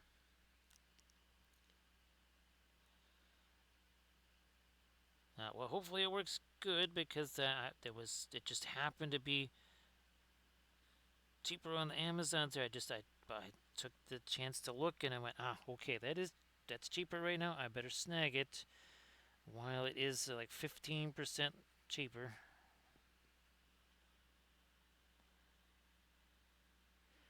I never really did get the later stuff on those guys.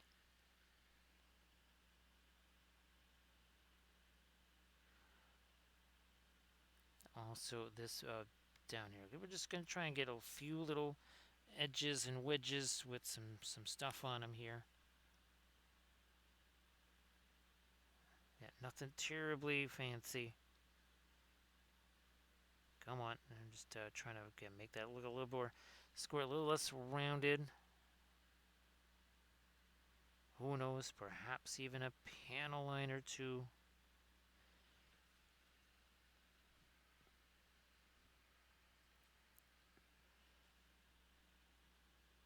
Get that light under there. Nice.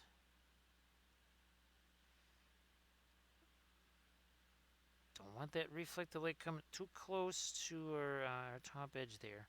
Ooh, there's nothing under here. It's like, okay, we gotta get something there.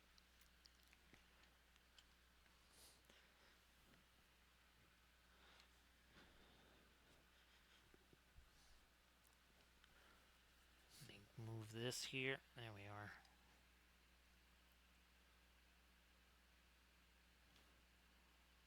I wonder, might come back a teensy bit of our extra rust or something there. I don't know.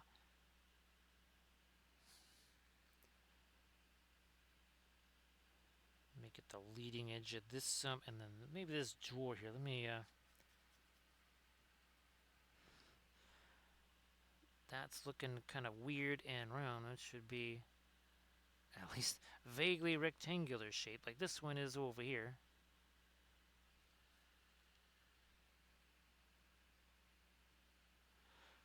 Now, umber and some of the. Let me see if we can make some more chips and such and dips along the edges here. Now that we kind of have the edge highlights there, and it is ironic that again that was the edge that I restored after hitting it with my fingers so often, and now we're doing some of this.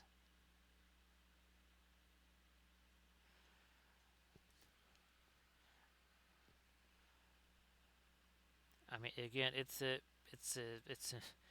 armored, essentially an armored drop ship. So there would probably be, and again, it's getting all the maintenance stuff and everything. A lot of crew crawling around on it and such. So I'm thinking that we're okay with having a few little bits and bobs like this,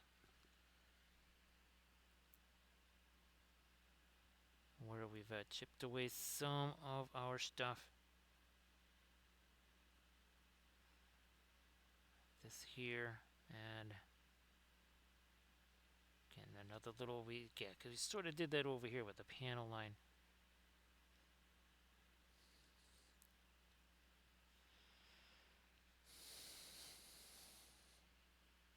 Let me fix that up a little bit right there. Okay, and now here's some more of our panel lines that got again a little fuzzy.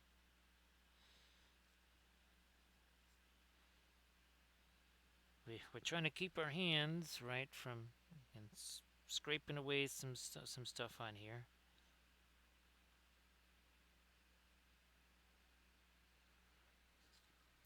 I wonder. Let me try this here. We got some of this brown. We'll do this because that shouldn't be quite so dark around that. This even lighter here. Let me try some of this.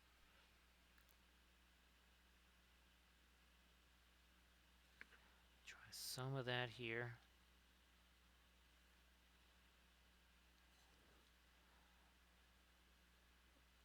Along this. Now back to something that is way darker here.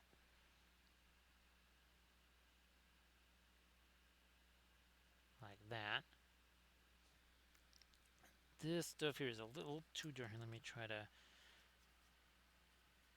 bring in some a little more mid-tone right along there.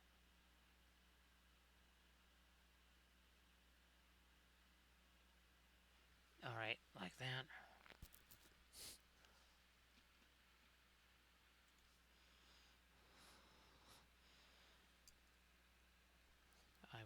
Let me see if I can here do a little bit of a lighter gold. So let me take some of this.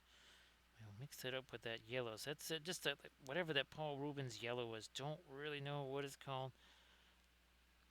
It's probably just called bright yellow. That is a little wonky. We tighten that up. Maybe even this too. Yeah.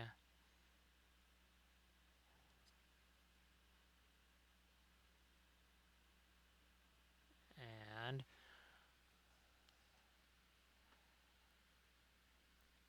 now here, let me let's do this one here. I'm just going to try and angle it here. Let me get to the. See, okay, so there we are. I think that's about the angle. There it is. So that's kind of the colors that we were looking to match there. As close as we could. And we tried to even, match some of the insignias, icon, all that good stuff.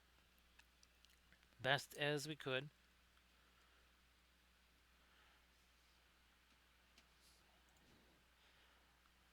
Just a few more of our, I think a few more of the highlights here on our ship.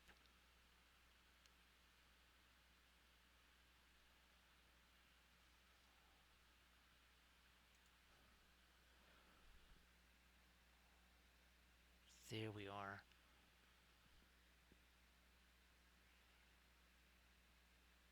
Now, of course, we also want to thank Armored Warp for doing the moderations tonight. We appreciate that. Fastest moderator on the Twitches.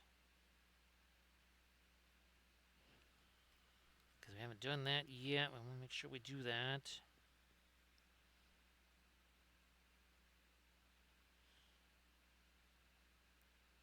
More of our light right along here.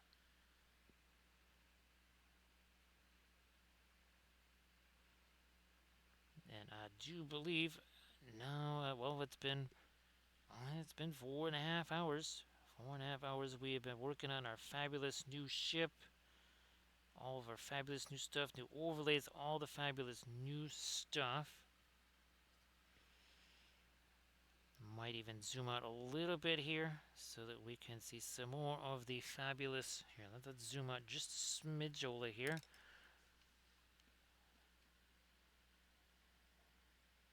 One, so there we go. Here, zoomed out, and again, here was our. So there was our little Space Cape reference. That was super fun. That was very fun. And again, this is the very first. Well, all the other ships I'll be doing. Again, we're going to be doing hex bases instead of this.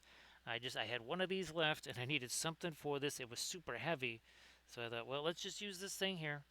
Let's just use one last of our old bases there. So again, thanks so much, everybody. I'm going to head on over to Lecter's Kitchen here, super quick like. So again, thank you very much. This is super fun. Very fun to break out the new all the new stuff here, the new ships, new drops, all that kind of stuff. So thanks again, everybody, and hopefully we see you on. Oh, well, actually, Lecter's Kitchen. It's a good thing we waited. Here, let's cancel that. Because yeah, Lecter's Kitchen. Just as I was about to raid Lecter's Kitchen, all of a sudden, she said, "You see, thanks for watching." It's like, okay. I know we did that a couple of times. I think it happened a lot with Drax. That's right. Oh yeah, it was just as I was about to. I mean, it was counting down like 3 seconds left. So okay, that was unexpected. We'll try this again. We have to because it's still actually showing Lecter's Kitchen as streaming right now. And it's still showing her as streaming. That does not make any sense.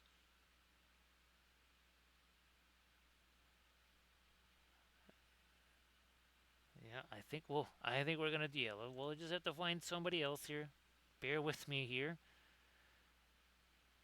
I'll just see if there's anybody else that we're actually following. Oh, Esmeralda. Okay, we can go that way.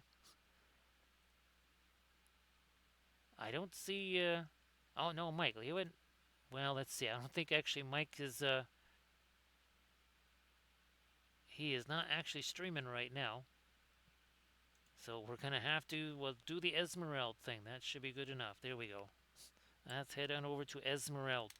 So thanks again, everybody. Appreciate that, and we'll see you again on Wednesday here.